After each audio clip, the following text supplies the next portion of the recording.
Before that, they ain't have nobody. Yeah, who was Jack? Who was Jackson Drake May throwing the ball Smith-Njigba to, just bro? popped Come out of on. nowhere last year with Sam Darnold. Whoa! Popped out What of happened before nowhere. that? I'm talking about statistically on the scene, like as a top 5 wide receiver. Nobody was talking to him about top 5 when he was playing with Geno. Come on, man. JSN? JSN. When did you ever hear top 5 receiver with JSN? Until last year. We all know he was good coming out of the draft. I don't know about top 5, we but knew he was high. We knew he was good coming out of the draft. But did he have top 5 performances like that? First, come on, man. Second, for thirds. They also added other receiving threats, though. They added Cooper Kupp into the equation, and they added Torrey Horton. Yeah, but that remains the Cup didn't even get used, man. Who's going to be Glad you're up here. Shout out to KP, ball? Man. Who's he going to be throwing the ball to, bro? That remains to be seen, bro. Come on, man. They're going to be drafting Denzel Boston. In there. It's going to be a rookie receiver for sure. Oh, yeah. Jordan Tyson is for sure the pick. It's going to be him or Lemon at 11 for y'all. Yeah, we have a top 30 visit with Makai Lemon. Yeah, pencil in. It's going to be Makai Only Lemon. the real survive made it. No, it's big today. Jaylen Waddle. Hey, Mike, man. Someone's mic is out of control. Yeah, it's kind of. Whose mic is that? I'm at work, bro. Respect KP and Oh yeah, that's Kenna. We're gonna have to eat that for a little bit. Go ahead, Kenna, pop off. Let us know how you feel about Jaylen Waddle. Shout out to Kenna. Well, I already posted that Waddle and Achane was going to end up getting traded, especially this coaching staff believed in Malik. Achane is next on the list. Now, I think it was a good trade for the simple fact of we are a year ahead of Waddle's contract. You know what I'm saying? So right now, either this year or next year, well, actually this year is the perfect time to move off of him. That way, there's nothing guaranteed next year for him. So that was a good trade, and Denver is eating up all of the salary cap for next year for him. So with this trade, this coaching staff, they ain't doing nothing but showing y'all how much they believe in Malik Willis. Like, that's just all it's showing y'all. You know what I'm saying? No matter how much y'all want to throw out there, predicaments, hypotheticals, this, that, and the third, the moves that they're making is showing y'all what it is. And right now, like I said earlier on this panel, we need to strip it all the way down to the bare minimum to see what Malik Willis is. That way, we'll know how we are moving forward. Now, if anybody on this panel heard me say that, 2 weeks ago, it's come to fruition right now. So for everybody, and Kenneth, because you got, I said the same thing, bro, when you first came in, not to cut you with, bro. I said the first thing, that's the first thing I said. I said we got to be keeping them because we could also take the Arizona approach by signing the Gardner Minshew. They're clearly drafting for a quarterback. Like, look at Arizona. Look at the way they doing things. I'll be back. But go ahead. I didn't mean to cut your wisdom, bro. Yeah, Kenna, this is KP. What's up, panel? KP, what's up, bro? Hey, what's going on, Fred? What's going on, everybody? Pete, it's been a while. Glad you're up here, my guy. Hey, thank you. I ain't hear nothing he's saying. Okay. Kenna, when you're not talking, please mute yourself. Thank you, buddy. I want to say that I agree a lot with what Kenna just said. I think this is a great move by the Dolphins to reset, trade the old. But so I mean, it's already been said by a lot of you guys already. But I just wanted to say that I was a wait and see guy when it came to Sullivan and Halfley. I was disappointed when they didn't get Alexander, but I think that Sullivan is hitting it right. He's doing everything correctly. They're accruing a gang of picks that can be used in this very deep draft. This isn't a top-heavy draft, but it's a very deep draft where you can get a lot of good quality players at a lot of different positions. I think we're setting ourselves up to do a really good job of rebuilding. I think we're back on the same track that we were when Flores came in 2019. And which is going to give us a chance to build this thing up the right way. So I'm impressed with what Sullivan has pulled off here with his Waddle trade. I think we win this trade. I think we get back a pick to get a top-notch receiver to replace him, to be groomed the way they want him to be groomed. Plus, we've added a third-round pick. We just swapped the fourth, and then we got a third-round pick, which is another quality player that you can get in the third. So I'm happy with what I'm seeing thus far by this new regime. Don't we get 2 first-round picks this year? Yeah, Yeah, I yeah. got a yeah. We question, traded bro. Can I Waddle say for a first The pick. KP? Yo, hold on, hold Dolphins, on. the Dolphins I got a question for KP. Hold on. between picks 11 and 94, the Dolphins have 7 draft picks. You're in a great position. Great Yeah. And Yeah, yeah. Because and you know what I love? Our biggest weakness right now, in my opinion, on this team has to be secondary. We can do what Safety. the Falcons did last year Safety. and double down in the first. We could get probably 2 corners in the first round. Now, one of the I biggest disagree, Pete. weakness I think it's just edge. became one of the best strengths with youth and longevity. But also too, Now though, we need to KP, go my after question I safety. have for you, I had a question for you, KP. Well, I wanted to ask you too, like before we got into like my approach, like don't you think like the Green Bay approach? One thing I'm not questioning them about is they draft cornerbacks and they draft receivers, bro. Like we can't like their philosophy. So I think that's the direction we're going in now that I think about it, because I didn't like the Waddle trade at first, but then I gotta do look at Green Bay track record of receivers. They like the Steelers. They build their players. They build their stars. And you got to respect that. That's what we're doing. We're not signing the big stars. We're building in the house. You know what I'm saying? And I like that approach because we making our own stars. Shot, I agree, Gunner, because I if you kind of pay agree. attention to, I agree with that exactly, KP. Because if you pay attention, we have 2 of the fastest guys on the edge that get to the quarterback in Uche, the new free agent that we signed, and Chop Robinson. We're gonna need good cornerbacks to turn those pressure rates Facts. into Facts. interceptions. I Facts. We still need think them. we need an edge, man. Chop has Yeah, not shown nothing. Right. Yeah, Typically, we bro, need a in solid this I'm gonna be scheme, bookend honest we with you, don't edge. bro. know. I think we In can get this But this is something scheme, first in it's this time like chop we full got in another this position. first draft, round bro. draft pick in Chop. Chop could actually So flourish in this scheme, this Yeah, no, but secondary man, hit. no, man. There's but I y'all believe keep there's He actually still got to guys set the in this edge, though. draft that are better In than this Chop, scheme, bro. he still I have to believe set the guys in this edge. draft are better than Chop, bro. no, but we still Nah, but Chop y'all Chop keep never. Oh, go overlooking. ahead. My fault, KP. My fault. Y'all keep Go ahead. overlooking one position that we have need of. Right now, we only have 2 safeties on the roster. Dante Trader, and then we just picked up a free agent. So how are we overlooking the safeties? We want to get Oh, we're clearly cornerbacks when we drafting got. downs. That's clear. We're I drafting don't think downs. we get downs. I don't think so. I think You they're don't think going so? edge of. Nah, I think they're going edge. Everything is lining up. Like, if you look at Green Bay, yes, they secondary. Yes, they got a good secondary, but that front line helps that secondary tremendously. Like, who was that? Jair Alexander? Didn't they trade him and move off of him? And he was one of their top corners in Green Bay. Yeah, because You they know what I'm build their saying? green corners. They Right, build their right, corners. Yeah. right. So basically, what I'm saying is they focus on their pressure up front so that guys in the secondary can thrive.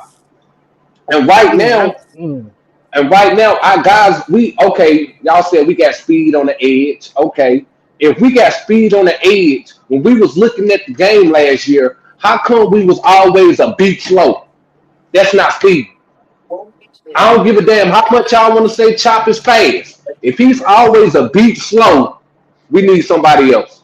But And right also, now, that's what we need. We need edges so the secondary can thrive and develop the way they should be, because the secondary is going to be the ones that move and have multiple spots to cover if y'all not key to what Hafley said, that we're going to present one coverage in pre-snap and post-snap is going to be something completely different.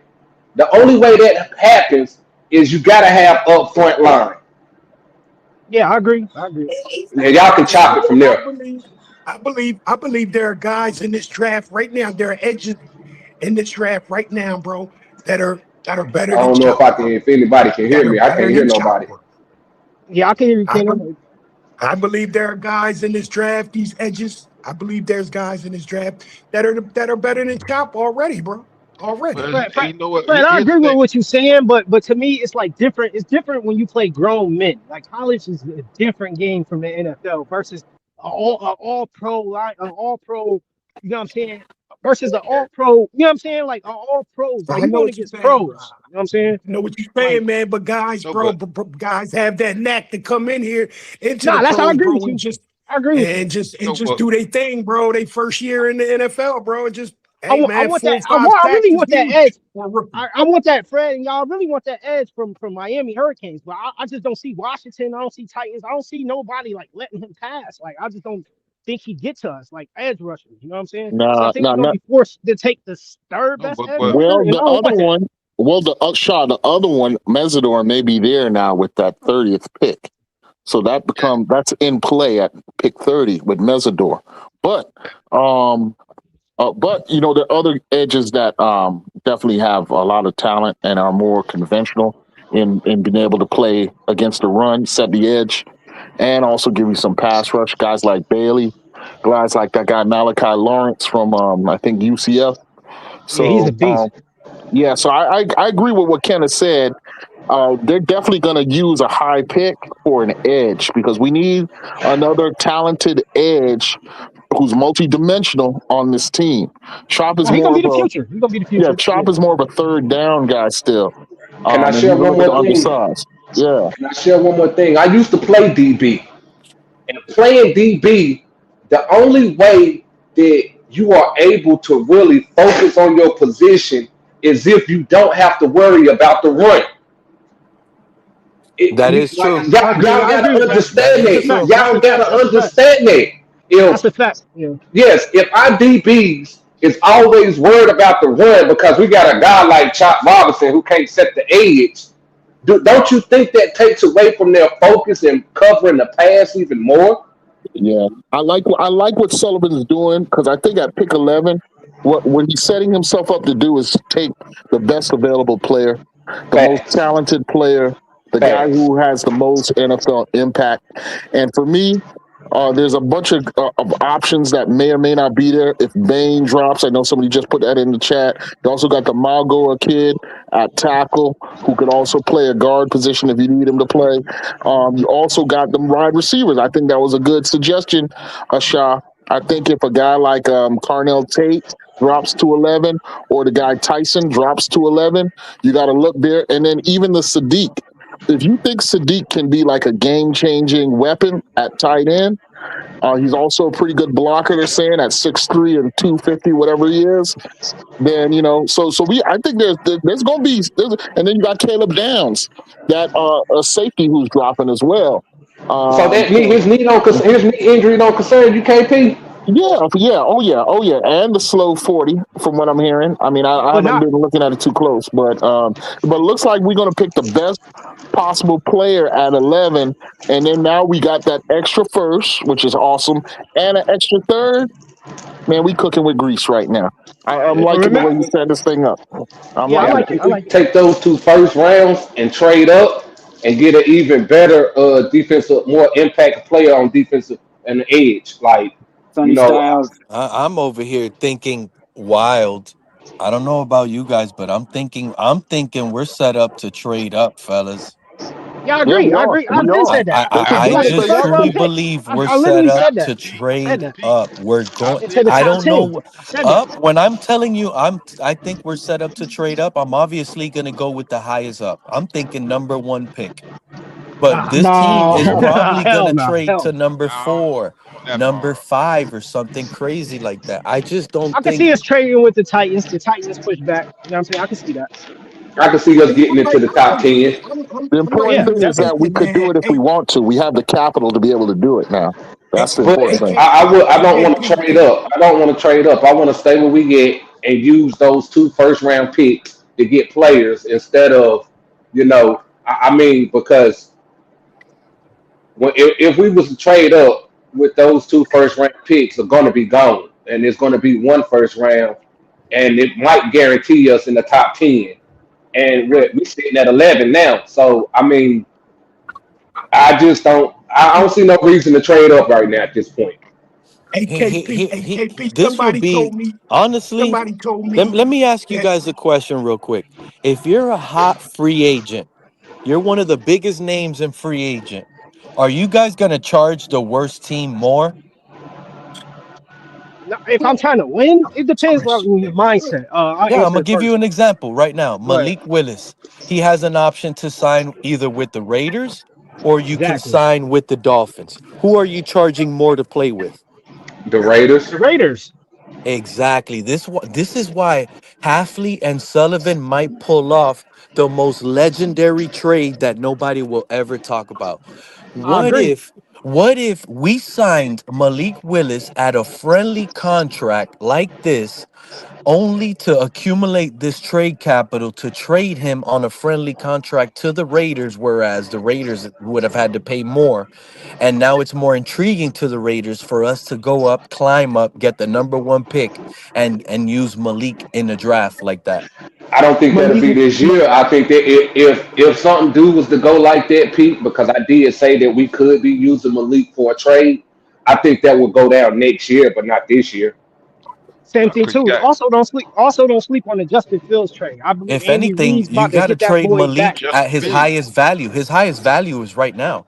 If he It starts to is. play But he just and he signed though. doesn't win games, it's not gonna end well for Malik. Yeah, it is. But Yeah. at the end of the day, like you setting yourself back because as of right now, you get rid of the quarterback and you doing all of this, you adding that we got to find our quarterback, so we don't know what our identity is going to be. Right now, we know what our identity is going to be because of we found our guy for the next 2 years. You get what I'm saying? Now I get what you say. Also, two guys, we got to go proof of concept. Ken, I agree with your point. Just to piggyback off of that, what I'm saying too is we could have taken the Arizona approach. You know what I'm saying? It was good, my boy.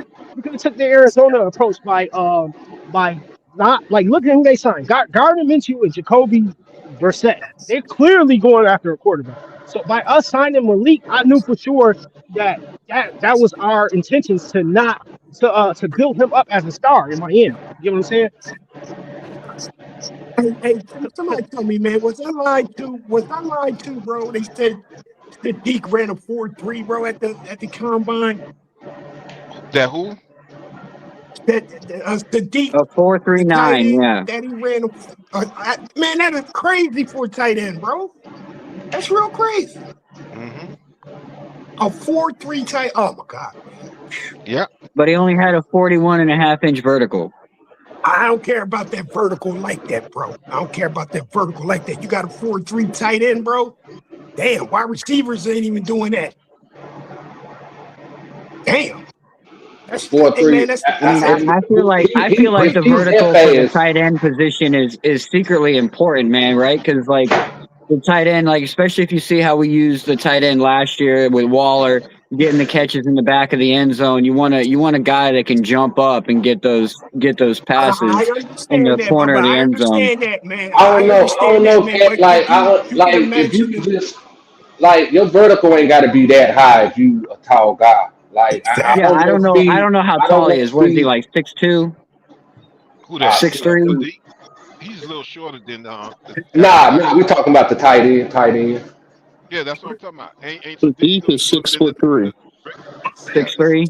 And the average tight end is 6'5". Yeah, we don't need him then. You look like if you put him next to Eli Stowers, with Eli Stowers had a 45.5-inch vertical, he's 6'4".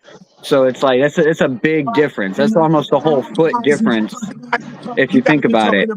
You guys are talking about his vertical, man, but you give me two linebackers, man, that's hanging with a guy that's running 4.3, bro.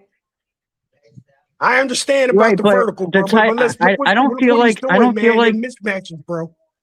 But for me, I don't feel like speed is the most valuable thing for a tight end, right? Because the way that they're getting utilized, they're not trying to burn down the field and catch a 60-yard pass. They're more like in the slot, catching the outs. They're doing the blocking, releasing for the run game, and they're probably getting used in the red zone. So like speed really isn't that high in value for a tight end, in my opinion. I'm sending him across the middle, bro. At any given moment, bro. I'm sending him across the middle just like a wide receiver, bro. Sorry. You guys welcome Grumpy up on the panel. Grumpy, how you feeling about the latest Dolphin moves, man? You ain't been here in a minute. Cut Tua, traded Waddle. Fan base swears we're tanking. We're tanking for Manning. How you feeling? Nah, man. I'm not even feeling it, bro. I mean, shit. Hey, it's tank season, right? What's up with you fellas, bro? How y'all doing, man? Good. All right. How you doing, Grumpy? Man. Thank you for coming up, Grumpy. Yeah, man. Not too good, bro. I'm not gonna spoil the panel, bro. Been going through some hard shit, but yeah, man. That Waddle, man, that really struck down, man, and I guess I'm cleaning out my closet, bro. With all these damn jerseys they got, I'm cleaning them all out, bro. I think, honestly, bro, I think we're looking. Hold on. Let's hear the clean out real quick. Let's hear who's getting cleaned out that closet, Grumpy. Talk to us. Give us some names. I'll be back, fellas. Fuck it. I got two. I got Waddle. I got. Hey, Grumpy, I hear they make good cleaning rags, bro. I heard they make good cleaning rags, Grumpy. I got a lot of space now in my fucking closet, bro. I got getting rid of all these fucking jerseys, bro. Get rid of them things, man. Waddles, get rid of them. Yeah, we fleeced the Broncos and the Falcons messed up, bro. It is what it is, Grumpy. We're in good hands now. Yeah, but man, I want to ask you. So, how you feeling about Malik Willis coming to town? You like that? I like it. I like it, bro. I like it. You know what I mean? I mean, he's gonna be running around for his life. You know what I'm saying? But I believe I think. You know what I'm saying? So I think honestly. No, I don't know what you're saying. You said he's gonna be running around for his life. Why? Yeah, I mean, we ain't got no offensive line, bro. We ain't got shit. We ain't got shit. What do you mean? That ain't true. We got Patrick Paul. We got Aaron Brewer. Aaron Brewer. We got Jackson. Austin Jackson. Oh, okay. Yeah. If you guys rely on that, then that's good, man. I'm just saying, we add one or two guys. You think Jonas Savannah is gonna get better? Jonas Savannah automatically is going to get better year 2. Okay. You don't know what we got up front. And that same line, didn't Achane, how much yards he had this year? Yeah, and Tua had plenty of time last year. He just sucked. Exactly. Can I make a point here? Can I make a little point, man? I think Malik Willis.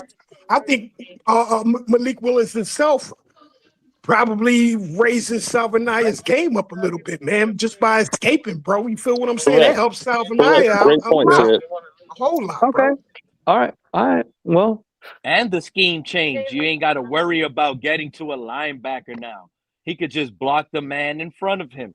You don't think that's easier now for him? Yeah, Pete. Oh, yeah, Pete, I'm high on Malik Willis, man. I haven't really given you my take on Willis, man. I like Willis. KP, before you guys go, I understand what you guys understand, and I respect everybody's opinion. But KP, before you go, understand that the starting quarterback for the Miami Dolphins currently, right now, for me, is Quinn Ewers until we're told otherwise. How? So that's who I think is the better quarterback. Brother, they gave him $70 million. I disagree with that, Pete. They gave him $70 million, Pete. How do you think Ewers is starting? And money don't mean a thing, bro. We'll see what happens. It means everything. Isn't this an open quarterback competition? May the best man win. I think the best man for this job is Quinn Ewers. We'll find out. We will find out. I disagree with that, Pete. You my boy.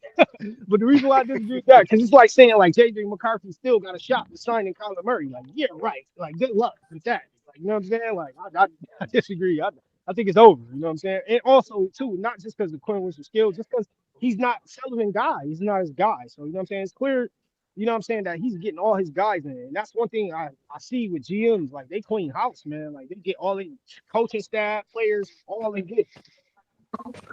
Well, I feel bad. That's how Green Bay. That's how Green Bay worked. That's how Green Bay worked before, right? Yeah. Yep. Hey, can I say something, man? Can I say something? Can I try to make a point right here, man? How come when Bo Nix scrambles around to run? How come when J.J. McCarthy scrambles and runs? How come when Drake May scrambles and runs, bro? But it's a problem from when Malik Willis does it, bro. What's up with that? No. What's up with that? Well, Fred, I don't. It's Fred. Fred. I mean, come on, man. All these quarterbacks, man, these winning organizations, man, have these guys doing things on the move, bro. You know, more dangerous on the move, bro. So why does it seem like a problem when it comes to Miami? When Miami gets a guy that can do that, why does it seem like a problem? Well, because we haven't done shit. It becomes a race issue then. You know what I think? Well, Hey, Ken, I want to hear that, bro. But your microphone, man. You guys want to take it to the Under the race bridge, issue? I don't know driving under about the that, bridge or but what something, I'm bro. thinking, this is what I'm thinking before you guys take it to the race issue, because I'd like to hear about that as well. But what I think it is, I think this fan base is so enamored with Dan Marino for 40 years, or whatever the case is, that they just want a passer. They want a quarterback that sticks Man, like a I phone think them booth Dan Marino, in the pocket and throws fans, the they ball. probably died off by now, Pete. But them Dan Marino fans probably I died just off saw a by tweet, now, Fred. man. I just saw that Dan No, but Fred, Marino is never going to die down. I just saw a tweet yesterday on Twitter where it said, if Dan Marino played in today's NFL, he'll be the highest paid quarterback in the history of the NFL. They say, only because he doesn't get a ring doesn't mean they Dan Marino is different. And that's what the quarterback people that watch football want, is a pure passer. You don't need, I get it. A lot of the new era, oh no, you need a mobile quarterback to win in today's game. I don't agree with that. Do I like mobile quarterbacks? I like them. I love Lamar Jackson. You see my point? But at the same The time, thing, I don't think that's no, no, what no. you So need to win in today's game. I'm not talking about Lamar Jackson, bro. I Yeah. just named you JJ McCarthy, bro. I named you Bo Nix, bro.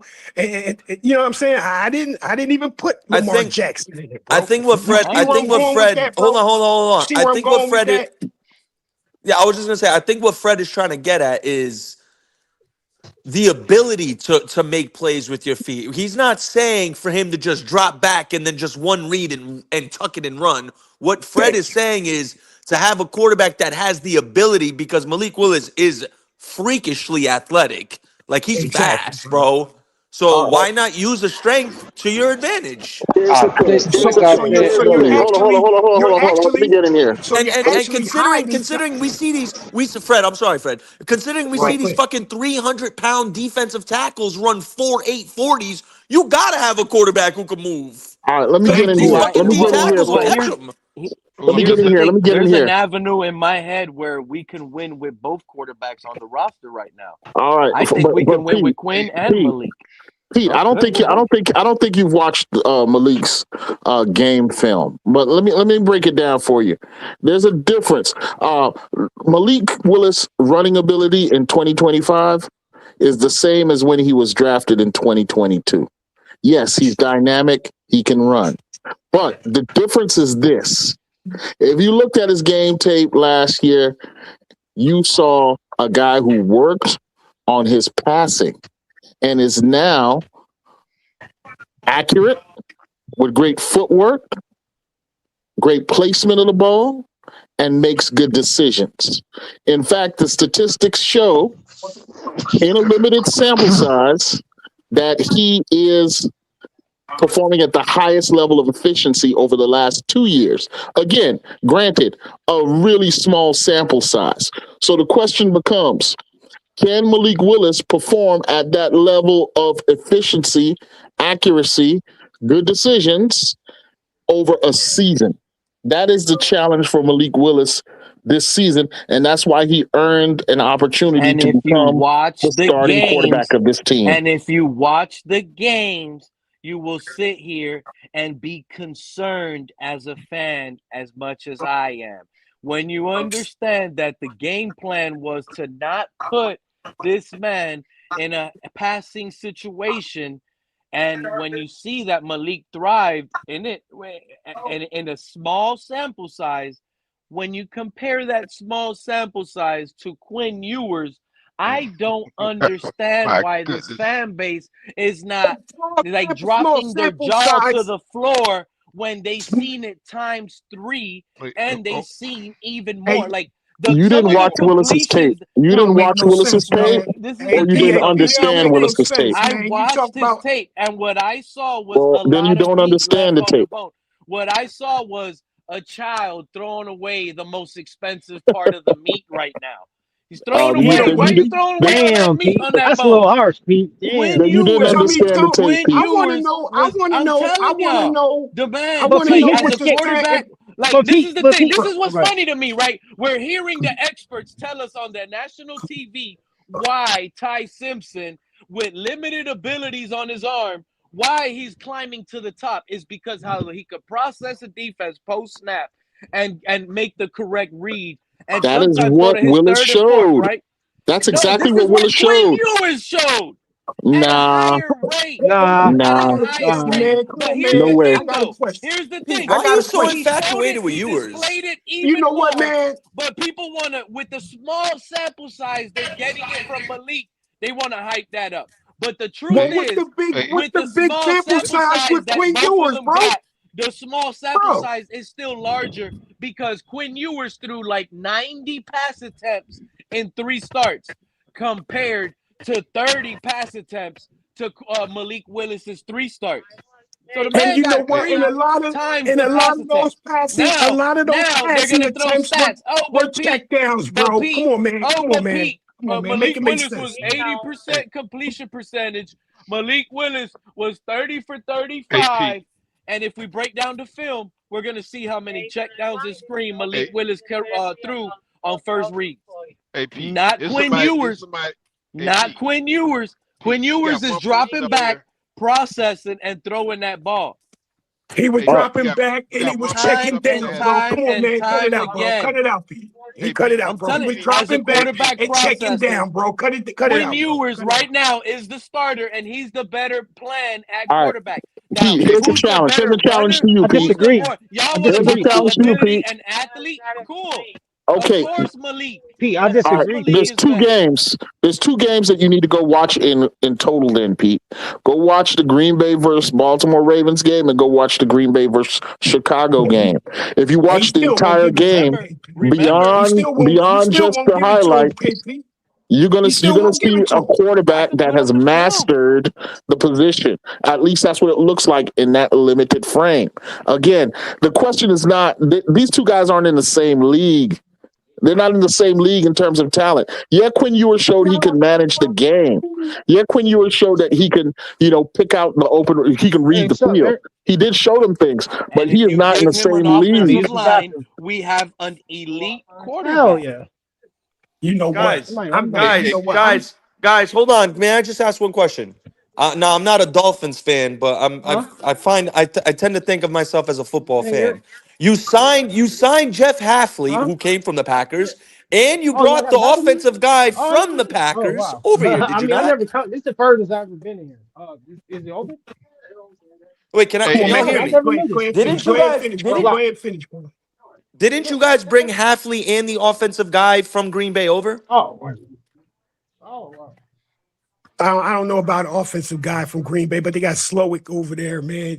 So I don't know how familiar he is with Malik Willis or I mean, I just you look know. at it like this, Fred. Halfley has experience with Malik Willis. He just spent a whole year with him in Green Bay. They just I gave him agree with that, 70 something million. He's absolutely going to be the starter. Like as he it's not should even a be, bro. question. It's not As he even a should be, question. Yeah. as he should be. And Hey, Pete, to your point, you think the money doesn't matter. The money absolutely matters. They're not gonna pay a guy $70 million and sit him on the bench for the 7th rounder. You know what I mean? hey, Listen, I got called a racist on Twitter last week by What? some usual suspects because I had the same conversation about what Willis is and isn't. So I don't want to go down that path again. But all I can say is right now No, we but what got. happened? What happened? Why Well, they well, call well, you a well, hold racist? up. I'll go back to it if you want me to. But all I can say is that at this point, it is yet to be seen. Or sorry, it will be figured out. We're going to see it once that guy hits the field. And if he Somebody in stays there? healthy, Pete, Oh. Yeah, I thought mark I my was nothing words, in here. Malik Willis will be a top 10 quarterback I in don't this know. Yeah, league. I went in the bathroom. And they got a So bathroom in there. What's Hey, next? KP, hey, hey, KP, join the Oh, good. club, Yeah. KP. When they say it's green. hey, Pete. We haven't let Marcus go yet. He's been sitting here quiet for the longest. Hey, Marcus, go ahead, Marcus. Marcus. Okay. Marcus, talk to us, Hey. Marcus. What's up, Yo, Marcus? what's good, everybody? I hope What's everybody's up, good. Marcus? My man, Marcus. What's Not up, bro? not much. Fred, how you doing? I hope everybody's good, man. Good, Hey, good. Pete, I don't know if you remember earlier, before Yeah. this was even a possibility, I told you that this was happening. this what happened. You said there was no way they was trading Waddle. But there was no way we were trading Waddle for what compensation? Well, everybody was on the trade block. And now not only must Waddle fall, but Achane also will fall. You just wait. I agree. Oh yeah, Achane gone within 24 to 48 hours. He's getting traded next. Achane ain't going nowhere. I promise you. You're gonna pay him? You think you're gonna pay him? With what money? With We what can let money? him play it Pete? out this year, and we can extend him next year when we get a little bit more salary cap. Hey Pete, as far as I know, Pete, you're 0 for 2, man. You're batting 0 for 2 right now. You said Tua wasn't going anywhere. You said Waddle wasn't going anywhere, bro. So you're 0 for 2, bro. So like, hey man, one more strike, bro. You out of there, bro. I hit home runs. You could get 2 strikes. You can still hit. I'm looking at a stat right now on ESPN.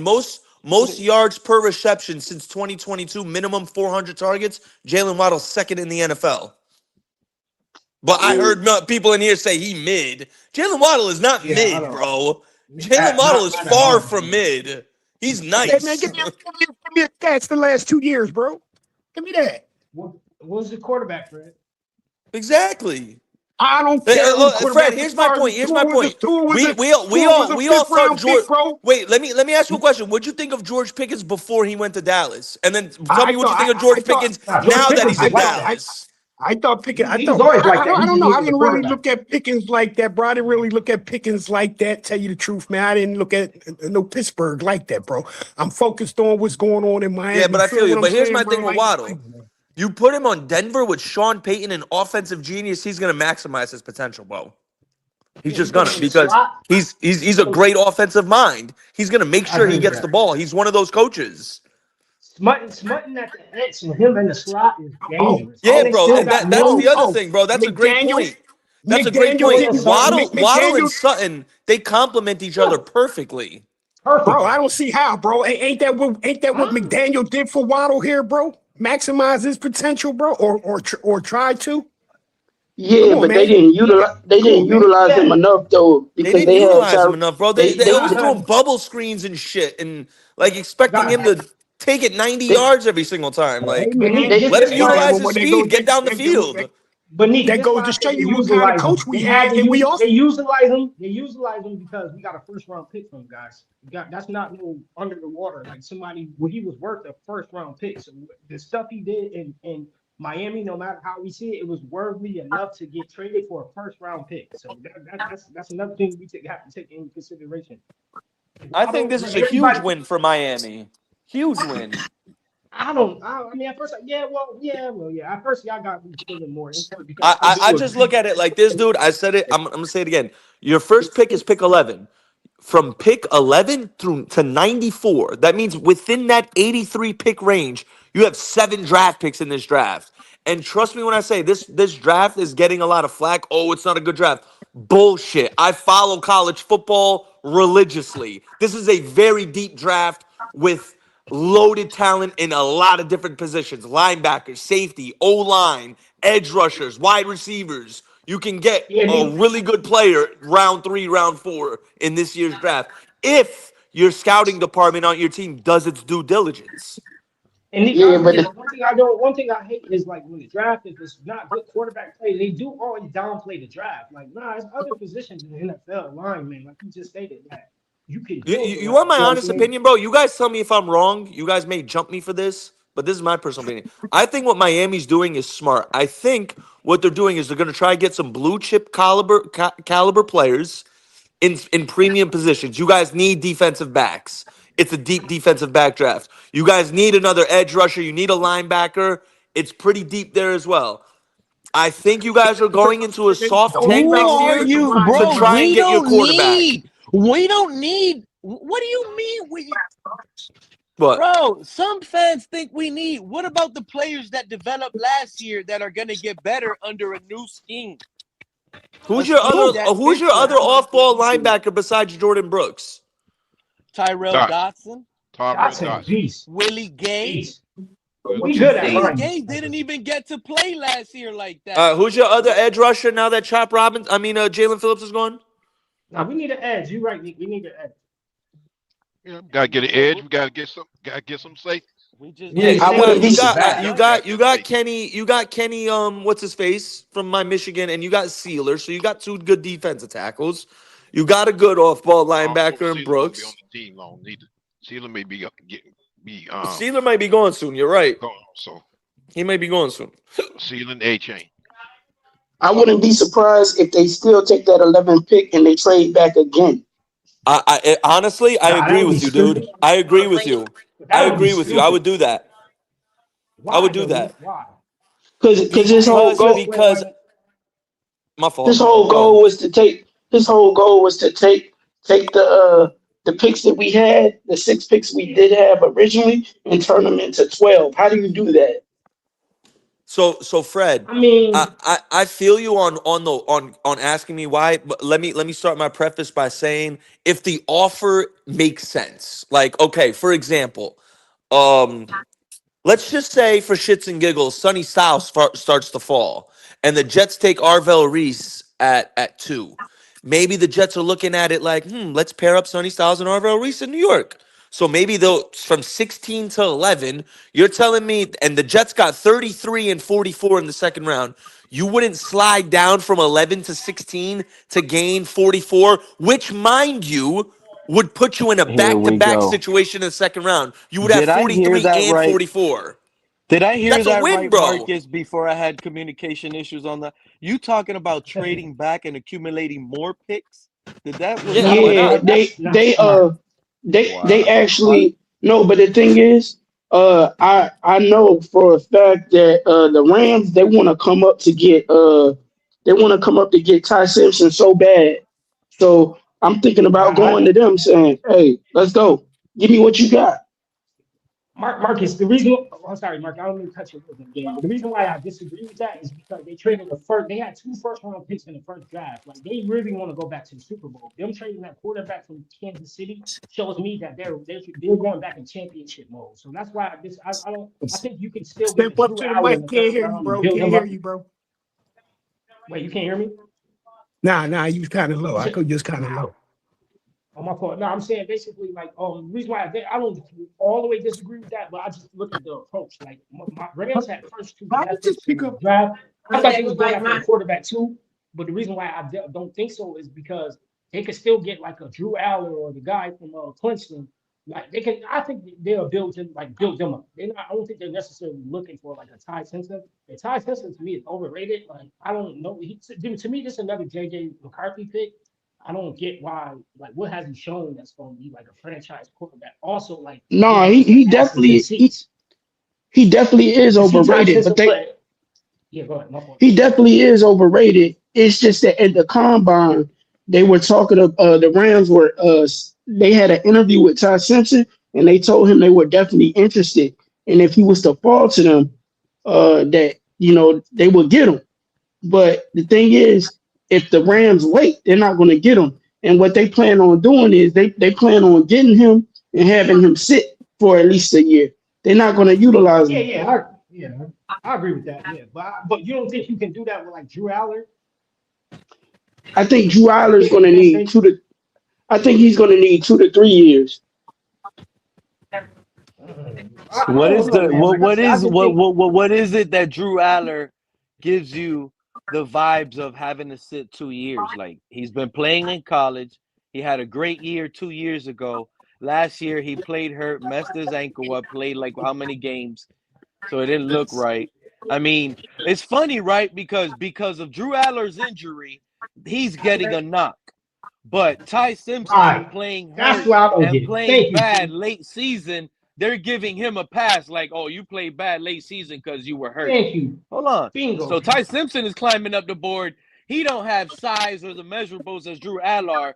Drew Aller already showed you everything you want to see in a franchise quarterback 2 years ago, but it did kind of fall off a little bit last year. Whichever, it could be a bad scheme, could be a bad offense.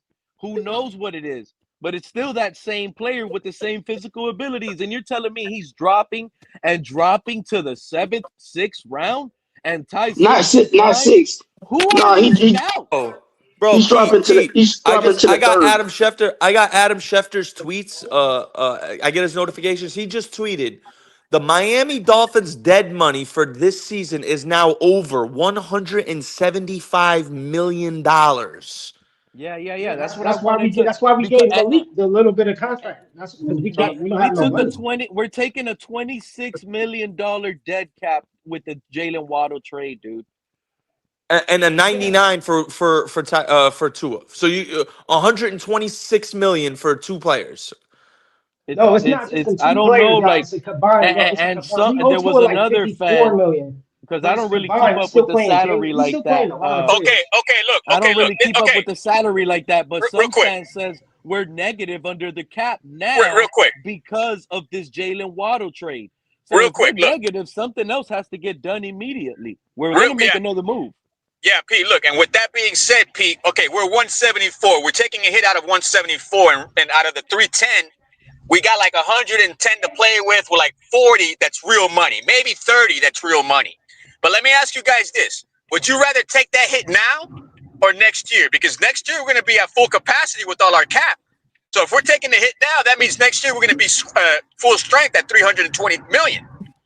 Get it over with now, bro. I say right now. Next year we'll have like a 20-something dead cap hit of Malik Willis. We'll have like another 40-something dead cap hit of Tua and Austin Jackson and some other names. Probably Bradley Chubb as well. Mika and Jalen Ramsey. I'm looking at Minka right now. Fitzpatrick. They're all part of the. Yep, they're all part of the 2026 dead cap. What about Cheetah? We're done. We're clean. Even Steven with Cheetah, or we got to take a hit too. I'll have to look at the 2027, but we're probably still paying him. We still paying him. 2027 dead cap too. I'm reading it right now. He's tied into reports in Tyreek. Yo, Pete, I'll be right back, bro. Bradley Chubb. Oh my God! Yep. Wow. Okay, so we're playing Tua, Bradley Chubb, Hill, Ramsey, Waddle, and Mika Fitzpatrick. We don't have no money. Our Greer, he's a terrible GM. Like, we should go jump his ass right now. Like, Greer has to be the worst GM ever, bro. Like, look, man. Right now, Greer's off the team, so we gotta look. That's terrible. That makes sense. I didn't know we still paying Bradley Chubb. That's terrible, bro. Oh no, we still paying. Bottom line, I'm going to say I like what Hafley and Sullivan got going on right now, bro. Can't argue with it, bro. But you think so you happy? You happy? You think Malik Willis is happy? You think Malik Willis signed up to come up? Like, once we get BTJ, I wonder if Malik Willis was told, "Hey, we're gonna trade Waddle away." No, bro. I agree with that now. He probably chose this. He had the Cardinals. Think about this. He had the Cardinals and Dolphins. He's probably thought, man, at least I got Achane and Waddle. Over there, he got Michael Wilson and Marvin Harrison Jr. I think Malik coming here, bro, is comfortable. Just for the fact that he came with Hafley makes him comfortable, bro. Sullivan believes in him, makes him comfortable, bro. He had an interview in the building with head coach stuff, bro. Already comfortable. But Fred, to his point as a quarterback, though, you can't be too bummed about a star receiver like Waddle. A lot of us is kind of harsh on Waddle. I thought we looked at him more like that, but like you can't. There's no way you're too excited. You gotta still trust the process. But as a quarterback, I'm like, damn, man, that's one of my targets. Like, you know what I'm saying? Like, I'm still like, damn, like, you know what I mean? Like, what if you got let's say you got to rebuild. But that's the one. If we're playing still, I didn't know we were still playing Bradley Chubb. If we're playing all the four players, we should have at least kept Waddle. But I'm gonna trust that they got a plan. That's all I can really say. Bro, what if you guys had a chance to get CJ Daniels late? Who is he? Hey, this regime turned their back on Malik Willis, bro. Malik Willis, this locker room got to be broken over this Waddle trade. Bro, the community's going crazy right now, bro. Malik Willis can't be. How is it? He probably, I'm telling y'all, he probably chose over here for someone like Waddle. They probably told him before he signed. They probably told him what they were going to do before he signed. They didn't tell that man nothing. You know what? I believe Malik Willis is probably saying, he may be saying, damn, I ain't got to be totally accurate, perfect with my pass. I got somebody, I'm getting somebody here who can go up and get my, and go up and get my pass, bro. Exactly, Right, bro. you got to remember. Man, you got to remember, Fred. people This get it. man Malik Willis was being hyped up, right? Because his accuracy went up. Well, let's not forget he had a slew of receivers to throw to in Green Bay. All of them guys, he had a lot. What does he have here in Miami now? Jalen Tolbert, and that's it. Really? He's gonna throw to Malik Washington and Taj Washington, and y'all. And we I think with these picks, bro. I think with these picks, man, you can get 2 more wide receivers, bro. 2 more wide receivers, bro. Good size wide receivers, We're bro. talking And he about can a get Green Bay familiarity system. with them, man. Come on. We're talking about getting familiarity with guys that were already in that system. They've been there for a while. Jaden Reed, Romeo Dobbs, like he was throwing to Christian Watson, receivers that were already there in that. I think Christian Watson, bro. I think Christian Watson. This is set up for Quinn Ewers to succeed, fellas. What quarterback is going to succeed in this type of structure? Where you could just throw in any receiver, a pure who was Quinn Ewers going to be throwing to, bro? Quarterback. Who would Quinn Ewers be throwing to, bro? Right now, with Waddle gone, bro. With Waddle gone, who was Quinn Ewers going to be throwing to? Who was Quinn Malik Ewers Washington last year? Malik Washington. He was Theo Wees, bro. He was throwing the 3. He was throwing the Theo Wees. Theo Wees is still here, bro. Theo Wees is still here, bro. Who's to say Theo Wees won't get the starting job, bro? Then Malik can throw it in. Malik Willis ain't gonna thrive with no names like Quinn Ewers is. He ain't the same style passer. We talking about a 3-point shooter versus a free throw shooter, Fred. Let's be real here. Plus, I want to know what's the big sample size that Quinn Ewers is the man. Where's the sample size? He's got the same sample size as Malik Willis, bro. It's not less, and I'm bro. glad we got to that point. It's a larger sample size than Malik Willis is. How's that a larger sample size? Malik Willis been a starter in the NFL already, bro. So how's it? You know what I'm saying? Come on, bro. And so has Quinn Ewers. And so has Quinn Ewers. And so has Quinn Ewers. They played in the same amount of games as they did last year. That's Malik Willis got a bigger arm though. They might go out. Hey, they might go after CJ Daniels, bro. He's throwing passes that are going out of bounds. He's overthrowing receivers by 8 yards. He's leaving meat on the bone all over the field. He has no interceptions, bro, in his last 3 starts. Bro, this training camp is gonna be good, bro. He doesn't even have turnover-worthy throws. He doesn't 5 even touchdowns. have turnover-worthy throws. This training camp. He ain't even trying. It ain't open. I'm using my legs and running. Okay. 3 passing touchdowns, 2 running touchdowns. Sounds balanced to me, bro. And we're talking about no, Fred. It sounds like 35 points to me. Yeah, there you go. 35 points. There you go. So you guys would want. And he did that on a loaded Green Bay team. Come on, man. Can you imagine how bad Malik looks last year? Add a little bit of seasoning. Add a little bit of seasoning to the quarterback. We will find out who the starter is week 1. We will find out who the starter is week 1. Training camp, baby. Training camp, baby. We're gonna find out. We're gonna find out. Hey, Pete. Don't be scared that add a little bit of seasoning to the quarterback situation, bro. Don't be scared bro. We need some spice, bro. We've been having boiled chicken. We talking about a. We've been having pocket passing offense under Bobby Slowick. We talking about a timing passing offense under Bobby Slowick. And y'all think Malik is gonna go through that? That fits Quinn Ewers. But Pete, we had a time and passing offense. Yeah, that type of offense because we had 2. They ran the rock in Green Bay, bro. They ran the rock in Green Bay. Bobby Slowick already said it's going to be. I come from the Mike McDaniel tree. He said I come from the Mike McDaniel tree. I'm just not. I'm gonna switch it up a little bit with my own little thing, but it's going to be the same offense. He said this. Hey Pete, you should be tired of eating sitting duck for the last 6 years, bro. I know I am. Hey Pete, if you had to choose between Tua Tagovailoa for this roster or Malik Willis, who you gonna go with? Malik Willis is better. Okay, so we in a better position. That's all we can ask for.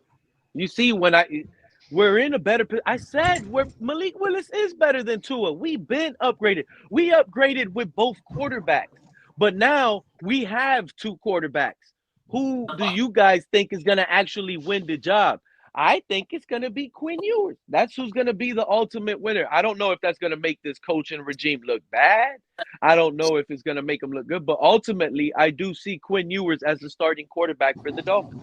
Whether that's week 1 or week 7, he is going to be starting games for the Miami Dolphins this upcoming year. I want to see competition, bro. I want to see competition during training camp. I'm not going to lie. I have to see it, bro. I have to see it, bro. 100%. 100%. And when they're asking Malik Washington to do the 3-step, 5-step drop back that CJ Stroud was asked to do under Bobby Slowick and Houston Texans, when he's doing those drop backs and the receivers are cutting it and the timing is there for the receiver to be open and Malik Willis ain't throwing that ball and Quinn Ewers is, what do you think? The coach is going to be happy because Malik Willis broke the pocket and ran for 4 yards and it was beautiful. No, you know what's going to be beautiful for the coaches? Quinn Ewers slicing up the defense, throwing those 15-yard dig routes on time, hitting no-name receivers and getting first downs through the air. That's what the coaches are going to like more. And don't be surprised if they. Malik Willis was doing that. Yeah, I saw when Malik Willis was doing that on a perfect time. The scoreboard versus the whatever team it was playing, they were up. Jordan Love got benched. Jordan Love got benched that game because they were blowing that other team out. Bro. Let me ask you a question, bro. Who do you think a defense is? Which one do you think a defense will probably have more trouble with defending against, bro? Malik Willis or Quinn Ewers, bro? Who you think is harder to defend? That's a simple question. Who would give their defenses more fits, bro? Malik Willis or Quinn Ewers, bro? Tell me. That's both of them. Both of them in their own unique way. Malik Willis with his running abilities and Quinn Ewers with his post-snap processing and getting the correct passing to the correct target ability. Why are you going to say Malik? So are you saying Malik has no post processing, bro? No post snap processing? How are you going to say that, bro? How are you going to say that? It's not at a high. Because it shows that he didn't do it at a high amount. Every quarterback could do it, but when you need him to, when you're down or when you're on a 2-minute drive and it's guaranteed to be a pass and you have to pass, take away the legs. What has Lamar Jackson won in the playoffs to get to the Super Bowl when you do that and put him in those situations, Fred? What did they do? But he got to the playoffs, though, Pete. But he got to the playoffs, though, Pete. 13 in tight coverage. Can you fit that window and throw it in there? I get that, but he did it. But he did it in the playoffs. But they knew how to check the offense. They knew how to take command of an offense. I agree. Look, I agree with you. Look, years ahead of that. I agree. We're slobbing over a quarterback that was a backup because he's a 4-3 runner. The man been running 4-3 all his life. Mike Vrabel said goodbye. I agree what you're saying about Lamar to a certain extent. He hasn't done it in big-time moments, but he's done it in the playoffs, though. He's done it in the playoffs. This is the fan base that begged for Mike Vrabel to be the head coach in Miami. I mean, y'all begged for this man, right? Then y'all validated. Hold on. Some of y'all validated it a couple weeks ago where I got receipts.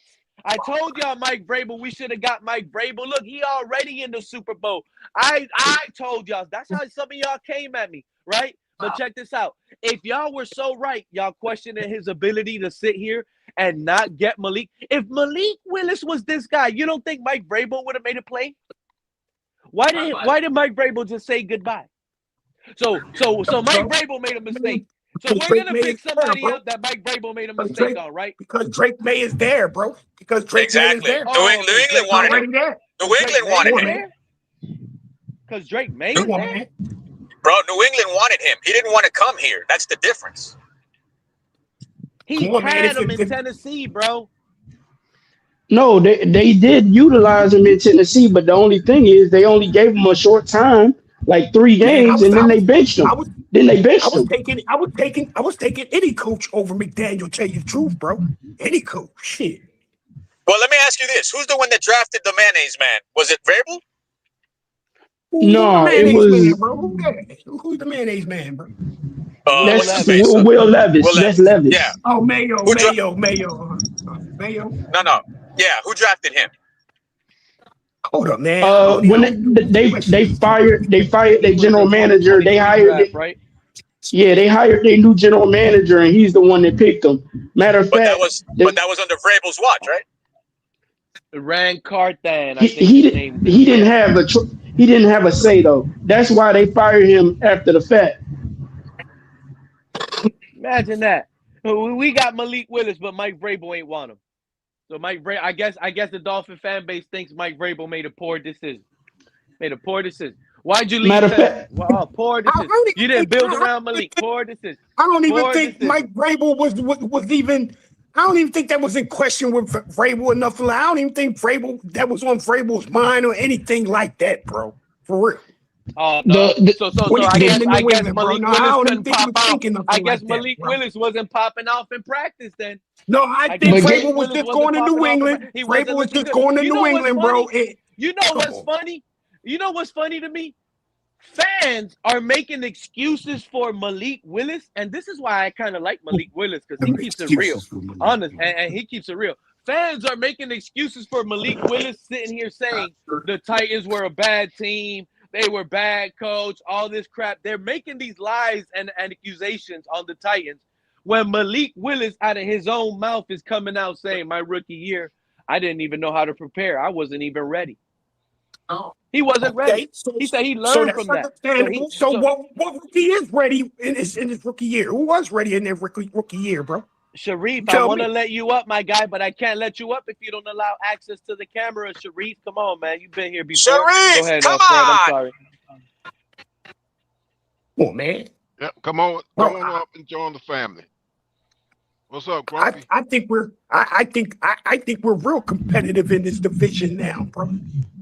You know Malik Willis getting a playoff win than we were last year. I'll tell you that. I think we're even if it's one step up. I don't think we have the 4th best quarterback in the division. Maybe the 3rd. Who knows? It's a step up, bro. It's definitely. So you're gonna tell me Geno Smith is better than? Hey, you're gonna tell me Geno Smith is better than Malik? No, I ain't gonna tell you that, Cat. I'm gonna be honest. You know what? I'm gonna keep it 1,000. Quarterback now, Cat. Now we That's what I'm saying. No. That's what I'm saying. You're gonna tell me Geno. You're gonna tell me Geno's better than Malik right now. Nah, I ain't gonna tell you that, Cat. I'm gonna keep it 1,000. I'm gonna keep it 1,000. That's what I'm saying. Exactly. One name can't carry a whole group. If we're talking about quarterback room, I think we have the most exciting quarterback room in the entire AFC East. So what's the problem? We got the most excited. We're at the top with the most excitement at quarterback. And it doesn't stop because we have another route to go to. We could package these trades, get up to number 1, get Fernando Mendoza.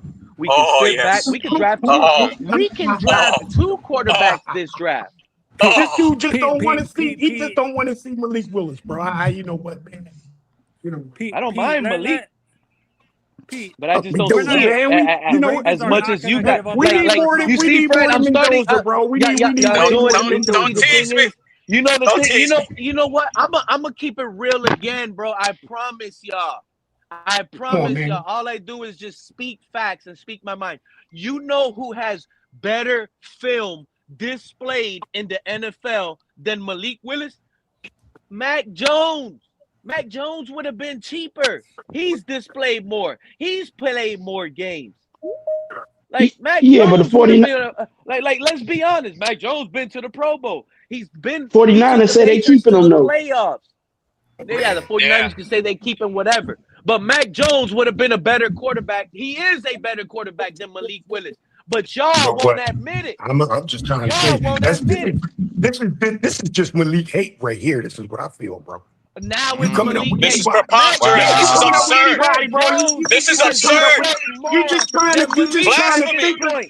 This is blasphemy, bro. You just trying to think of somebody that's Y'all don't now I said think of somebody.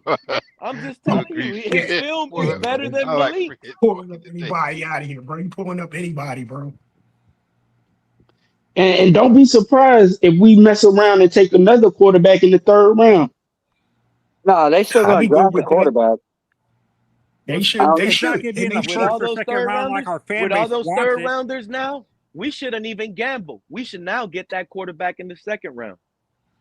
Well, I And believe watch. people are going to be Watch talking. they draft. I They would draft still wait Taylor till the Green. late Watch. third.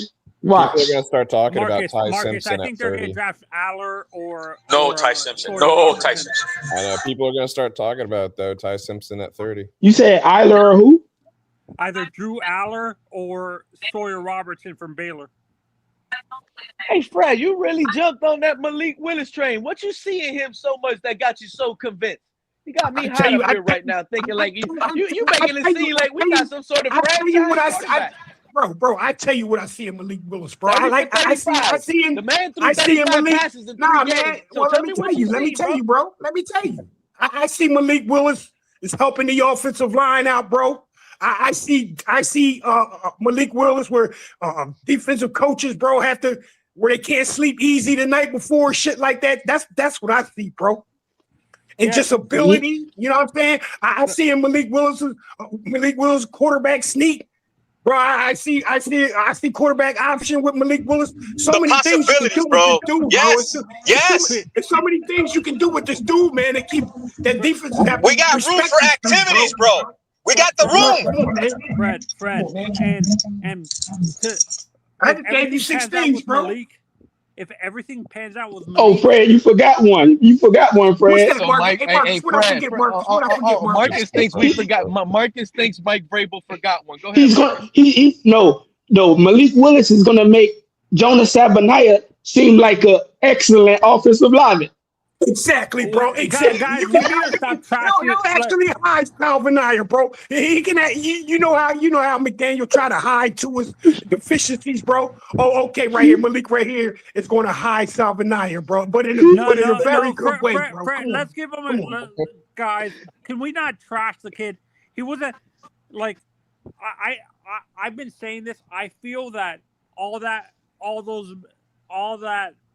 battle reps that we saw with Jonah had more to do with I understand he was an all-pro center or a Pro Bowl center, but there was times last season that I saw Brewer get pushed back by the defensive tackle and having Jonah having to pick up the slack because what's his name was too small and getting pushed back. Marcus. Yeah, but you're not the last rated offensive lineman if you have any semblance of reliability. And I think that's the reason why he's rated so low, Marcus. He had to cover up for other people, like in the interior. He had to cover up for Aaron Brewer, who was constantly getting pushed back by the bigger defensive tackles and stuff like that, and he was whiffing on his own blocks because of that same thing that you're talking about. And speaking of Aaron Brewer, Anthony, you might get jumped by these Aaron Brewer PFF guys that tell you he was second team All-Pro. He was this. That man does not fit a pass pro. He doesn't fit a pass pro offense, Anthony. Yeah, we need another center, bro. I agree with that. We need another center, bro. Speaking of Aaron Brewer, he's on his way. He's on his way out too. Pro top. He's on his way out also. Brewer needs to get traded. Marcus, the 3 people that are out. How are you going to turn into the most physical team and your GM tells you we want bigger and thicker and bigger, stronger players? I think that's the play, bro.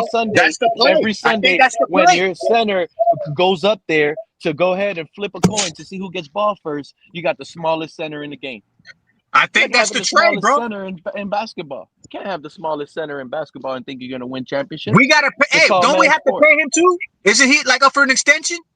Yeah. He's not gone. going to get it. He gone. He gone, bro. He's gone. Out of the after Jaylen is out, the three guys that are out to me are Devon, Jordan Brooks, and why is my Brewer? Hey, wait a second. Aaron Brewer.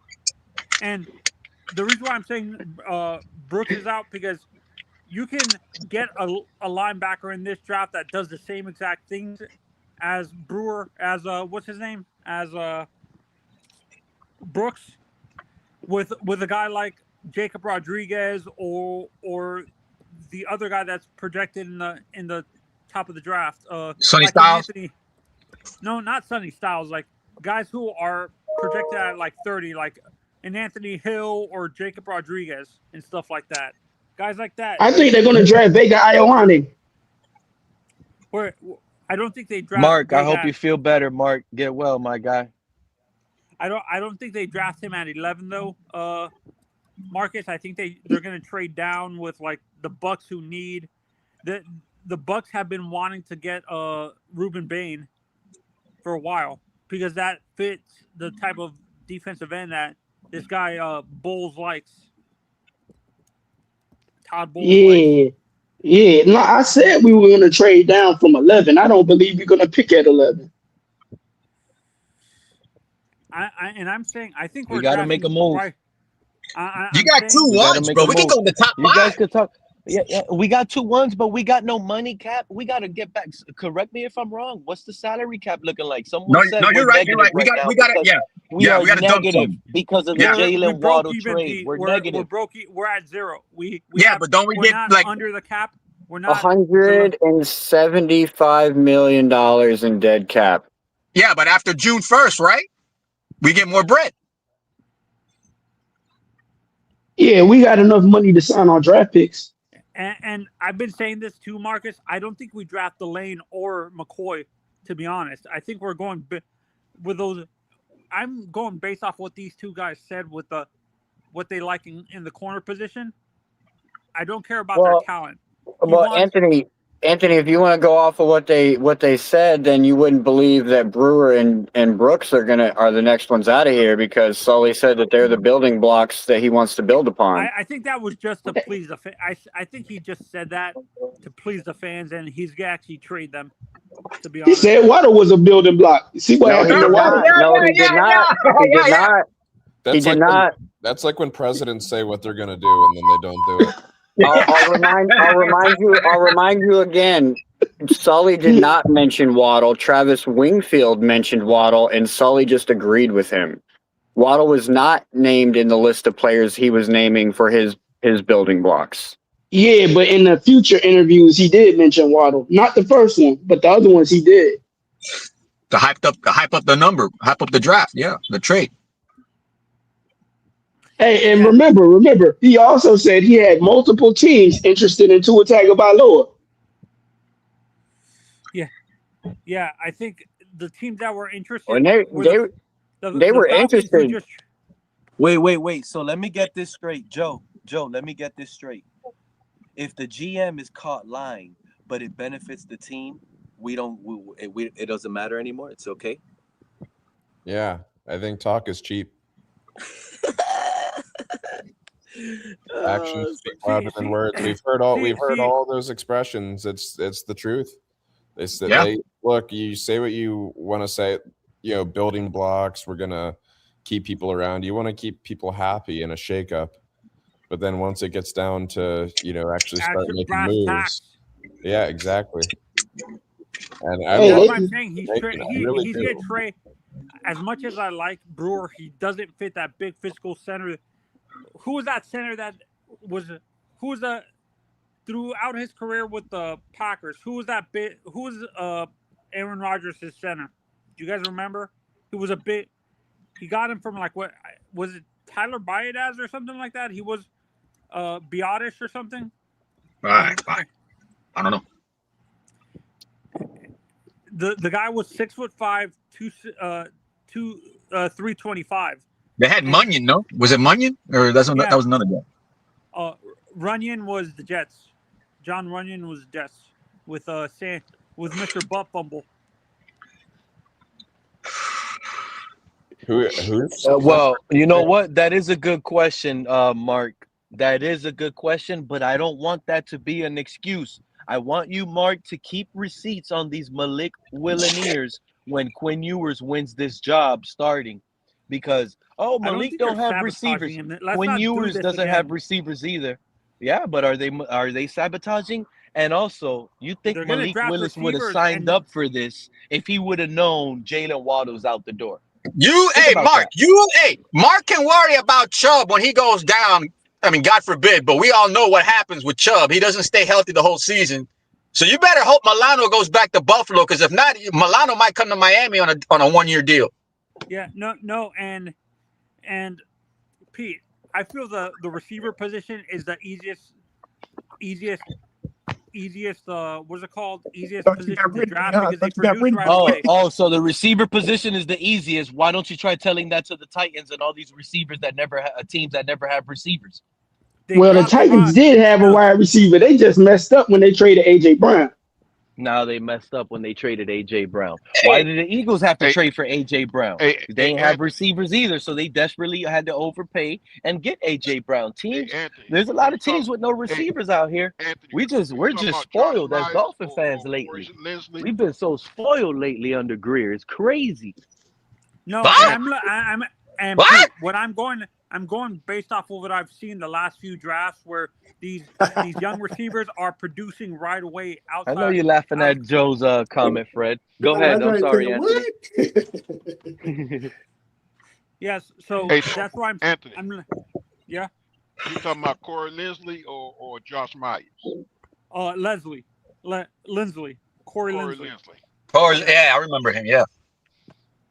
Yeah. Where's he at? Oh no, but what I'm saying is I feel, to be honest, I think we're gonna draft Bryce Lance at number 30 because I've seen a whole bunch of draft board pushing the kid up into the late first, early second round and stuff like that because of how he performed out his pro day and during the combine and stuff like that. Hey, Joe and Sharif. I just need to ask you two guys, man. I don't know if Pete asked you. I'm sorry, Sharif. I forgot you were up here, bro. I'm sorry, Sharif. How do you feel about the Waddle trade, bro? How do you feel about the Waddle trade, man? Thank you, Fred. I'm all for it. I'll pass the ball to Sharif because we haven't heard from him yet, but I'm all for it, Fred. Sharif, you've been so quiet. Cool, Joe. You're not acting like a Dolphin fan, Sharif. We've been making a lot of moves. We should have been the team that's been quiet. We should have been a team like the Seahawks that had no moves. Remember how this fan base was saying, we don't have no salary. We got no money. We should have not made no moves. But look how many players we got. Sharif, let's go, bro. Let's go. Yeah, he might be away from his microphone. He's shocked. He's still shocked, bro. He's burning up his Waddle jersey as we speak. Bro, I just went by the community just surfing, and everybody's going bananas, bro. Everybody's like, what are we going to do? It's the emotional connection that everyone has to players. You know what? You know why? Because these two Wanniers are spoiled, Cap. They know what they think receivers make quarterbacks when it's the other way around. Good quarterbacks make receivers out of anybody. You can work with anybody. Hey Joe, you can check your oil with that Waddle jersey now, bro. Yeah. I mean, look, Pete's right. If Willis is a guy, if we get a guy, they'll make Tutu Atwell and Tolbert and whoever else ends up on our team. That Marshall. Wait, was it Marshall?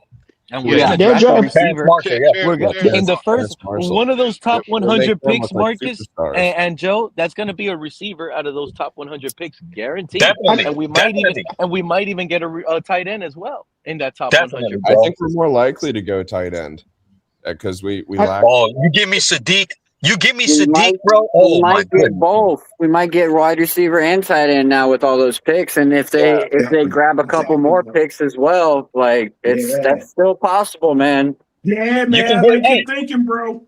Hey, you can give up 2 thirds and try to get back in the second package those seconds and try to get back in the first. You can do whatever, bro. You can get two, three. You can do. Fun to play with. And this is what happened in 2020, and this is what happened in the 2020 draft. Why we messed that draft up. We had you're right. You're right. Let's not do that. Let's not do. Yeah, you're right. Instead of evaluating players and getting the best players, they're more focused on how they can swim around and dance around in the draft. No, you're right though. You're right though. No more 3 first rounders. No more 3 first rounders. You're right, because that costs bread. That's what got us in this situation. You're right. You're right. I forgot about more focus on how to move around in the draft. Like if they do that now and then set their, if we start trading crazy in the draft, we ain't never have a plan, bro. We ain't never have a target. Think about it. We keep trading back. Oh, we get to pick 11. They trade back. Oh, now they're at pick 30. Again, they trade back. Like what plan do you have? Pick 30 is there's a significant, if we do trade back from 30 though, there's a significant, like if we go to 35 or something like that, I believe the contract is significantly different, not only in value but also the 5th-year option. Exactly. Yes. You get the 5th-year option if you draft at 30, which could be good or bad depending on how you look at it, but it's also a little bit less expensive if you move back a few more spots from there. And that's why Jeremiah Love in the first round would be such a good pick, because if you're going to use that 5th-year option on any player, it's always best to use it on a running back. No, if they trade Achane, you can run Love to the ground for the next 5 years. If they trade Achane and we get Love, and we end up getting a running back and a lineman. Here's the thing. I think Joe said it. Achane is probably going to be a draft day trade. If we're sitting there at 11 and Love falls to us, we draft him. We don't even have to make phone calls. Our phones are going to start ringing. Hey, they're going to ring off the hook, what are you doing with Achane? They're going to ring off the hook. They're going to want Achane. We took Love. What's up? Didn't I say that earlier on the show? Yeah. Yeah, we've all said Jordan it. Love has been a popular pick over here on this channel for a while now. Wait, Mr. Remember, Paul, Mr. Paul, when I said when I first said before these mock drafts started dropping, I said somebody asked me, and I said we should pick not Jordan Love, Jeremiah Love at 11. Everybody went crazy on the panel on me. Okay, you picking a running back that high? Well, that's because I don't feel like he's going to fall to 11, bro. There's too many teams before 11 that need a running back and want a running back and will definitely take him. Tennessee being the most predominant at 4. No, Fred, my crazy idea was just that since we have all these picks and what have you, if they really are interested in bringing in Jeremiah Love, that they may jump up and get him, but I doubt they do that. That's just a crazy thought. Hey, and let's not sleep on Arizona as well. Like, they need a running back too. They could easily grab Jeremiah Love at 3 and plan on picking up a quarterback later in the draft. Let me ask you guys this. Right now, okay, dead cap, like you said before, Cat, it's 175. When we got cap compliant, didn't us getting cap compliant roll us back to 310 million? And now the 310 million take away from the 175? Or am I doing the math wrong?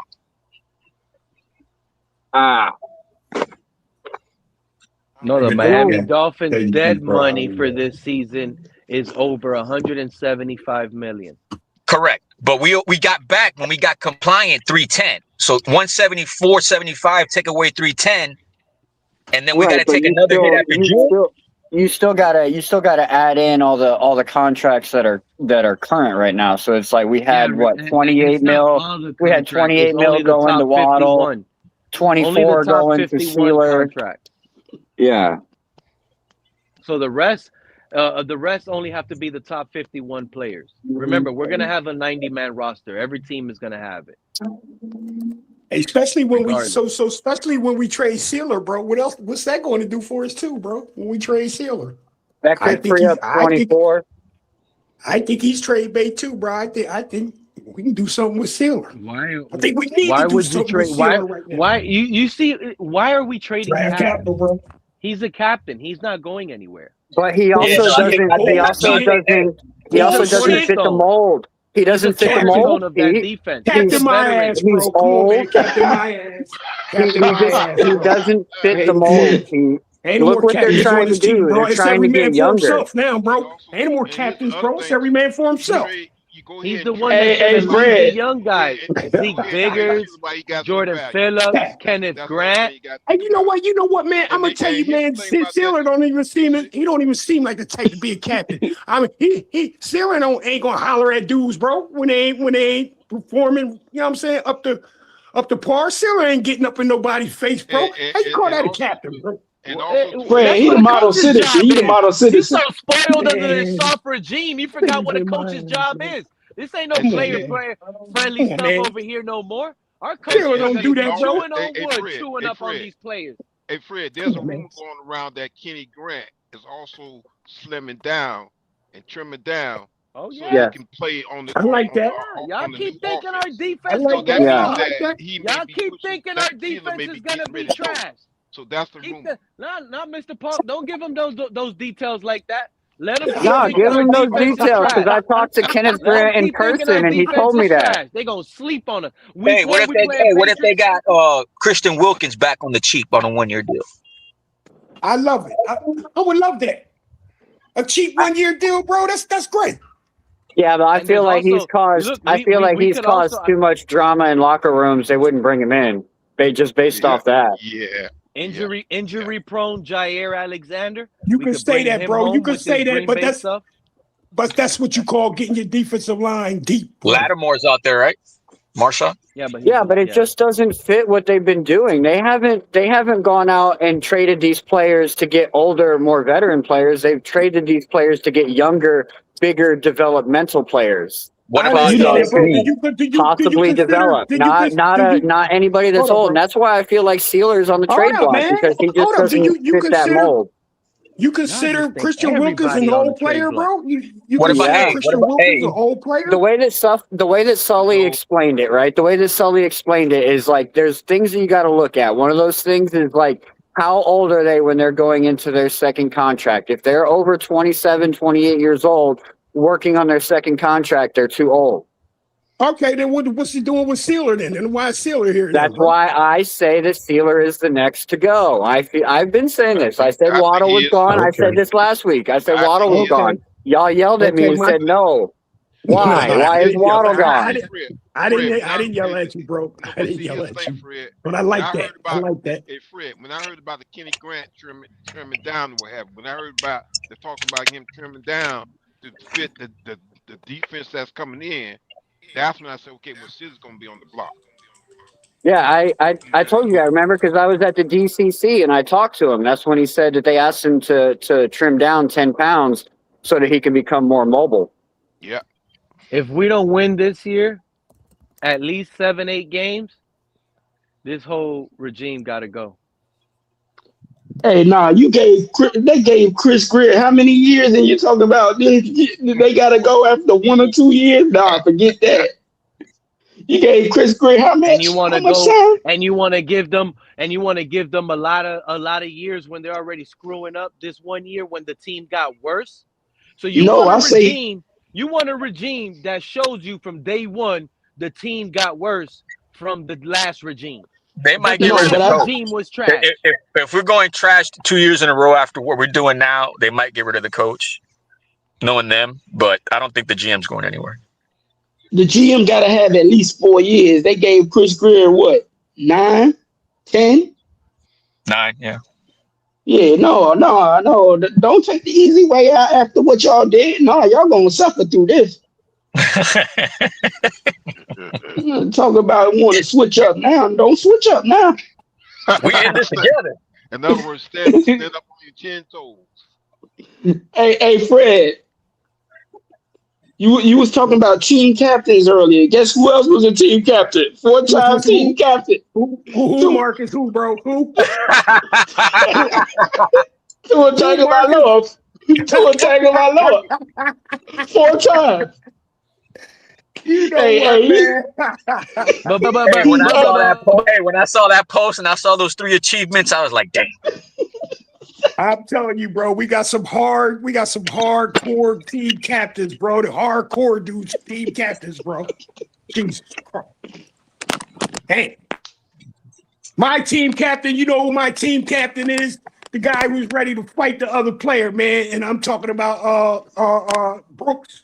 I'm talking about Brooks, bro. That's my team captain. Willing to fight your own players, bro. You can be my team captain all day long, bro. That's the only team captain I see here in this building. Yeah, no, he was a silent assassin, bro. I love Brooks. That's why I don't think he's going anywhere. There's a team captain. Because for the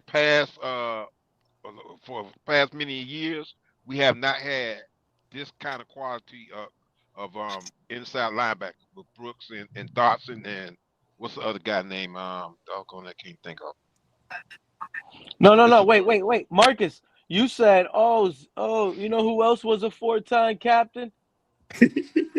who you said Tua, like you making fun of like captains? Like you don't see there's a difference between Zach Zeeler being the captain and Tua being the captain? Hell we've no. had streams over here. When they labeled Tua a captain, we had streams up here saying this is all a flaw. They giving him the captain. They just giving it to Tua. You don't think Zach Zeeler earned that captain? Respecting that locker room from hard work in a different nature? Breaking news. It's really confusing. Did y'all just see that the Colts signed a basketball player to try and convert him to a tight end? I think he'll be. They're doing everything over there, bro. And that's why the they doing anything to try to save their job. They over here focusing their time on a basketball player trying to turn him in. I'm glad that's not our team. Soon as somebody hits him, bro, he's ready to go back to basketball, bro. Sound like Chris Greer's over there. He's 6'8", 250. As soon as somebody hits him, bro, he's gonna be ready to go play volleyball, bro. Cut it out, man. I'll go back to basketball. No, who was that? Gesicki. Gesicki played volleyball. Yeah, this guy's a Notre Dame basketball player. Come on, man. I think football, bro. On a heavy run team. That man probably said, I ain't blocking all day for that team. I think if you're going to play football, bro, if you didn't do it in high school, bro, at least by your first year in college, bro, it's too late for you to wanting to play. Definitely in the NFL, bro. It's too late for you. Especially if it's an NFL player, your first hit. Well, man, you ain't even get to bounce off these weak tacklers in college. First time, first time he gets hit, man, he's gonna be complaining about a foul, bro. Yeah, but you'd be surprised how many. He's gonna be able to walk on the field looking for the free throw line, Fred. The Colts have another basketball player, Mo Alley Cox. He was Virginia. He played basketball at Virginia Commonwealth. I like that Mo Alley Cox, bro. I do, man. I like him. He didn't play football in college. He played at VCU. He played basketball. And wow. He's been in the league since 2017. And that's why the Colts can't win a playoff. We had a quarterback. We had a quarterback in the NFL that was up. That's probably why they signed him, because they have the comfort of knowing that it's worked out with Mo Alley Cox. They're like, let's get another one, and let's have him learn from Mo Alley Cox to see if he can turn into a legit threat. They got Tyler Warren too, right? Okay, if you have a 6'8" basketball player in your red zone game, that is kind of scary. Like, you have to game plan around that. Yeah. We added Waller in there, and Waller's got ups, right? And he's got long arms, and immediately we got a few touchdowns. And he's still a free agent too, right? Waller. We were throwing those balls. Yeah, he's a free agent. Got him, and he just jumps up and high points it. That's it's not like it's a problem. Man, I would put Waller on the outside, bro. You could put Waller on the outside. Bro. Finally, Sharif. Someone woke up from his slumber. You finally woke up. These bad takes put you to sleep. What's going on, Sharif? Hey, man. Love my Dolphin fans. Love to everybody. Fins up. I think Njoku signed yesterday or day before yesterday from the Browns. So I don't know if they're going to bring back Waller. That's why I said that. But I have some inside information on Bobby Slowick.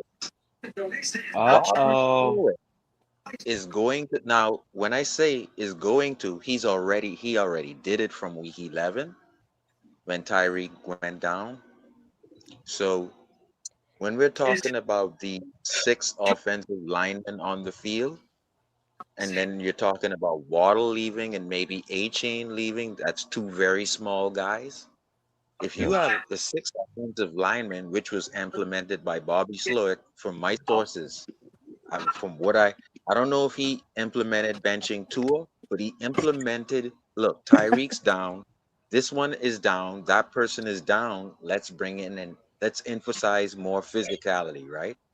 And if Bobby is going to do that this year, right, with Ollie Gordon and Wright, and probably get Love, like you guys are saying, Jeremiah Love, I look forward to a better play action rollout, making miscommunication with the linebackers and the edge. Are you going to come for Malik Willis while he's rolling out? And then are you going to commit? And if you do, then the comebacks are going to be available for the tight end and the wide receiver on that side.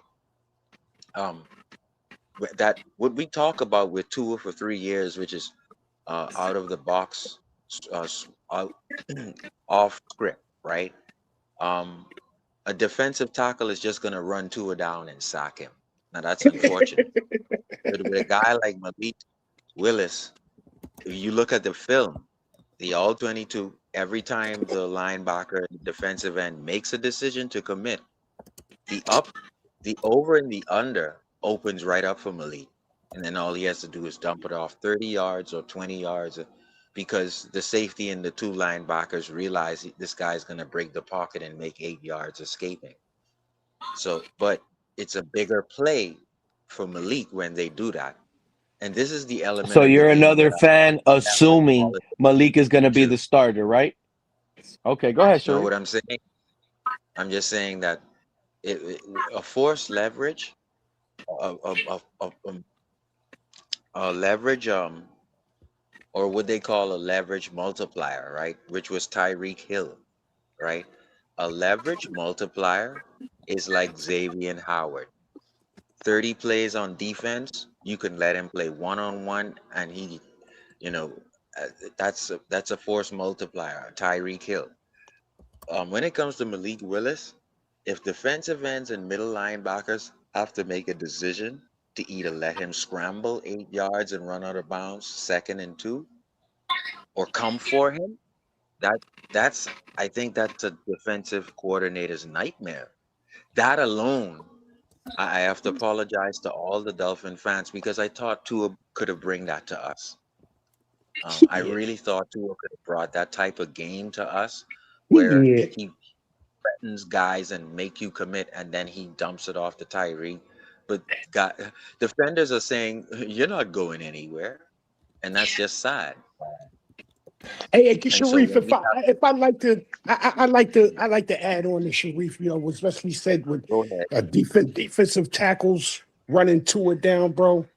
And right now we're in a position where, man, defensive tackles probably are not even going to want to run after Malik Willis, bro. You know what I'm saying? It's going to be exerting their energy, bro. So they probably give up on the play a lot more than what we, you know what I'm saying, than what's been going on, bro.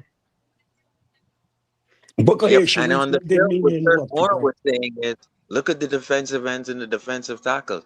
The minute Malik breaks the pocket, they just stand there knowing it's just a waste of energy trying now. Exactly, bro. Exactly. It's a shame that Tua didn't bring that to us, and I have to apologize to the fans for saying that he would. And but we have. I'm glad you apologized. Yeah, that deserves an apology, bro. Yeah. We had to hear that, and you could go for long hours sometimes, Sharif. And I remember that day. Oh my God. I even had to ask you 2 times. You really believe Tua's going to be mobile? You really believe Tua's going to be moving around like you say? But it's all good, man. Forgiveness is. No, he was right. He was mobile, but then Houston stopped the mobility. Dang. So shout out to Jesse Johnson in the chat. Correct. Even the play where he escaped the pocket, and he didn't have to take that. He didn't have to take that tackle, Cap. Do we have another good receiver? do we have another good receiver after the Waddle trade, pretty much? And we're gonna get Jesse bro. I'm Johnson, telling you now, I bro. can't speak for these other people on the panel, but I'm gonna tell you from me, Jalen Tolbert is a better receiver than Jaylen Waddle. So we upgraded at wide receiver. We did. We just And we got need another more. J. We just Bro, need more at wide receiver if because you guys, Malik Washington is not the answer. if you guys seen Christian Watson play for Green Bay, Jalen Tolbert reminds me of his skill set, bro. He's not Yeah, but afraid to get Jalen hit. Tolbert, He'll yeah, go he's up and get nasty it. like that. He goes up and get it, but Jalen Tolbert is actually a better route runner than Christian Watson. And what about Cornell Tate? What if we drafted Cornell Tate? He's good, bro. You see what I'm saying? Hell That's what yeah, I'm bro. saying. You Or the seen his dude Cornell comps? Tate. Boston, bro. Have Or you the seen dude his Boston, comps, bro? man. Come on, man. Yeah, Have you seen his comps? yeah. Bro, I They say believe Cornell Boston. Tate is gonna fall. I believe Boston being number one, bro. I honestly do. Who? Boston. Denzel Boston and Cornell Yeah. Tate. Yeah, No, you know I what? believe You he'd know be a what will Boston be perfect being fit. number insane? one, bro. You He'd know be what will an be absolute insane? perfect fit If at we 30. do draft Carnell Tate this year, we have a terrible year, and we draft Jeremiah Smith bro. next draft. If you get Carnell Tate and you draft, and you trade for BTJ, come on, man. Me and I you Come think on, man. will I have think Boston the at two 30 is best a real weapons in the possibility. NFL if you do that the next 2 years. You draft Carnell Tate, upgrade the offensive line. You're trash enough to get Jeremiah Smith. Now you got two of the youngest receivers in the league right now and the best receivers in the league entering their Yeah, prime. yeah, On yeah. 5-year deals. On 5-year deals. Yeah. Overnight. Rookie contract. Yep. Overnight. With a cheap quarterback contract. That's why I love you guys, man. That's why I love you guys. Our weakness could go to strength in 2 seasons. I would still get 2 beefy ass linemen, bro. Yeah, I still got to definitely. beef up the line, bro. Definitely. I mean, We we're got going to Ed draft Simmons. we're not going to draft 7 kickers. We have 7 top 100 picks. I think we're going to address almost every position. Hey, Cat, didn't we pick up a tackle from the Buccaneers too, bro? Yeah, but from what I'm hearing, he's like kind of like the Bucks. He was like their Jesse Davis. You know what I'm saying? Yeah, Like they compare him to Jesse Davis. That's Hey, absolutely man. right. Oh, my God. He's very similar to Jesse Davis and Borum. The guy Borum that we had, very yeah, similar. they're serviceable, but 1 year tops. Well, he's got a battle in camp, so just them doing that, bro. You know what I'm It's a saying? body. He's going It's to a have to body. battle in camp. There you go. Yeah, Tony. it's a You know what I'm body. saying? There you go. Of course, we know the camp Dolphins. body, my bad. Well, of course, we know they're going to draft another tackle, bro. We know this. We already know this, bro. But I you know wouldn't what be I'm saying? mad, bro. I would not be mad if they got Maunoga. If they got Maui, bro, I would not be mad at all, bro. I wouldn't be mad either, bro. I wouldn't. Is he another Polynesian like Salvanea? He's like a Panay Sewell, bro. Generational. I'm with that. We having bad luck with these guys over here, man. But you know What guys, man? What guys, bro? I mean, Koamisi, Tua, Zach Wilson, Salvanea. I'm ready to see some of Pete's mock drafts. I can't wait to see that.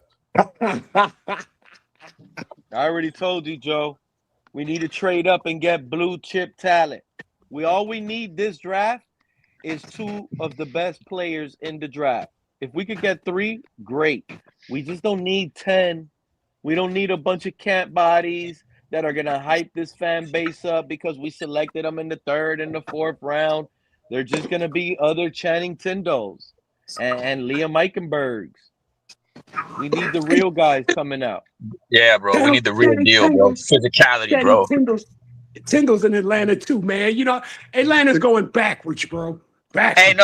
Hey, Fred. I've been on the podcast, bro. I've been like subscribing to a lot of like Atlanta Falcon podcasters, bro. Yeah. And they love the move, bro. I'm like, okay. They love the Tua move. Yeah, they love the Tua move, bro. They love the Tua move. Of course they do, Fred. The last time they seen Tua sliced the Falcons up. Falcon fans don't watch Dolphin games. So when they saw that Falcon game, they said Tua ate us up. He threw 4 touchdowns, no interceptions. We got a guy. Hey Fred, they said Tua is like a cheap version now because he's so cheap and they paying him like $1 million. They say he's the cheap. They say he's the cheap version of Lamar Jackson.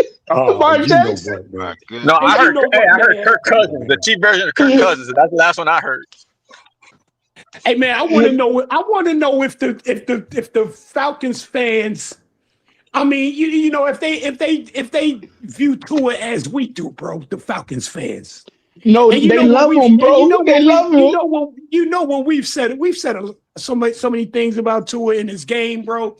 Like, I mean, I don't think the Falcons watch. I don't think they watch Dolphins games. You know what I'm saying? I don't think they paid too much to Tua like that. And they probably really think they got a gem, bro. You know what I mean? Yeah, because I'm in the Falcons. I'm in the Falcons group. Hey Pete, who was it that came up here not too long ago? It was Red what was that Swan. guy's name? He was up here. Yeah, Red he was Swan. asking about. Yeah. Remember, he was asking like, how's Tua? You know what I'm saying? Like, oh yeah, that's right. Sure no, like I was trying to tell the Falcons fans because I'm in the Falcons groups, and I be telling like, hey, don't believe in Tua. They believe in him, bro. They think he's like a Lamar Jackson. I say he can't run. Well, I don't understand that. That's just like you're reaching at that point. But they're not reaching because Dolphin fans been doing the same thing with Malik Willis. Y'all going back. Let me tell you. Y'all going back. No. Because Sharif is up here. Guess what these Falcons fans are doing? They're going back to Tua's college film. It's only been like 5 years. You shouldn't regress that. So they're going back to his college film. They see him getting loose, running around, getting yards running. So they think they got a little mobile Tua. You know what else they talk about? That 70-point game. You know what, Marcus? Hey, Marcus, cut it out, bro. 4 touchdowns versus the Ravens. Hey, we can go to these Falcons channels and hype Tua up like nobody can. We could sell they're talking about They're talking about the comeback against the Ravens too. They said they ain't never seen a quarterback do that in Atlanta, bro. In fact, Matt Ryan lost the Super Bowl. Hey Fred, Fred, I told him that's the year we got Waddle. That's the year we got Tyreek, and they said who had to throw Tyreek the ball. And some of those Falcons fans said Tua broke the curse. Now they don't got to feel like they're gonna lose to the Patriots because Tua ain't never lose to the Patriots. I bet you they still talking about Tua running over the safety of the Jets, bro. Cheese in a mousetrap. Yeah, I just don't believe it. Like they said, the reason why Tyreek got to 2,000 yards is because Tua was throwing on the ball. I just couldn't believe it. God, man. Come on, man. You talking about fooling the fans, bro? Fred, I heard some Falcon fans saying that they heard Dolphin fans saying Tua was the best thing since Dan Marino. You know what, man? I remember them saying that too, man.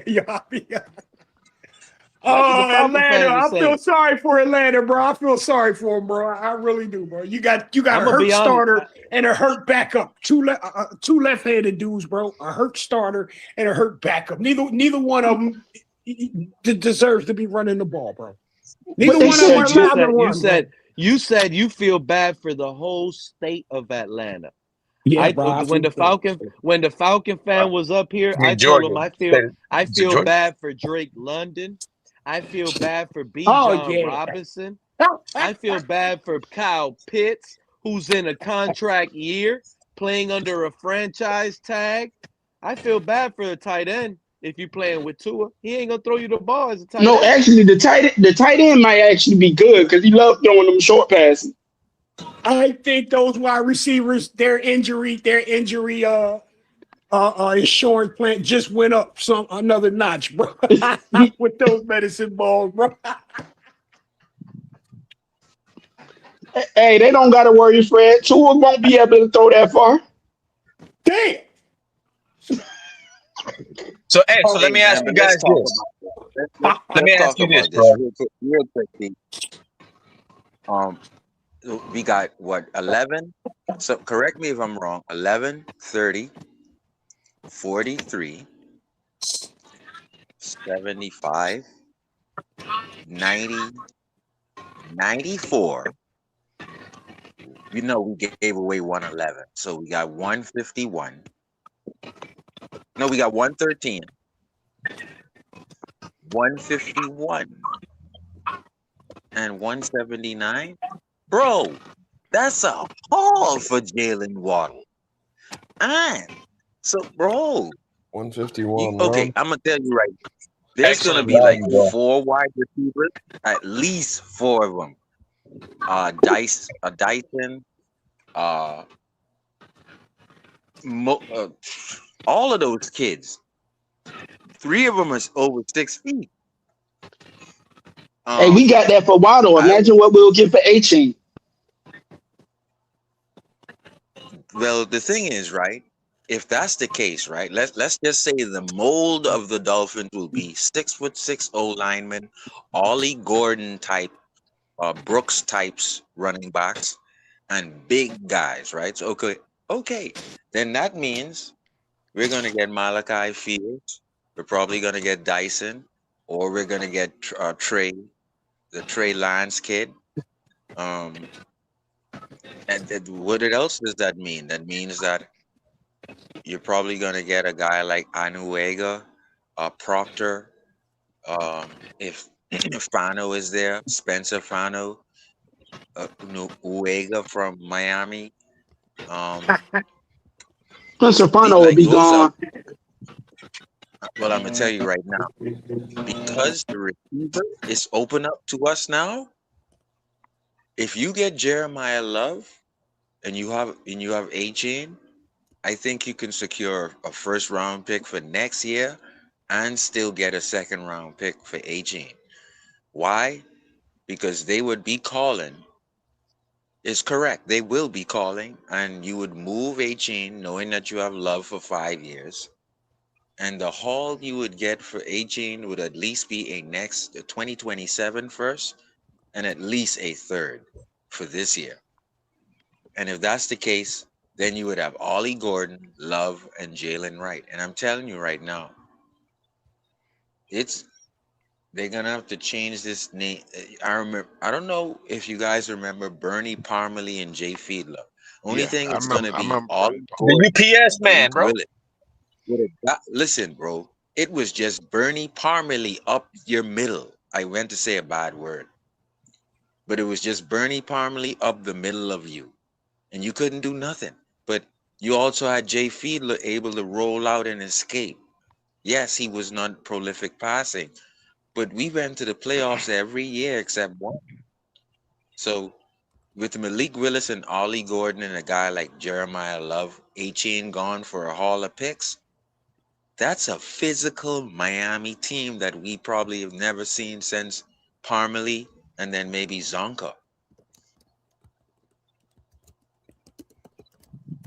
I don't know, man. That not North Turner, man, but Dave Wanstead had somewhat of a physical running team, bro. That was North Turner.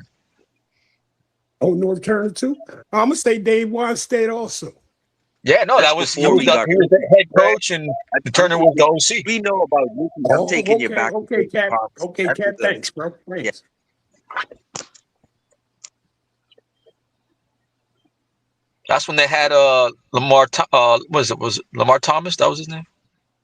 I don't want to hear anything about these people being experts because they're on ESPN or they're on NFL. They're all making it seem like the Broncos fleeced us. I hope you're aware of the national media reaction. What do you think about that move, Pete? What do you think? How did that work for them? I like the move for us, but I just don't like the draft capital all being this year. I actually would have preferred the first rounder being in 2027 and probably got like the third and the fourth this year. What, after the Broncos go back and win the Super Bowl, that's going to be pick 32. I think they're going to be an early favorite. The only reason they didn't win the Super Bowl this year is because Bo Nix went down. I agree with that. So either way, it's a high pick. But I mean, it depends where you want, what year you want that pick in. And it could be a slower start though, Joe. So you can't say that. Bo Nix So if coming back off the ankle surgery that he got in the championship game. Yeah, but either way, they're going to be sniffing around the playoffs. So you're talking 24 and up. It's not like that'll magically turn into a mid-round. Should be. Yeah, they'll be 20-something. So let's say sniffing around the playoffs with Mendoza over there, well, Mendoza's got a huge hill to climb there. Look at the coach QB combos in that division. You got Herbert, Harbaugh, you got Mahomes, Reed, and you have Nix and Peyton. That's Mendoza should just tell the Raiders he's not going there, bro. Yeah, I mean, look, the Raiders are building something nice. I mean, that whole Eli. Be a problem. I think so too, Joe. And not to mention they got Kubiak as the coach, right? The one that everybody wanted. They hype up all these coaches. That's the first. I got some people that think Mendoza is really a 5th round talent. If it was another draft, that's crazy. Damn, Marcus. Those are haters. It's not really haters. He's a clone copy of Tanner McKee. No, this guy just all right. Quarterbacks have won national championships, Joe. Won Heisman's before and were bust. He won that with pure grit. That was one of the best college national championship plays. It was a fun end of season. Hey, Tua got some national championships we could talk about. Exactly. With a miraculous comeback. Devontae Smith. They beat Oregon. That man threw up a prayer. They beat Miami. They took down teams left and right. And if you want to say Paul Signetti, sure. Let's see if they're back. Right? No. Indiana beat a lot of good teams this past year, bro. They beat a lot of good teams. Yeah. Hey, Fred, I'm in the Atlanta Falcons group now. Look, they showing Tua and back in Atlanta. They showing that pass he threw in the Superdome. They love that pass, bro. When he was at Alabama. Yeah, I told you. What I told you, Marcus, they go back to college film. Going into his 7th year. That's what Dolphins fans are doing. They're bringing up college film with Malik Willis now. Look what Malik Willis was doing at Liberty. Look at him. You can do that with every quarterback. Look at why they ain't doing that with Quinn Ewers' film in college. They did. They have done it, bro. They have done it. I don't think they like a white quarterback. Some of y'all like quarterback. Oh, you know what, Pete, man? Hey, this is crazy.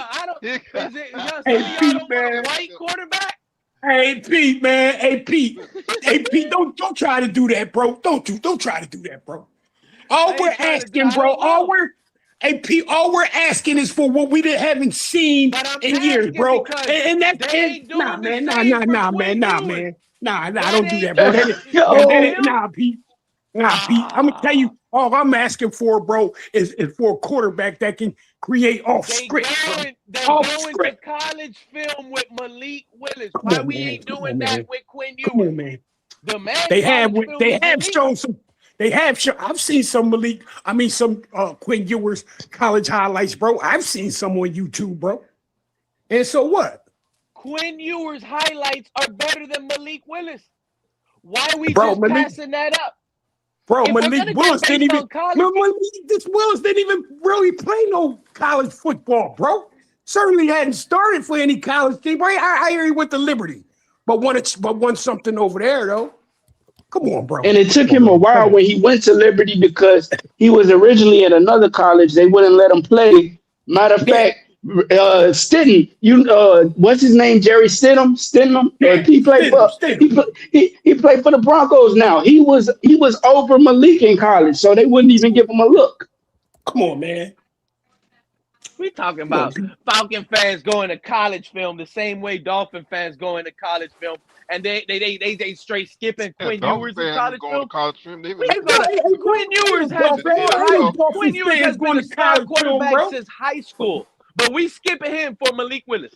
Why? Hey, Fred, I got into another argument, and they said that the reason why Tua was playing bad is because he injured his thumb last year, right? I said he got worse injuries than that thumb. Yeah. Hey, I just let him go. I just let him go. You wait till Tua has a half yard to get for a fucking first down and then slides 2 yards short. You wait till that shit happen, Malik, man. You watch how they go the fuck off, bro. I say, I'll show you Lamar Jackson. Hey, let's run a quarterback sneak. See what happens. I don't know if y'all seen it, but Tua had the little presser with the Falcons and stuff. Like, that man has no motivation. He like, rise up, Atlanta. Like, you got no motivation. Like, no fire in you. You cook, my boy. Hey, when he first started talking, he's like, "Hey, this is Tua here. I just wanted to." He had to look around first to know where he was at before he say where he was at. He's definitely going to do the swag serving thing and have the most cringe meme ever. I'm waiting for the press conference. Hey, Pete and Panel, can I ask you a football question real quick? Now, with this Jaylen Waddle trade, you think it's fair to say Howie Roseman and Philly's like AJ Brown's price definitely went up? Yeah, they brought in Hollywood Brown to Philly today too. I don't know if anyone saw that. Oh yeah, AJ Brown's gone. He's gone. But like, what do you think? What do you think's the asking price? What do you think's the asking price now? AJ Brown to Miami. I don't You'd know. have to give. You'd have to give up 11. You'd have to get up off 11 to get AJ played with Vrabel, right? In New England and Tennessee, right? Tennessee, yeah. He drafted Malik Willis and AJ Brown connection. I want AJ Brown to go to Atlanta to play with Tua. Let's see what happens. Don't say Fred, please, Fred. I don't want anyone reading books on our Fred. sideline. Don't utter those words, kind sir. Please, I do not need AJ Brown in Atlanta, brother. Fred didn't say that, bro. Fred didn't I do not need him in Atlanta, bro. No, I'm just saying Tua wouldn't be able to give him the ball. To Pete's point, if we really wanted to go after AJ Brown, we could now. You definitely but could. I don't think, money. But if he have attitude issues, I don't think so. I don't think we have the money for that.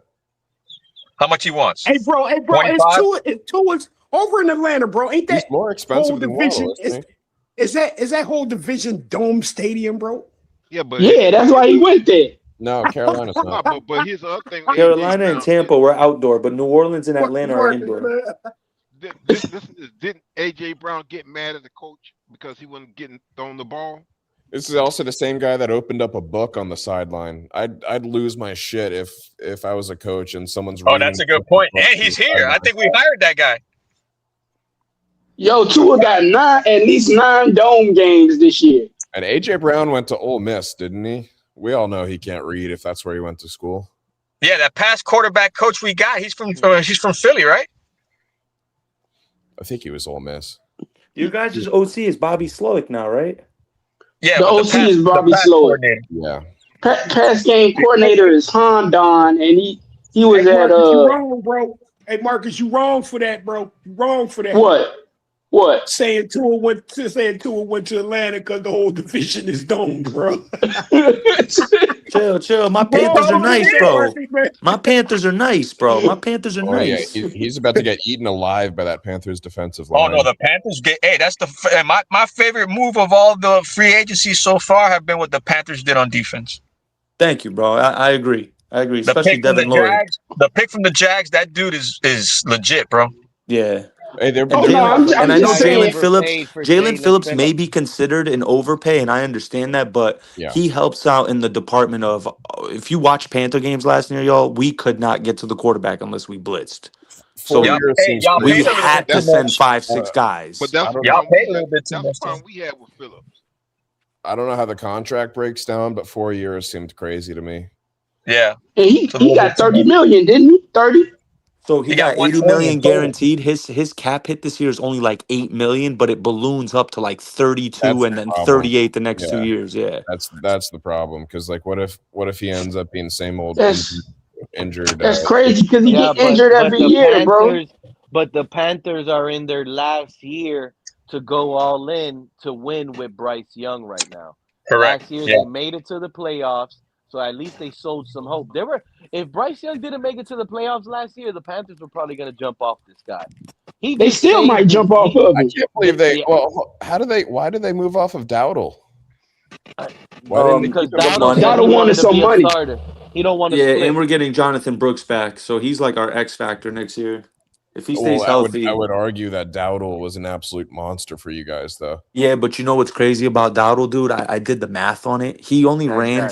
He ran for 100 yards week 5 against y'all, week 6 against Dallas, and week 9 against Green Bay. Those 3 games, Didn't mind he you, have multiple 200-yard games? No. Yeah, bro. Yeah, like that's Those what I are was gonna say. listen. Week 5, week 6, and week 9 are the only times he eclipsed 100-yard games. Those 3 games, if you add them up, it basically accounted for half the yards he got on the season in just those 3 games. Well, Then what did he do against Dallas, though? Rico Dowdle had the most overrated 1,000-yard season in that's on your NFL history for a running back. No. You loud and wrong. Now, Yes, that man was on a yes. split backfield, and when Chuba got hurt, he handled his own from those weeks. That's when he started Cap for getting life, those 200 maybe every yards. other day was asking to trade for him.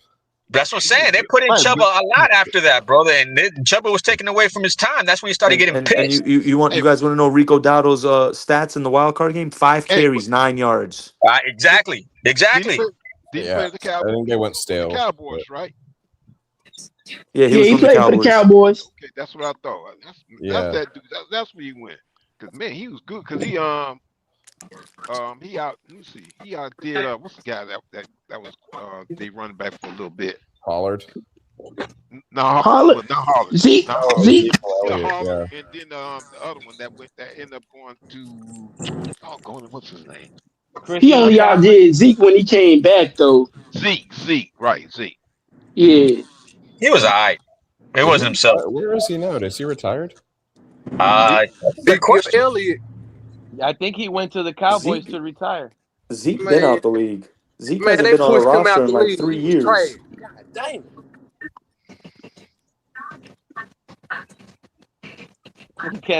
Kenna came in here hot. Okay. He said they pushed him out the league because he's trash. Right. What happened, Kenna? What are you talking about? Ezekiel Elliott? Yeah. Yeah, exactly. Pushed out the league. He was trash. Hey, let me ask you this. Who had a higher peak? Who do you think was better at their peak? Todd Gurley or Zeke? Gurley. Todd Gurley. Gurley for sure. Cool. All right, man, Gurley was nothing but the truth, man. Yeah, Gurley came out of that same class as Man, he won. Hey, that man won me some fantasy leagues, bro. Yes, he did. Gordon. It was what was that guy named? It was another guy named Gordon something. Melvin Gordon. Yeah, Melvin Gordon. Melvin Gordon.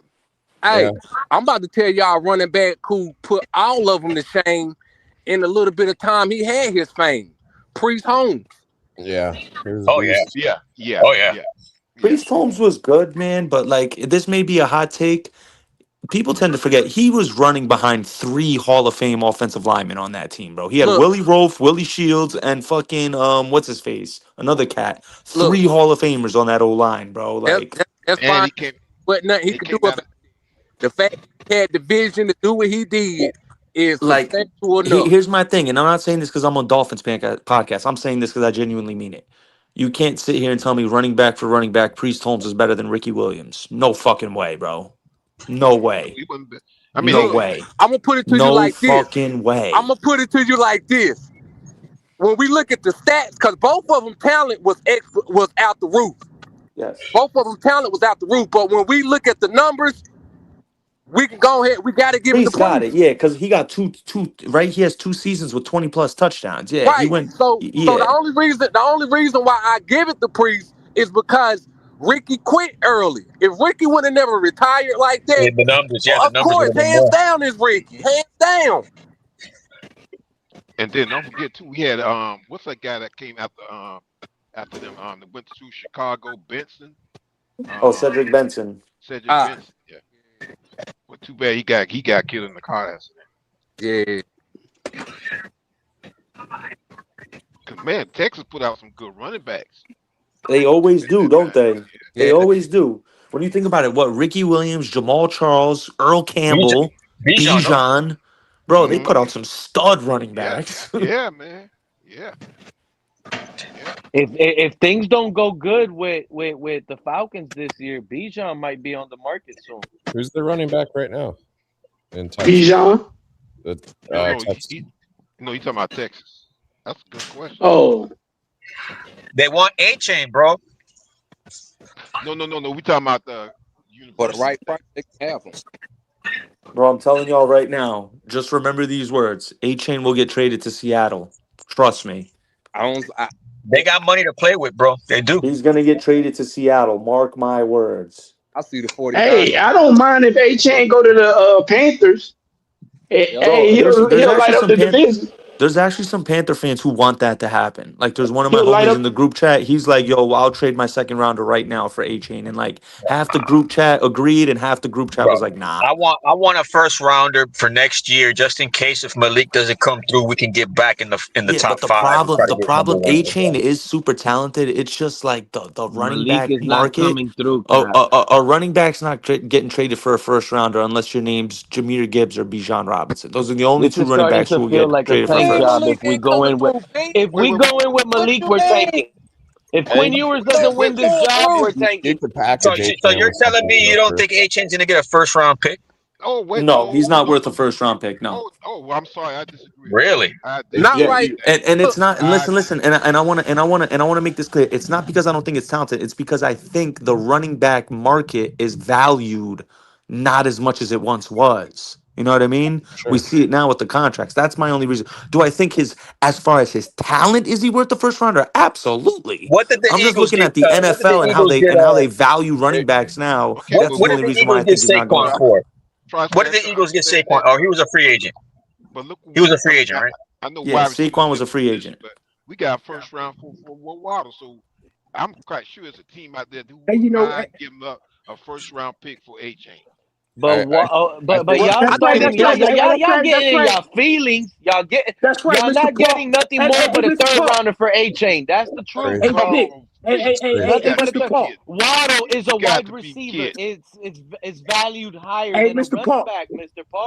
You can't say, "Oh, Waddle got a first, so Achane." No, Achane is getting. Yeah, exactly, Pete. It's the positional value matters. That's what it is. That's what it is, Mr. Paul. If the team wants Achane, bro, is something what they is their decision, or if they want to give up on. Here's the way I look at it. Here's the way I look at it, gentlemen. Say if he's worth it or not. It's not to say if he's worth it or not, bro. Exactly. But for that team just might feel that he is, bro. So exactly. Here's my thing too, Fred. You look at the NFL. You look how the NFL is gone. Look at what Washington and Chicago did, bro. Kyle Monangai was a 7th rounder. He's a fucking baller. Yeah, Ja'Cory Crosby Merritt, 7th rounder, baller. You know what I mean? Like the value of the running back is just not what it once was. Oh, look at Achane. We got Achane in the 3rd. Bucky Irving was a 4th round pick. Oh, look at what we got. Jay Ajayi. Yes, bro. Bucky Irving was a 4th rounder. 125. Yeah, like I said, the last run, first round. Yeah, if I'm a GM and someone's asking me, and the Dolphins are saying, "Hey, give me a first for Achane," I'm looking. No one's gonna take that. I'm looking at our 4 3rd-round picks, and I'm telling Sullivan, you got to throw in one of those if I'm even considering this. Very true. I think it's a strong possibility to package Achane in one of our for next year, not this year. Next year, I would think for 2027 first. I wouldn't be surprised if Achane or Sealer would go. Okay. Hey, if you got rid of Waddle, I would not be surprised if one of the other two goes. John, breaking news. We traded Jaylen Waddle. How you feeling about the moves the Dolphins did? If we're switching to 4th, fits that mold. I like it. I'm glad we did. We'll get more glad picks. We got rid of our number 1. Well, we're going to get younger, and they're going to get people. Well, we are the youngest, yes. The only problem with it though is you have no one to throw for Willis to throw with, unless they draft somebody in the first round. They're gonna be drafting Yeah, pass they're catchers. gonna get somebody in the draft. You got to think one of those first rounders. Yeah, but they we gotta got be getting a Jalen weapon. Tolbert. John, we got Jalen Tolbert. Who? Yeah, but they still gonna get somebody out the draft. Who? And what you think they're gonna do with Cam? What you think they're gonna do with Cam Miller? Bro, Jalen Tolbert was like Jalen Tolbert was like wide receiver 5 on the Cowboys. What we have 10 or 11 picks. Am I right? 11. John, we have 11. John, here, this is. I came on this show earlier and I said I love what you guys are doing. Between picks 11 and 94, in that 83 pick range, you have 7 draft picks. You have 2 firsts, a second, and 4 third rounders. Good capital. It's good capital. Really good capital. Yeah, I remember last time I was on here, Pete was saying fire the coaches because they were doing a bad job. Right, Pete?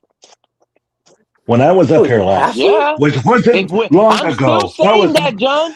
I'm still saying that. If we better win.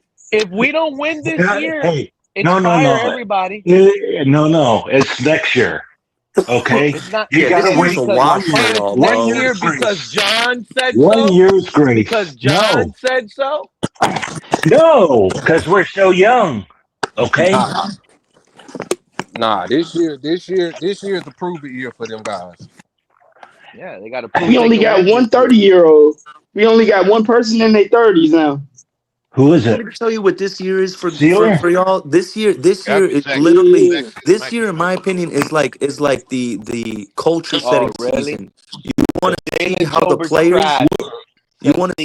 players react to Halfley. Yeah. That to me is what's important this year. Like how the players react to Halfley and how he commands the locker room. That's the beginning of it all. You want your coach to lay down a good foundation. Well, we already know. Basically, that's what's happening.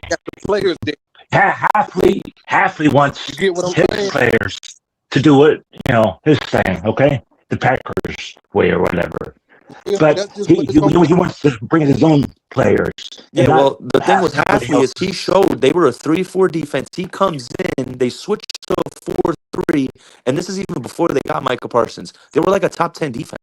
They went from one of the worst defenses to a top 10 defense in 1 year with him. So, like, he has shown the ability to have a positive impact on a defense.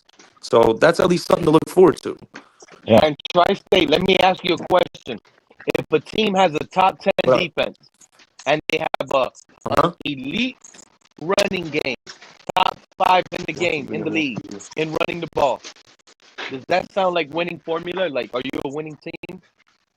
Well, kind of, but it's like I gotta go back to the wide receivers, bro. You have no wide receivers who can get open. If you have elite you have no wide game, receivers who are game changers. You have no pass catchers. Receivers that can run you blocks. know this as well as I do, Pete. You know this as well as I do, Pete. When you're a one-dimensional football team offensively, teams will scheme that up and shut that down real quick, bro. Hey, Pete, real quick. That's what they did with Mike McDaniel. I gotta go, bro. I'm gonna leave. I gotta go, Pete. But I'm gonna leave you with this right here, bro. Falcons. Hold on, bro. Tua? No. Yeah, Tua. Well, good luck to those Falcon fans over there, man. With them believing in Tua, bro. One thing, bro. Hey, they got Lamar Jackson. Jackson. And then another thing, man. Waddle, and Dude could get hurt Patrick worse Achane, over there. They can finally throw hands while they're over there in Denver. Now they can finally throw hands, bro. We'll see who wins that. So, I'll see you next time, Pete. Have a great day, bro. Hey, Fred, man, appreciate your time. You have a good evening yourself. Take it easy, Fred. All you guys, man. All you guys. Love all you guys, man. You guys. What's up, Mr. Puck? What's up, bro? Don't break no jaws now. Love you guys, man. See you later. All right, Fred. Safety, bro. No, but we got 2 picks for Waddle. 3. You got 3, not 2. You got 3. We got 3. Okay. 3. That's even better. A first, a third, and a fourth. There you go. Kenna, you gotta look at it as a second, a fourth, and a fifth. No, here goes Pete with his technicalities. Yeah, how do you say that? It's the last pick of 30. each round. It's the last pick of each round, John. 30th pick is not the last pick, Pete. It's the second last. It's pretty much the last. But we get to use the fifth. We get to use the 5-year option. You know who was the 32nd pick of the first round, Pete? That's another thing. Lamar The Jackson. fifth-year option might be good, but the fifth-year option really isn't that good. If you're having to use that fifth-year option on your first rounder, that means it's taking him 5 years to see what he got. Exactly. You want that? Y'all want to deal with that?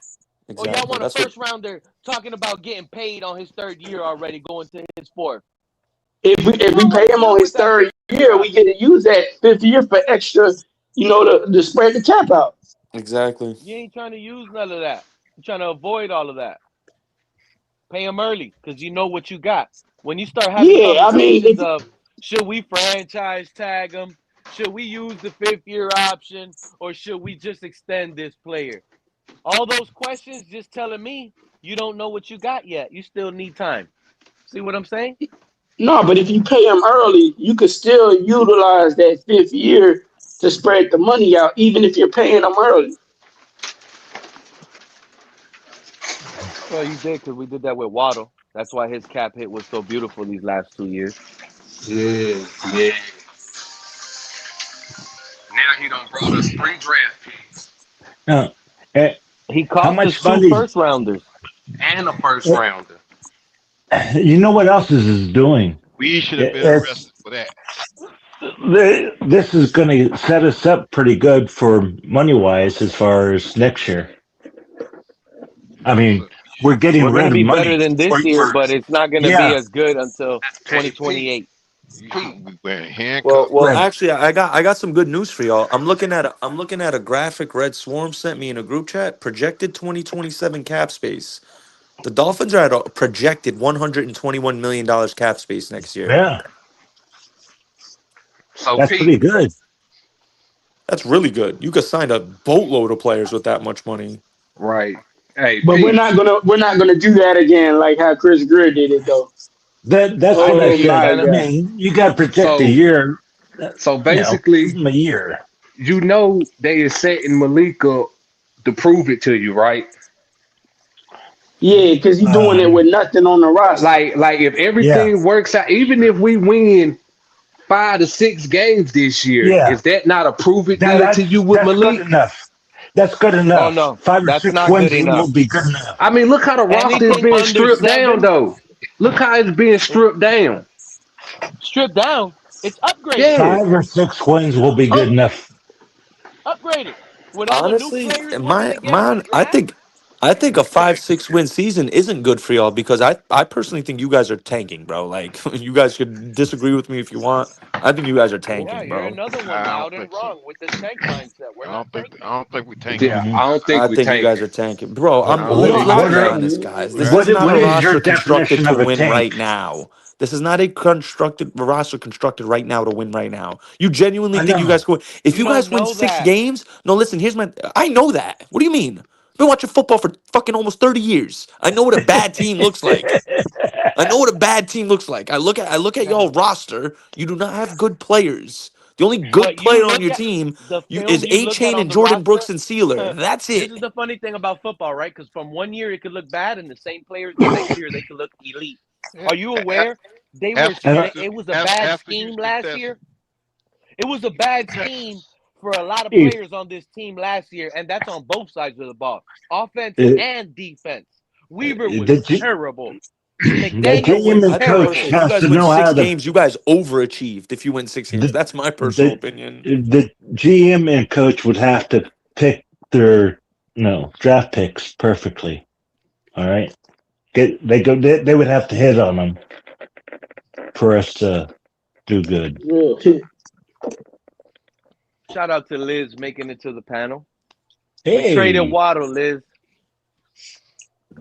Liz, how you doing? All right. I bet she's better now that Tua's gone. Yeah, she has no headaches. Yeah. Liz isn't going to know what to say this season without Tua here. Oh, I've got plenty to say. If the Go ahead. players are if the players are screwing up, I'll have plenty to say. And besides, Liz, if you miss Sue, you can go and watch the Atlanta games and and pick at them. Yeah. That man ain't going over there to start. Y'all keep listening to the didn't say media. that, Pete. All these Tom Pelisseros. I said that These are Liz the can same go and watch guys the Atlanta that game were if he congratulating and see clapping the Tua. Dolphins for paying Tua. Now Oh y'all no! want to like Hey, I don't get this, man. I would have never I picked saw some Tua. Atlanta podcasters. They said that Tua is starting because Michael Penix isn't healed from his ACL yet. Yeah. Michael Penix ain't here. Who's that? Oh well. Bad news for Atlanta. By week 7 next year, they're going to be out with both quarterbacks. Yeah. Both quarterbacks going to be out by Yeah. next year.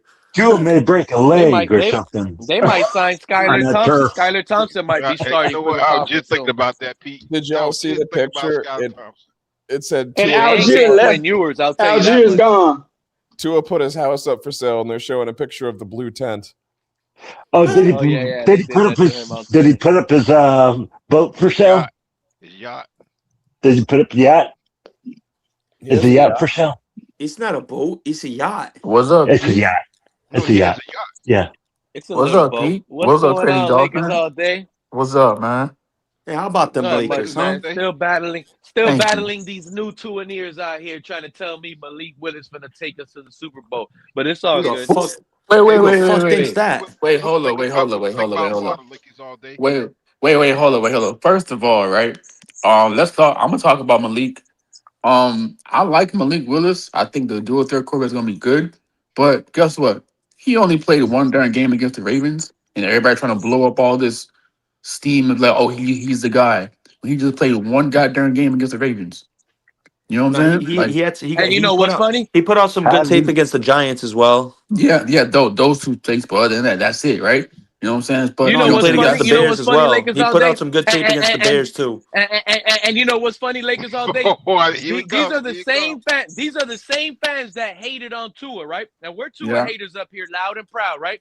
Yeah. But the reality is, Tua got better film than Malik Willis, and some of these Tua haters will deny those allegations and sit here and say Malik Willis is better. If they want to go just based on film, Tua has better film.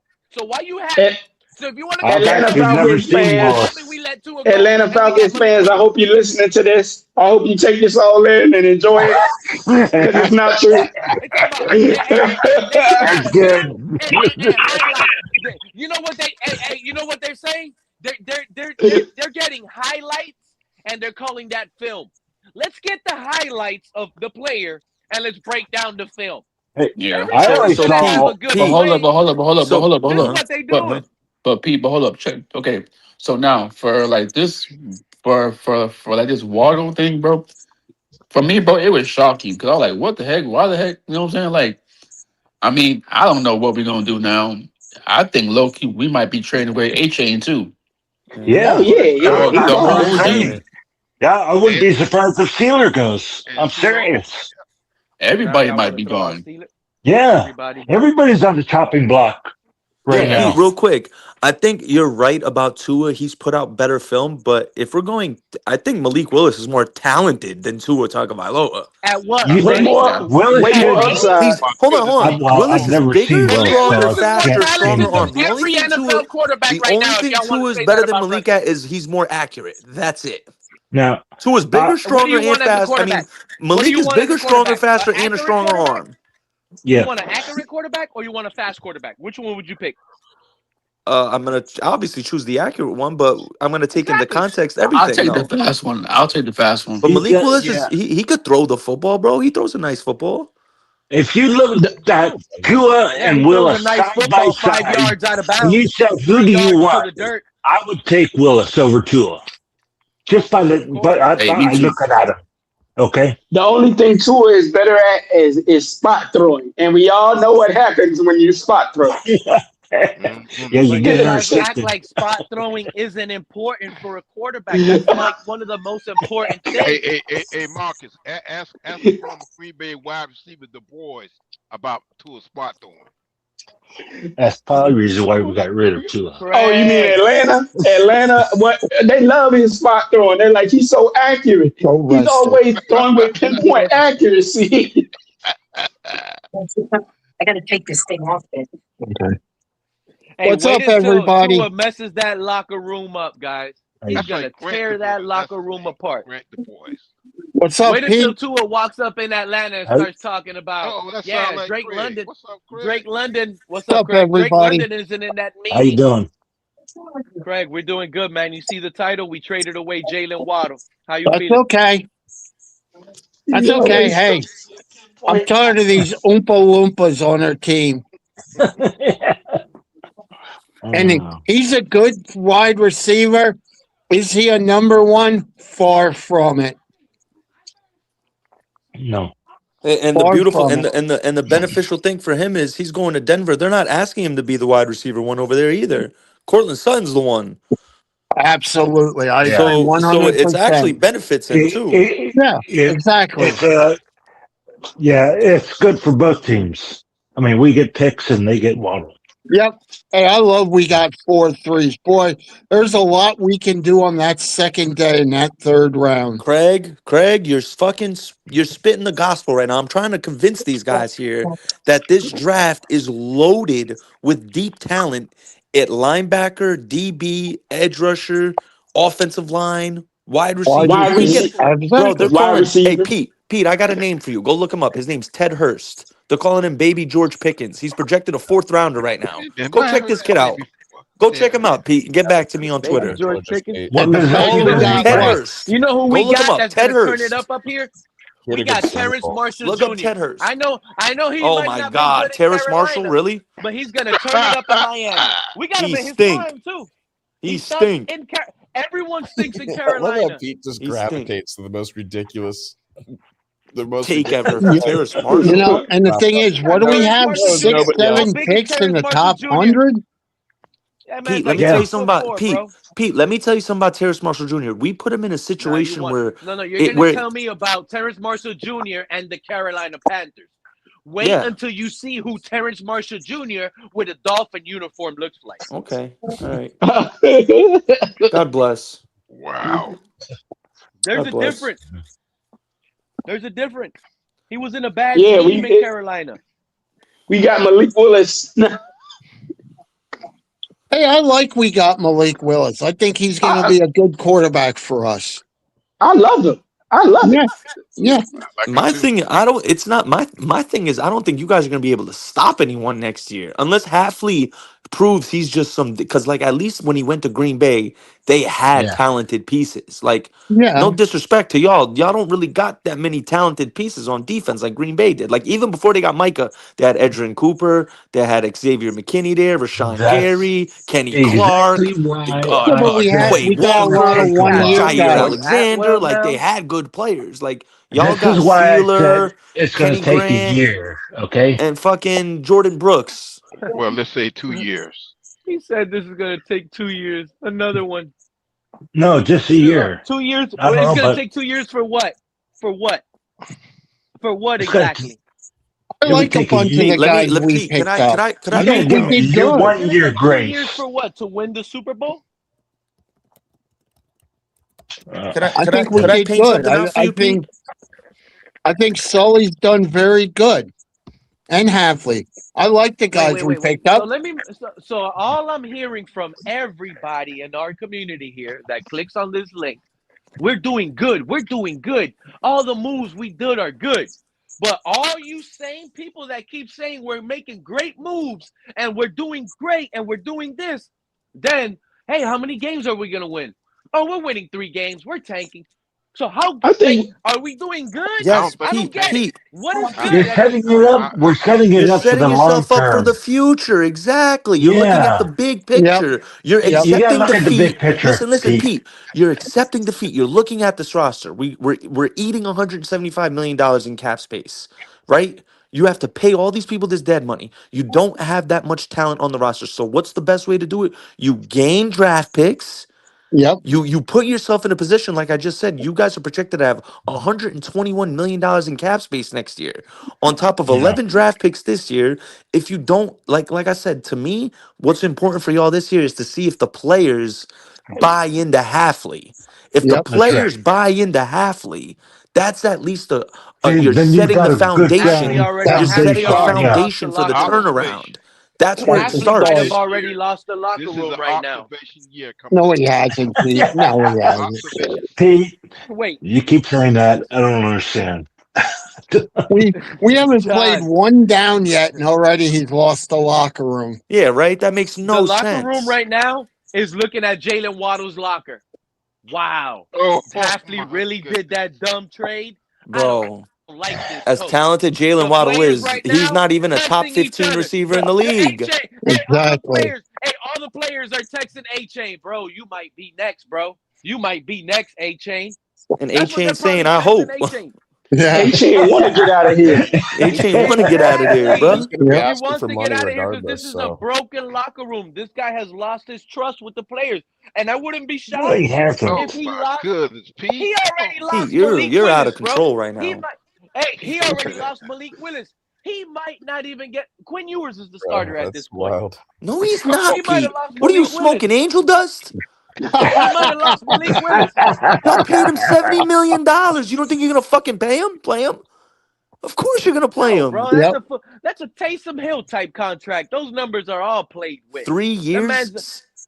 it's a Bro, it's 2 fool. years, They're man. getting off that guy. It's really a It's really 2-year 1 deal year. with a third. The third year is a void year, so it's a Yeah. 2-year Okay, deal. but how long's the contract? And How it's much really was a it? 1 year Wasn't deal. it something like Wasn't it 1 30 year and million something? guaranteed or some shit? 1.5. 64 million. Yep. 64 million. How much guaranteed though? That's the here it is. 45 million. 45 million in 40. guarantees. Brother, Yep. he's Yeah. playing. Brother, he's Period. playing. He's Playing starting. what? Have you guys seen How? his workout It's open video yet? quarterback competition. How is he starting? Have you guys seen his workout video? That No. guy's not coming in here half-assed. That guy means business. I've How he seen works this. out. Really. And you think Quinn Ewers is coming in half-assed? He's been meaning business since last year. I understand that, but are they going to bench a $45 million quarterback? For one that's completing passes, absolutely. Oh, That's I why don't I think said. so. That's why I said this refer to one. it as what I don't they get cost what per this year, Malik not the Willis whole contract. desperation move is for this organization. It makes Because no sense. Halfley even said he wanted Malik Willis. He even stated that. They know what Malik Willis has. Okay, they've already seen him for 3 years. Okay, Yeah. they know what they have in Malik. And John, what about the coaches that saw Sam Darnold and told him to kick rocks because you see ghosts? What about that's the why they coaches got that saw fired. Baker Mayfield? What about that? Fired. That's why they got fired. See players all the They time. have had Malik for 3 years in Green Bay. They've seen him for 3 years in Green Bay. They know what they have in Malik Willis. Okay? They've already studied him. That's just why we got him. And for an affordable deal. He didn't even cost too much. No, this year he's $6 million. Next year he's $26 million guaranteed. Yeah. And that's still less than Tua. We'll still be paying Tua more money. So y'all could get off Malik's contract in 2 years. So you know what that sounds like to me? That sounds like to me Malik's gonna play this year. Your guys are not gonna be a good team. You're gonna draft your quarterback next year. Malik will probably start, and then by like week 4, week 5, they'll bring the rookie in to get his burn. Whoever it is. Because you got a better draft. And then you could just get off Malik, and then you could just get off Malik after next year. Yep. You got a better draft class. They call that a bridge quarterback. Bridge quarterback, exactly. He's a bridge quarterback. But what if he does real well? If he does real well, now you're gonna have to start having some conversations. Now it's like maybe he is the guy. That's a good positive for you. If he's good, that's a positive. I still think he can be a quarterback. It's a win-win. That's a no-lose, thing you have if it does good. You can trade him. I still think he's going to be our quarterback. I'm telling you, unless I'm wrong, and hey, I've been wrong before, But I'm telling you.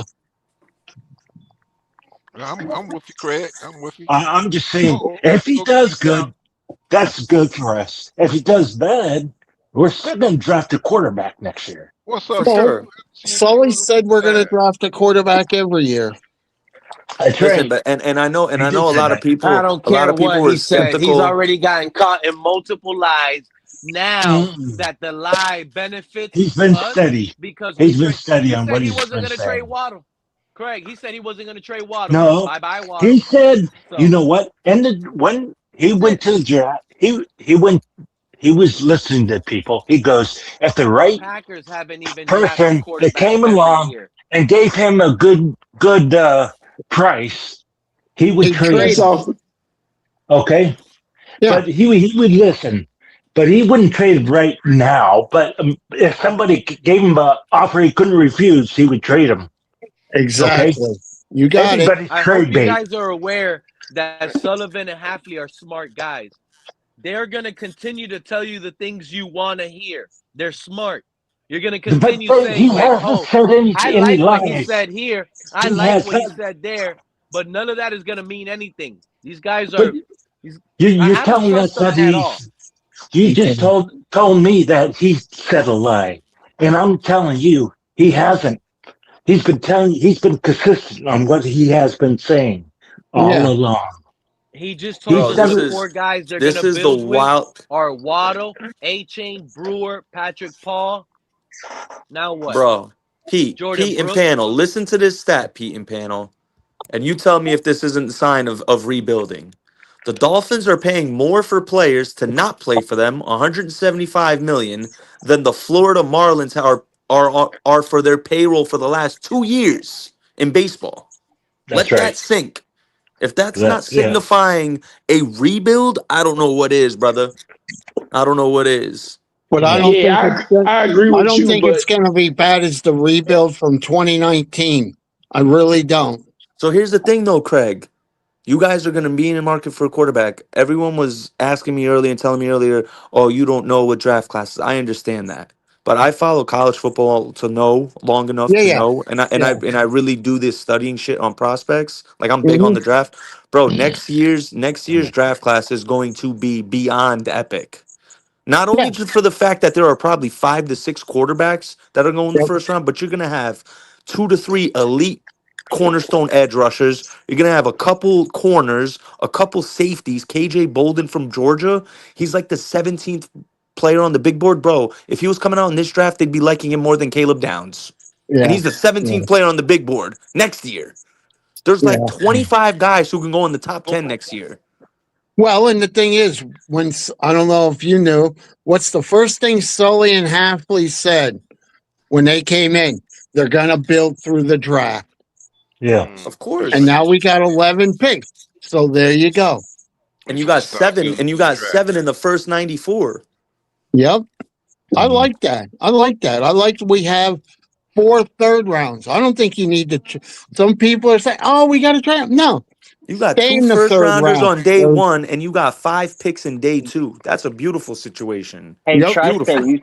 It is so funny. We're over here talking about next year's quarterback class is going to be good, but yet I thought we got a good quarterback. Why are Dolphin fans worried about next year's quarterback class? Y'all telling me Malik Willis is good? because I if you didn't don't say have that. if you don't have I don't want to hear none of Well, y'all telling me we are Malik just Willis looking is down good. the road, okay? You're Yeah. Malik looking Willis is a right in good front of bridge your quarterback, nose. Pete. He's not the future. He's not That's the how future you of your know Malik franchise. Willis ain't it. I hope y'all paying attention, listening in back there in the He's a back of the bridge bus right quarterback. now. Hey, You can't have a Tri-State. good quarterback and your fan base telling you next What's year's good? draft will get a Hey, quarterback. you got Discord? I'm in a few Discord chats, but I don't like have my own. Nah. Oh, well, I'm just saying I need you to join my Discord because I'm always up in there trying to talk like college stuff and like shit like that. So because I need more people feeding me college info. Send But me your Discord info in the private chat. I'll join it right now, bro. Got Well, you. I'll tell you what, because Pete knows who I'm a college fan of. Let me tell you something. keep your eye on CJ Carr from Notre Dame. That kid's going to be dynamic this year. Bro, you want to talk about Notre Dame? Leonard Moore, the corner, bro. He might be one of the best corner prospects since Revis next year, they're going to be saying, bro. Trust me. Yep. This kid is locked down at Notre Dame. Hey, Leonard Moore would be a top 5 pick in this year's draft. He's supposed to be the top cornerback in college this coming year. Yep, he absolutely is by a long shot. Yep. And then you got David Stone, the D tackle from Oklahoma. You got Colin Simmons and Dylan Stewart, the edge rushers.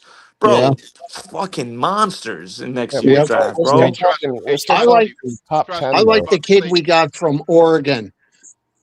Defensive tackle. I can't remember his name. Look him up. Big boy, 6'6", 375. Big boy, and that's what we need. Hey, Tri-State, what about the safety? What's about the safeties in this draft? You're talking about so let me give you okay. So you got Caleb Downs, but I personally like Thieneman more from Oregon. Stud, absolute stud, heat-seeking missile. And then you got McNeil Warren from Toledo, another stud. You got Jalen. You got Jalen Kilgore, who I believe you guys will absolutely be You'll be targeting Jalen Kilgore in this draft in the 3rd round. It wouldn't surprise me at all if one of your 3rd round picks is on Jalen Kilgore. Is he a safety? Yes, from South Carolina. Okay. McNeil Warren is the move, in my opinion. McNeil Warren, he's like weird, bro, because it's like he could be a 1st rounder, and then he could also be there at 43 for you guys. Who knows? Yeah. But I just saw Mel Kiper's latest mock draft. He had the Panthers taking him at 19. I would lose my mind if we did that. I do not want that. If he's there at 30, that's who I'm pounding the table for, unless there's I hear someone you. drastically fall. If you guys could go Jordan Tyson, I want the Dolphins if to you draft guys could go Jordan two Tyson at offensive 11, then linemen in the McNeil 1st Warren, round. then you go McNeil Warren at 30. That's a great start, dude. That's a great start. I think Sadiq could be the 11 pick too, even though it's kind of high for a tight end. No, I want him at 19, bro. Don't say that. Yeah. What about a wide receiver? I want the Panthers to get him. No. What about a wide receiver? You can have don't talk about Sadiq. I want number 10, number 82. You don't like him? Wide receiver. I want Maluagi, Mawagi, and I also want Maui Jaden Goa? Stockton. Yeah, I want both of those linemen. Wide receivers. Someone asked me about wide receivers. You're looking at possibly 3 guys who are going to go in the top 20: Carnell Tate, Mekhi Lemon, and Jordan Tyson. I think Jordan Tyson's the best one out of all of them. Let me ask you how you feel about Elijah Sarai. I think he's a solid. That's the receiver from Indiana, right? Yeah, he's solid. But I like Cooper way more. Omar Cooper is fucking nice, bro. Yeah. That's DJ Moore 2.0, Omar Cooper Jr. He's fucking nice. Ohio State. I think that was Ohio State. He's fucking nice, bro. And you want to talk receivers? I named those 3: Omar Cooper. You got Skylar Bell. You got KC Concepcion. KC Concepcion, bro. There's some receivers in this draft, bro. Denzel Boston, Chris Bradsell has some upside. Zachariah Branch. Like there's 10 guys we just named. Yep. Let me ask you guys' opinion. So we could easily get one of these good top 10 wide receivers, like with one of our 3rd round picks. You can get a pretty solid receiver in the 3rd round if your scouting department does its due diligence. The scouting department matters. Do you think me personally, if you're asking me, if I was the Dolphins, I wouldn't even wait till the 3rd round. If Jordan Tyson or Mekhi Lemon is there at 11, take him. Don't even fucking think about it. I don't want. We better not draft Mekhi Lemon at 11, bro. He's a lemon. What about CJ Daniels, who would be a later draft pick? He was pushing the table for him. I'm sour on Lemon. Mekhi's nice. The thing why people are starting to fall with Mekhi Lemon is a lot of people are giving him Jackson. They're comparing him to Jackson Smith and Jigba. They're like, oh, he's another Jackson Smith and Jigba. So that's why people are like super intrigued by him now. Joke. Damn.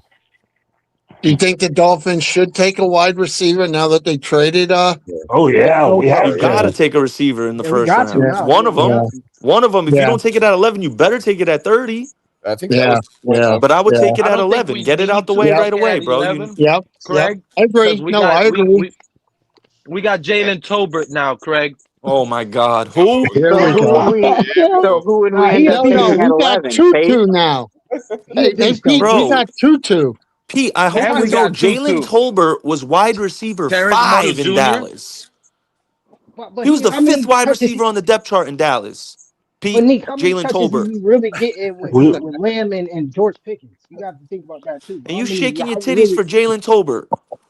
No, I'm not. I'm just saying, Come like, on, will he get Pete. a full opportunity to show that? I mean, the name, I get it, the product, the name, you know what I'm saying? But his full opportunity in a role, an X role, or at least a slot position has to be intriguing. He showed flashes. He's fast. He's showing something. And I'm just thinking about how many possible touches we're going to get with Lamb Yeah, and as a Pickens. slot receiver, I can see where you're coming from. He's not an X. You can't throw him outside. He's Oh, strictly a no, I didn't slot say kid. that. No, I Yeah, didn't say that. yeah. No, I definitely But didn't say then that. where do you put Tutu now? Because Tutu's a slot Oh, guy. that's a good You got question. two Yeah, slot guys. yeah, you're right. Tutu. You know what I'm No, Yeah, saying? but Jalen Tutu's a Tolbert could Tutu primarily be a an can X, slot also guy. bro. be your deep guy Jalen too. He can Tolbert also could take be the an role of X. Tyreek Hill's I think he'll role. lie. I Jalen think Tolbert could so. be an X in Miami. I believe so. Brother, And he he said couldn't the beat out Brian Flournoy in Dallas. What makes you think he's gonna be the wide receiver 1 in Dallas in Miami?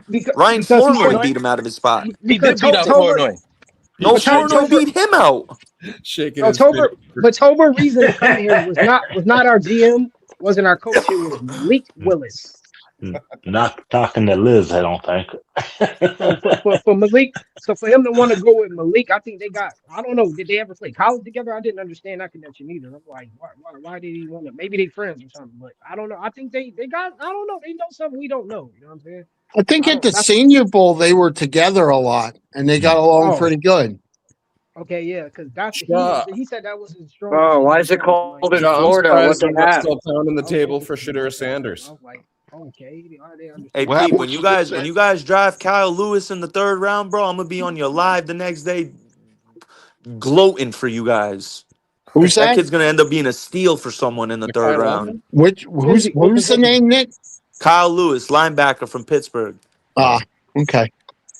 Yeah, he's the linebacker safety Yeah, hybrid. he's like a Swiss Army knife, bro, in the secondary. That's something Halfley would like. You know what I mean? A player like that, I could definitely see Yeah. Halfley drafting. Nick, since we talk about college, my underrated pick, I'd even though still we rather signed McNeil Malik, but Warren. how you feel about my boy Mikael Reed? Who? Mikael from AT&T quarterback. I don't know what that is. Mikael Reed, who's been throwing KC the ball? Who's been throwing KC the What Oh, did ball? you it talking say, about the Texas Reed? A? You talking about I, th- the I Texas think he meant A&M to say quarterback? Texas A&M, not Mikael Reed. AT&T. Oh, you're talking. He's not coming out this year, bro. I'm huge on No, him. I'm talking about next year. I think he's Oh, I'm huge underrated. on You're talking about Thank Marcel you. Reed. Word. Oh, He's the Mark. Yeah, I tiny said one, yeah, right? Marcel Reed. Marcel, That's Yeah, yeah. baby yeah. My Jaden fault. My fault. Daniels. What you mean? Hey, Thank you. you got My the boy. baby That's That's what I'm right. baby talking about. Jaden That's what I'm talking about. Daniels. That's Isn't what he I'm like talking about. 5'9"? No, he's not He's gonna be a steal for 5'9". somebody. He's like What? 6'1", 6'2", isn't he? He's very wiry. He's He just wiry. he's He's thin. He's wiry. like 190. He's Yeah, he's wiry. Say like it with me. He's wiry. He's wiry. That's a great movie, by the way. That is a great movie. He said, "I'm wiry." He's wiry. He said, "What the fuck is a wiry?" Yeah. Right now on NFL, they have the Dolphins as the biggest need 6'1", is 185. edge. They have Jerome Mober. edge, cornerback, right guard, and wide receiver. Those are our 4 biggest needs in that order. Oh, Do you guys agree that edge is the biggest Safety. need? Yeah, for sure. Because we don't look at They don't even have We safety. need everything. Unless We're gonna have Halfley fucking we're a turns safety on there. Chop into mini Micah. We're gonna have 2 safeties on the roster right now. We just picked them one out of free agency. I don't know how in the world they overlook safety position. The Panthers' What do biggest they got for the Panthers, weakness and Pete? Yeah. need is left tackle, free safety. That's not true. We Cornerback. just signed Rasheed Walker. They got 5 positions for y'all. Where are you Left looking? tackle, Where are you free First looking? off, safety, that's cornerback, bullshit. center, and linebacker. Whoa. Cornerback. We have one of the best top 2 duos in the league. And we Yeah. just And signed Rasheed Walker at left tackle. That's some What that is source? not accurate. we This just is got and also this. Hold Rasheed on. This Walker is was the number also one. the Rasheed same Walker was the website. number 1 free agent Is left this the tackle. New York This is Post? also the same Nick, website that who labeled is our second Tua as the cornerback in college football? Because 91st I watch our playoff best games. He's a player in the beast. league Number 2. last year. What is it? Bleacher Report? Safety, I agree. Safety, No, we I said need. no. The opposite corner up He's four. Like wiry. what's his Bleacher name? Report The lets just cornerback. about anyone, The right? other one We that need. play I with mean, I Waddle. guess technically, you're right. We don't need a corner per se. We need a nickel corner. But our No, Nick. outside corners, we're solid with Mike Jack and J.C. Horn. That's you know no. what? You That's misunderstood exactly my what question. it That's says, what by his the name. way. It Mike says what? cornerback, and under it, it says slot You hear me, corner. Nick? What's his No, name? Mike. okay, that makes sense then. Yeah, he's a beast. Who? J.C. Horn? No, what you just said, the other cornerback I got. Oh, Yo, Michael Jackson? Fire. Yeah. I He's think he could valid. be a number one. I watched Michael our playoff Jackson. game. He was beasting, bro. yo, Mm-hmm. everybody, I'm gonna check out. I'll be back if y'all still on, but I gotta bounce out. I hope y'all be easy, be blessed. You'll be See back y'all soon. again Take soon. care, man. Marcus, you won't be gone for long when you hear that Achane trade happen. Here we go. Oh, Box Here we go. Breaking we'll news. see.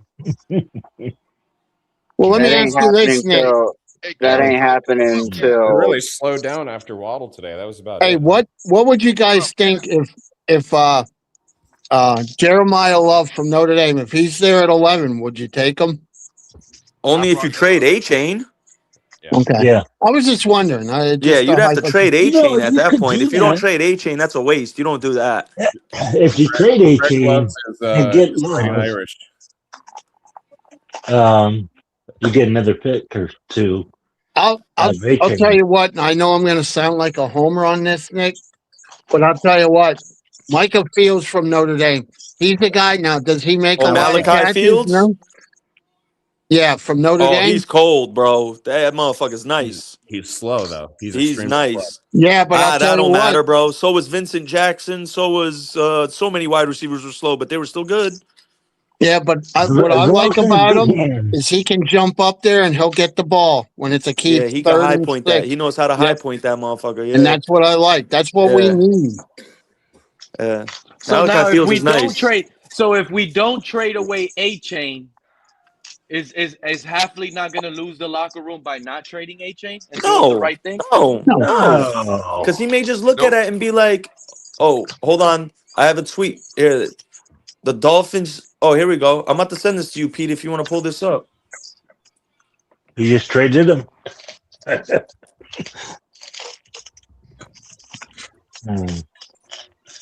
Pete, check the No, and private what chat, Pete. I think this man can't even restore this locker room after what he's caused, but we'll figure this out. Oh, here we go. You know what? And in a couple days, Pete will be saying, "Oh, he's got the locker room." Pete, you change your mind like I change underwear. What, never? But you see, look at that. Look at that thing I just sent in He does the chat, change his Pete. mind a lot. Peep that perspective. When you have Josh Allen and an ascending Drake May and the Patriots, tearing it down right now is the right move. Hey, let me It really is. Just like Since since you when has mentioned Like you're tearing not gonna. something Let's down be and honest. losing You're not gonna been compete looked with the at as Bills or good? the Patriots next year. Hey, let me Yeah. ask you this, Tri-State, I since you never mentioned expected to. Josh Allen. What are your thoughts on Taylor Green? They just I fired think. Gerard Mayo for losing. I think Taylor Green is like super athletic. I think he has talent, but like he can't come in right away, and he has some deficiencies, but the talent's there. So my question is like, do you think he, like, in the right system, like he could turn into the next Josh Allen? Because if we look back at when Josh Allen came into the league, he was kind of garbage. I He just mean, when had a you big look at his combine, he was like in the 99th percentile in like 4 of the fucking things. Like he blew up at the combine, bro.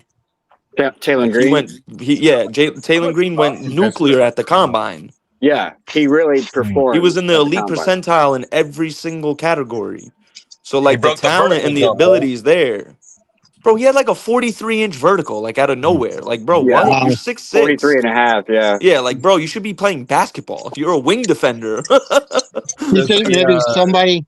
Do you think somebody will maybe try and convert him into a wide receiver? I got a hot take for y'all because I'm gonna be out in a little. With the way the NFL is going, don't be surprised if you start seeing teams use 2 quarterback sets.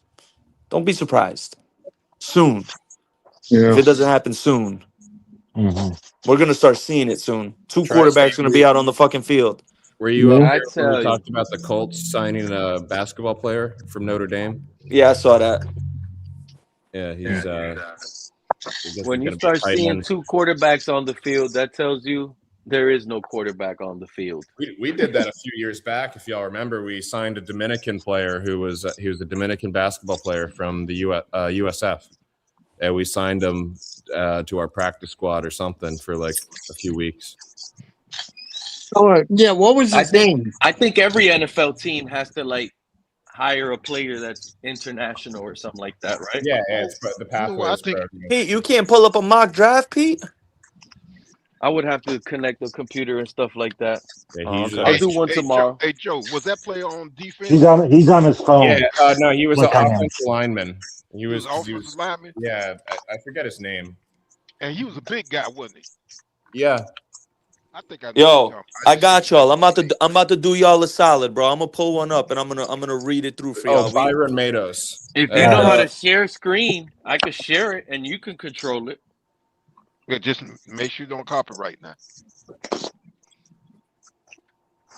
I just don't know how to tell you how to do that. Yeah, I'd love to see some of y'all's mock drafts. Yeah. Y'all gonna get Anthony up here soon. And I've done do a mock draft, bro. Let's do a mock draft, bro. I like to see them without the trades because if you know what you're doing, you can. I got y'all. I'm gonna pull one up for y'all before I bounce. I'll do one with y'all before I bounce. Hold on.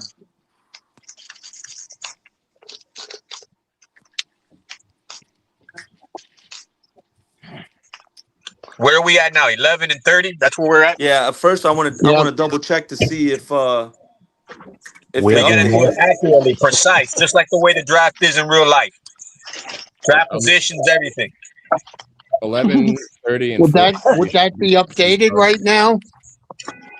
If eventually when I go to do a mock draft, would that be upgraded with the Waddle draft? It already with the Waddle trade? I got that thing. Most of these websites do it within minutes. Oh, do they?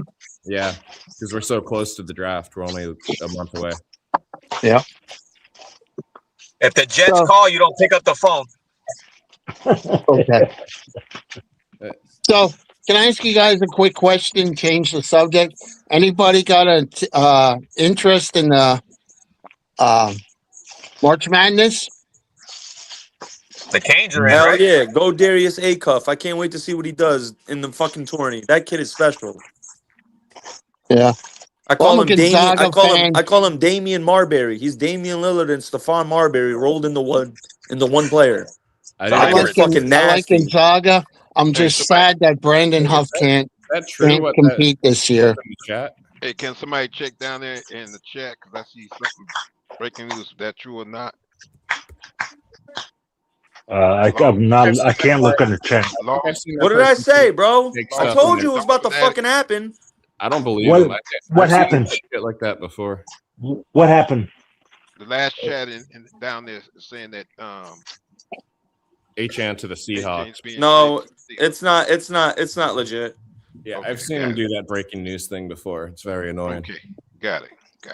Just want to make sure. He just wanted some attention. Yeah, if you want attention, you should have changed it from the second to a first. I would have freaked out.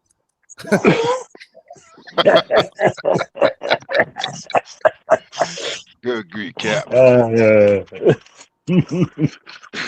you imagine if Miami got a second and third for Achane? How we dominate the second day of the draft?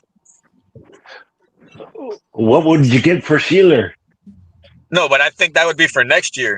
You might get a fourth or fifth for Sealy. Denver, first, before we go into the draft, Denver offered you pick 62, which is basically the end of the second round. And they want to make another trade with you for Jordan Brooks. Would you guys do that? No. I would trade everyone. I would trade Brooks. I would trade Achane. I would trade Sheeler.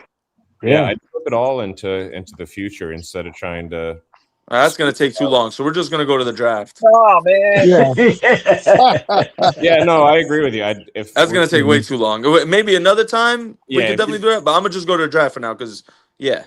Yeah, no, well, the mock draft. Hey. Yo, this is updated, by the way. So you have 11, Are we 30, trading?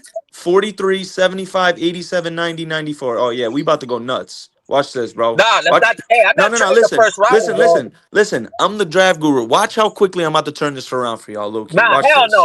I'm not trading the first rounder, bro. No dice. No, we're not trading a first rounder. Mock draft crazy tomorrow, by the way, fellas. All right, here we go. Look, we're at pick 11. Here we go. Best players available: Caleb Downs, Francis Mauigoa, Mansour Delaney, Jordan Tyson, Kenyon Sadiq. That's best case scenario. That's the top 5 best available. I'd take any one of them. Maui, bro. What position are they? Bro, I'd get Maui. Caleb Downs, Get bro. Maui. I'd get Caleb Downs if I were y'all. I would take any of those guys. I like Caleb Downs. I think that'd be a great pick at 11. That'd be a steal. That'd be considered a steal. They're saying he's consensus top 10 right now. Yeah, but all right, we have one for Downs, one for Maui Goa. What else? Who else? We still got Jordan Tyson's there, wide receiver. If we're in that position, and honestly, as a Dolphins fan, right there. I know I've been banging the table for Caleb Downs the loudest over here, but we get Mali Oga. We get the tackle. Oh, hold on. You have 3 trade offers if you want to hear them. If you just want to hear them. Go ahead. We got to get Mali. We got to get Maui. What are you plugging him in at Just right a minute. You got the right Jets. guard. The Jets. We could plug the him. Jets. No, Joe. We could plug him in at right tackle and move Austin Jackson to right guard. You're gonna move Austin Jackson after. What did the Jets want? His last year, What do bro. the Jets want? Let them talk, guys. Wait a minute. Let them talk. The Jets are willing to give up 16 and 44 to move up to 11. After Jets, bro. They're gonna pay. No. I Don't take us the All right, the Steelers are offering 21 and 53 to come up to. The Jets are the best trade. I would just do it raw. Just go no trades. All right, cool. So we going Maui Goa? We got. Yeah, sure. Why not? Quinn Ewers needs a pass wall. catchers over him. So on this site they have your biggest needs as in order: wide receiver, offensive guard, edge, corner, safety, tight end, offensive tackle. So offensive tackle is last. So wide receivers first. Yeah, but I mean, I understand Maui Goa and Pete's ID. You can't go wrong with the blue. You can never go wrong with the blue chip O lineman, That's bro. true. You can never go wrong with that, bro. He's generational, bro. You can't go wrong with a blue chip O lineman, bro. I'm not gonna argue with them, Tri-State. I'm not gonna argue with That's them. how University of Miami did it too. They went with the offensive line. All right, I'm gonna take Maui Goa. Okay. Take the hometown kid. Trust me. We're gonna get some good players. It's pronounced like Tua's name with like an N in it, I believe. Oh man! Is there? Oh my god! Oh my god! Oh my god! Dylan Thieneman's here at 30. Yeah, the safety from Oregon. Take him. Is EMW He's the fastest safety, right? Bro, he's the best player available too. Yeah, no one was talking about Thieneman until the combine. Yeah, bro. Is Caden Proctor available? Is the other No, lineman Proctor's gone. I already took the Thieneman, bro. Like that's a steal. What? I don't know. To me, he's one of those elevated by combine guys. Like no one was talking about Thieneman. Oh yes, he was even before the combine. Yes, he was. He was. People weren't putting him up above EMW and Downs. All right, so the players best available now: Brandon Cisse, corner from South Carolina, who just lit it up at his pro day. R. Mason Thomas, Zion. I would go Zion Young, bro. Edge from Missouri, he's a beast. I'd probably go Zion there too. Yeah, I would go Zion Young or Christian Miller. Zion, bro. Yeah, We gotta Zion. corner. Zion's a Corner beast. is a bigger need. You got five trade offers. Houston's offering 59 and 69 for 43. So you're moving back 14 spots, but you're getting another third. You're gonna have five. You got 5 third rounders. They're gonna get that corner if we trade, and we need the corner. So take Cisse. Cisse or Zion Young? No, take Cisse. No, man, we just got burnt by a South Carolina corner not only a few years ago with Cam Smith. Okay. Zion Young might be the best player. Okay. We really want a player with the last name Sissy. True. You're right. I think Zion Young's the best pick here. If I was a receiver, I'd be doing that all day, getting his head. Yeah, you're right. We don't now, need can I just put in something? Can I Razzle's there, the wide receiver from Tennessee. I was going to say we're going to need a couple wideouts this round. You guys are talking about edge in the second that might not start over Chop Robinson or Joshua Uche. Zion Young will beat out Uche, bro. Y'all blowing it. Zion Young will beat out Uche, bro. You got to have multiple players at that position, especially coming from you. Those lines rotate. You like pass rush win rate? Come on now. Bro, Zion Young's a beast, brother. If I'm not He mistaken, defines the definition, setting the edge as an edge rusher. Right. Take Zion Young. He's more traditional 4-3. Like to be honest, though, I like Cisse. I know, bro over here is complaining, but Cisse and Thieneman as your secondary. I have no real. How big is Cisse? He's 6'1". I actually haven't watched any of his films, so I'm just making my opinions on. I mean, R. Mason Thomas is good. Brazel, Christian Miller's a good one tech on the D line, especially if you're going to move on from pairing him up with Kenneth Grant. Wouldn't be a bad idea, especially if you're going to keep Sealer there. That'd be your 3D lineman right there. I know Miller, Sealer, and Kenneth Grant. That's valid. What pick is this? This is pick 43, second round. Wait, I thought you went Zion Young. I didn't go Zion Young yet. No, I didn't get a definitive from y'all. I wasn't going to be an asshole. That's what I'm Go Zion Young. Zion Young. What a wasted second round pick by this draft.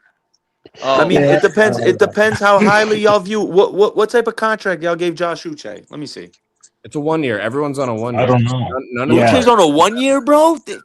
Yeah. Pete, does that say they're instilling confidence in having him? He's on a 1 year deal. That means he's on a prove it deal. There's a change in Miami. Everybody's getting 1 year deals. When you prove it, you will get paid. You will get paid. But they're not giving out Chris Greer contracts. But why invest in that 121 cap space you're gonna have invested projected next year when you could just get a rookie contract and let him walk? You feel me? Yeah. Because we have why would you want to spend why would you want Uche to go off so you could pay him a big ass contract for what? Welcome back, because we have bigger needs. You drafted a guard. I mean, I feel you. I'd take Cisse. If I was y'all, I'd take Cisse. Okay, he's gonna start. You drafted Thieneman in the first round. He's gonna start. Now you're drafting an edge in the second round where he might not start. But if we draft that corner, he might start. Oh, Cisse's starting. Cisse's a starter. Both no doubt. He'd be your number one corner. He'd 1,000% be your number one corner day one. How tall is Cisse? And it's a question mark with this guy at edge. It's not a for sure thing. He was like a hair under 6 feet. At what pick we talking? 43. 43. Okay, I'm cool with that. For some context, this is the 43rd pick. He's the 41st player on the big board. So this would be an ideal selection for y'all. Yeah, I think we're missing out by not taking Young. I think CCR's got it right. There's no way Zion Young falls all the way to 43. Yeah, but you can get Malachi Lawrence or Derek Moore in a little bit, bro, or Romello Height. And we can also get Devin Moore and some other really good corners too. Takario Davis are probably still going to be around. I mean, yeah, Devin Moore, 82, Malik Muhammad, Did we get it? Yeah. Did we get a wide receiver yet? To the point you were making, I'll go Young. That's why this draft is good, man. There's some classes that we need that are very deep. You can't really. I would go edge. I mean, we're cooking on this draft right now. They gave us the first 2 picks. They gave us A minuses. Maui Go and Dylan Thieneman. We got A minuses for those. What site is it? Okay. I'm on Stick to the Model. It's this GM app. If you guys don't know about it, get on it. It's fucking dope. Yeah, I've never used that. I'm gonna check it out. Sticktothemodel.com. Say what? So Zion Young or Cisse, fellas? Zion Young. I got one for Zion. What else we got? I got Pete got Cisse. We got 2 Zion.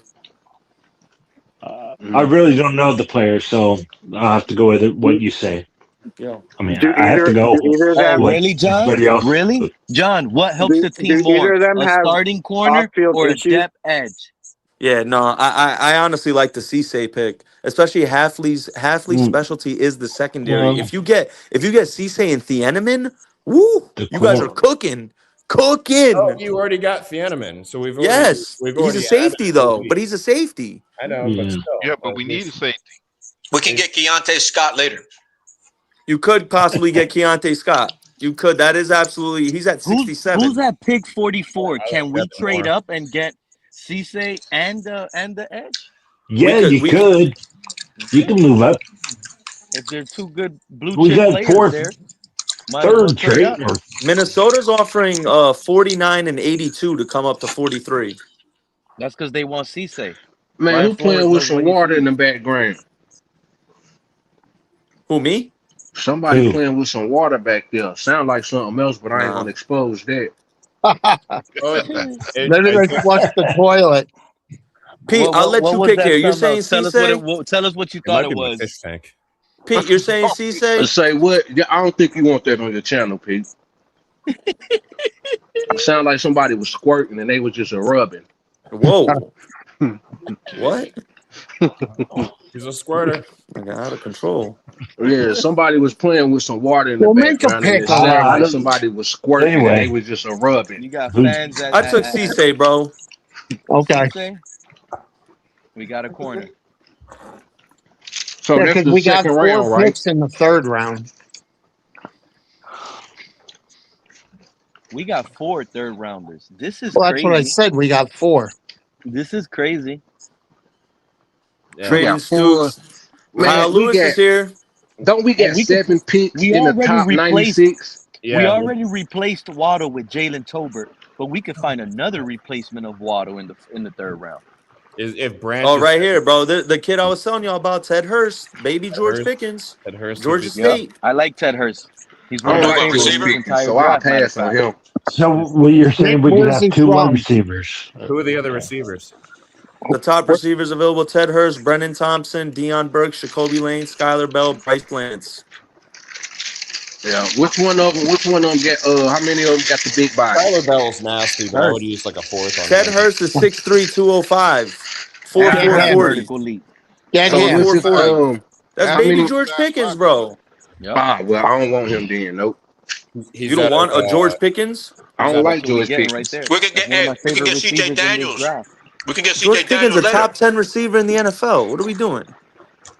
Oh, I say take him. I'm not As saying long it as he because has of good his talent. hands, that's what I I'm want. saying it because I don't like his We just personality. upgraded our wide receiver room. Thankfully, it's not a We now personality have count. Hurst and Jalen Tolbert. That's a way better receiver room than Quinn Ewers had to work with last year with Waddle. Why are you Man, talking you about still Quinn on this Ewers? Quinn Ewers dude, man. Come on, Pete. I don't understand. Hold on, let me get this off. Let me get this off, y'all. Let me get this off. Let me get this off. Pete.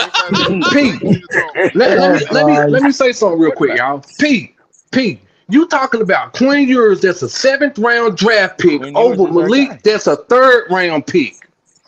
Malik Willis got to prove it. But look. This is what I'm gonna say. It was With $40 okay. million, he just proved it. Listen. It was okay for you to slander Tua because he was a top 5 pick. He ain't did nothing But you're for us not for gonna y'all to sit be here. But you're jumping and not gonna dropping y'all sit here and jaw give on the Malik floor his already. credit being a 3rd round pick over a Can't 7th believe this round fan pick. base. They just flip flop off Quinn in a heartbeat Come over on, Pete. Malik, who hasn't No, shown ain't anything. nobody's flip. Ain't nobody's That's fine. flip. Everybody said Quinn Malik gonna showed still get us something the that you top want to 5 move rushing offense forward that we with, need but regardless. ain't nobody say Quinn showed enough to win the job. Everybody said Quinn I showed don't know. enough I'm to cooking for compete y'all right for a now, though. job. Take Yeah, that's the Hurst. thing. I Let's like Quinn a lot, clarify that. but Malik is gonna be good as well. And Malik showed something that he can compete with. Like both of them showed something that they can compete for a job. Hey, so we're in the 3rd round. Yeah.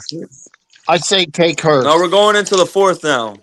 Well, I wait a gotta minute. be What honest. happened to the other 3 guys? Hang on. So here's what I did. Hear me out. So we took Maui Goa in round 1. We got an A- for that. Thieneman at the end of the first A-. Cisse at 43, A-. I took Ted Hurst Yeah. at 75, the receiver. Got an A- for that. At Yeah. 87, I took Devin Moore, the other corner. So now your cornerbacks room is solid. You got Cisse and Devin Moore and Thieneman. Your secondary is looking super promising with Halfley. All right. 90, I took Danny Dennis Sutton, the edge rusher from Penn State. Got an A for that. And then I took Grayson Halton. If there's a guy I want y'all to go check out, it's this kid from Oklahoma, bro. He's a monster. Did we get an offensive D-lineman. lineman anywhere? Who is that in this talking? draft? What's your name, bro? Tri-State. Yeah, Tri-State. So let me ask you this question. When you picking these guys, are you picking these guys according to the type of guys that they want? I don't know what type of guys you want. I'm going off I'm going off what I think is best for your team right now. Right. Okay. So right now we know Sully like big guys. So at Yep. corner, if they're not 6'1" and above, he's not looking at them. Yep. Same thing with So wide receiver. right. So anybody that's 5'10" or 5'11" and lower, he's not taking them, bro. So I mean, He actually said that about the running back room too. That's a good point. exactly. So this is how we base. This is how we base the drafting that you're doing. This is how we end up picking players that we know that they're going to end up picking. Like these guys that you're saying, I'm not saying that they're not talented. They are, but at the same time, that don't mean that they fit Hafley's style of play. Yeah. You get what I'm saying, Tri-State? Yeah, I got you. So that's what I'm saying. Like I ain't trying to rag on you or nothing. I'm just saying, like, I mean, you can rag all you want. If you guys do this draft, you guys are all the way up. If you ask me, right. all the way fucking up. And as far as I'm concerned, that whole 6'2", 6'3" corner stuff, that's bullshit. Y'all did that shit with Sean Smith. 6'4" corner out of Utah. How'd that work out for you? I mean, but 6'4" was too tall for corners. Hey, listen, I'm not even a Dolphin fan, but I'm a football encyclopedia. I know about Sean Smith. I feel you, but 6'4" was too tall as a corner. I would have stayed away from that myself. I was so happy we took Sean Smith 6'4". I was hyped up. I didn't like that. I thought we got he the played next good for Al 1 Harris. year, and then he stunk the rest. Yep. I didn't like that. I figured he was too tall. He should have been a receiver. All right, so we're in the 4th round now. What's up? That's it. We just built a Super Bowl squad. We might as well trade the rest of the picks at this point. I don't know about Super Bowl squad, but this is promising as fuck. What? You got your blue chip tackle. Your secondary is super promising with a defensive-minded head coach who is a secondary specialist. He's going to maximize those. Ted Hurst is a beast. Danny Dennis Sutton with Chop Robinson's going to do. That's the Penn State duo right there, too. Both the Penn State edge rushers. We fucked. All right. Yeah, we still could draft a punter. We could still draft a punter because I don't trust this guy from the UFL. You don't draft no punter, bro. You don't draft no punter. Well, who are we gonna have punt? Don't we can get a punter? We can get an unrestricted. We can get a punter. Don't like. They just don't waste a draft pick on a punter, bro. Like I rarely see that happen. Did we get rid of a field goal kicker? I said rarely. I've seen it.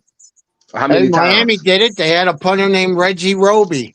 How many times have it happened? Oh, I remember How many times that. have you seen? I remember him. No, I'm just telling you. You're saying don't draft. Look at the Raiders.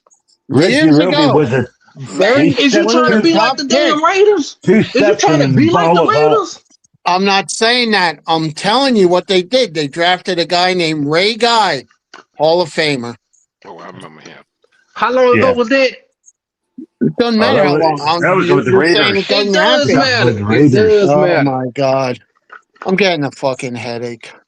I mean, shit, hearing your voice give me a fucking headache. Shit, the fuck? Don't start that shit with me, bro. Got me fucked up. Well, I'm just telling you, don't say it hasn't happened. It's happened lots of times. I said rarely, motherfucker. If you listen to what I'm saying, I said rarely. Shot of the draft. All right, relax. I was just stating an opinion. I'm just saying, if you're gonna put words in my mouth, at least put the right words in there. Put your words in your mouth. You said you did. You basically did, bro. Like, what the fuck? All right, I'm sorry. Okay. Your apology accepted. Yo, Pete, check your DMs on Twitter. I sent you the screenshot of the draft. So what have we gotten for a grade? As a total, I think it was a B plus A minus. Okay. That's good. I got it. So what pick did you have us taking the tackle? Pick we 11. took Maui Goa in the first round. In the first round? With those two first round picks? We took Maui Goa and we took Dylan Thieneman. Okay. Oregon. Okay. All right. I mean, I ain't gonna never be mad at. I ain't never gonna be mad at taking somebody in the trenches. No, I think we messed up because we could have had Caleb Downs at 11, and we probably could have picked up a good offensive lineman at 30. we picked up a good offensive lineman at 11. And this safety from Oregon, yeah, I get it. He's fast, but he's a He's a lot of question mark. things. No, he's He's a not. question mark. Go do your. Oh my lord. He's a question mark. No, he's not. We need a hit with these picks. They're talking about Dylan Thieneman going before downs now. Third mock drafts that have him going in the top 10.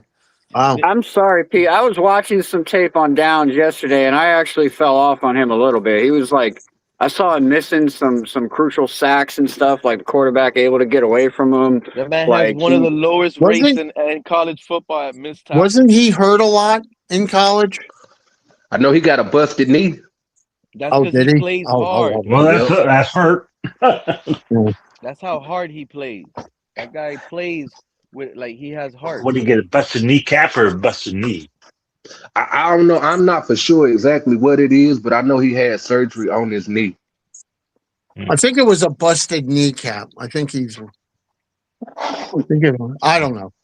Hey, another thing too that we got to take in consideration with these college kids getting drafted to Miami is like if they have off the field drama already in college, they're probably off the draft board for Sully and Halfley because Miami is not the place you bring a troubled kid. I'm sorry. Cam Smith you're right just on proved that. it. I told You're y'all right about on Cam that. Smith.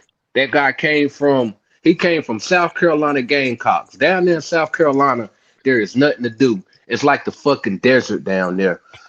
Coming and then he went to Miami. South Carolina. Man, that dude cut loose and he ain't got right since.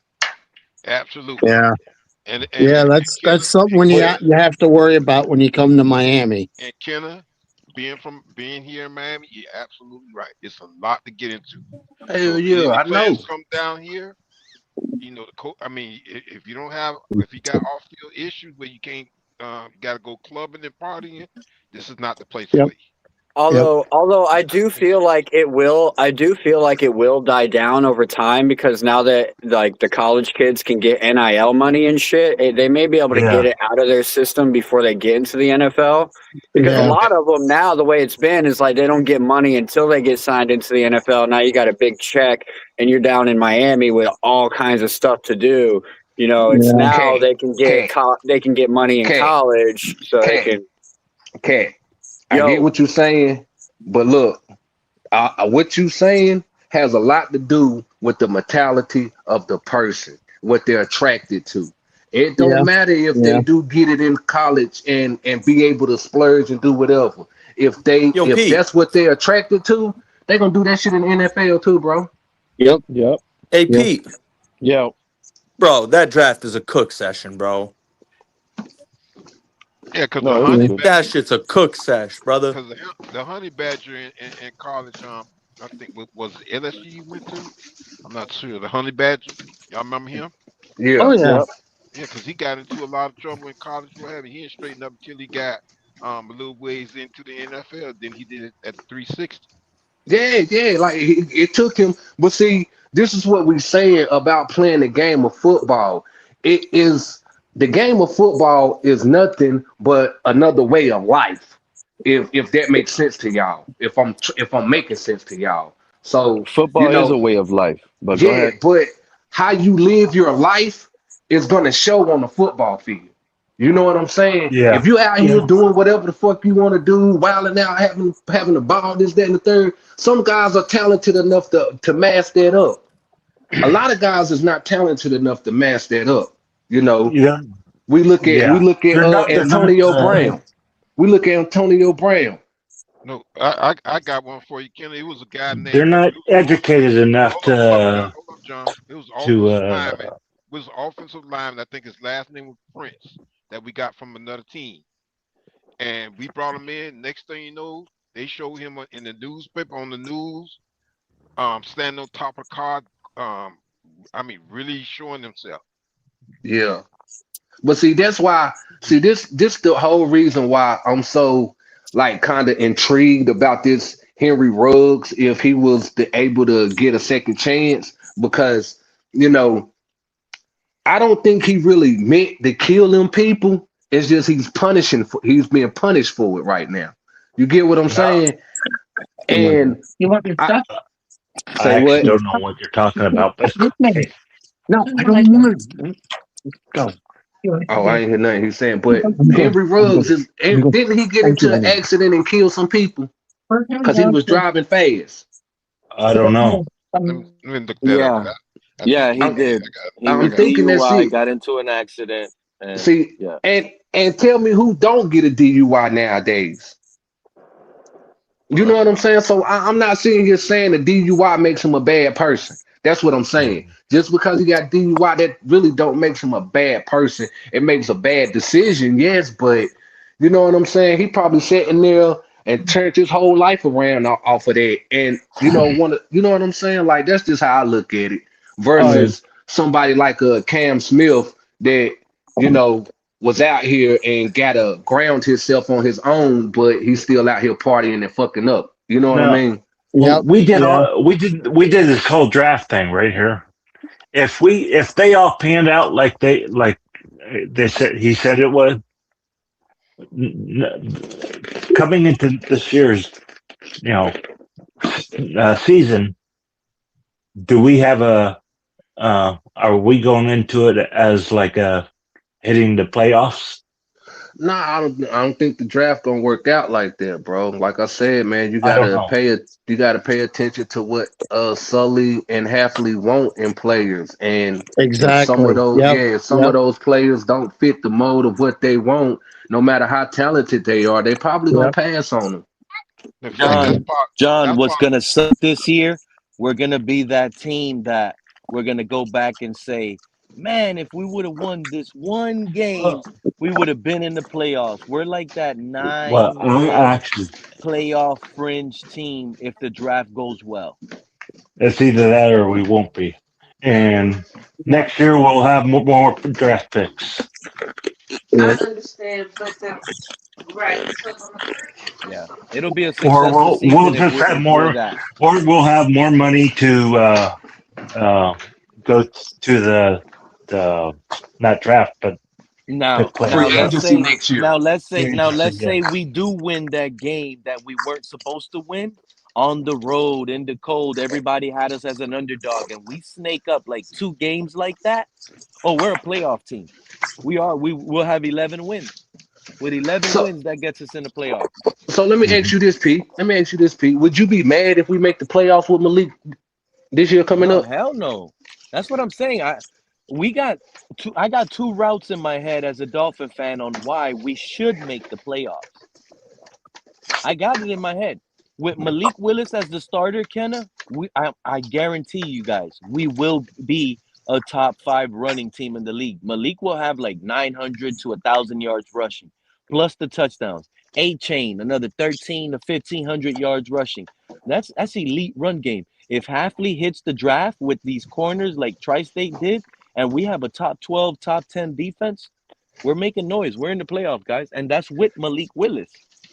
But if it's with Quinn, we also have the offensive line, I think, already. We just need to build it with 1 or 2 more studs at the position, like 1 offensive line stud and 1 tight end stud or receiver stud. 1 more offensive weapon for Quinn Ewers and an offensive line.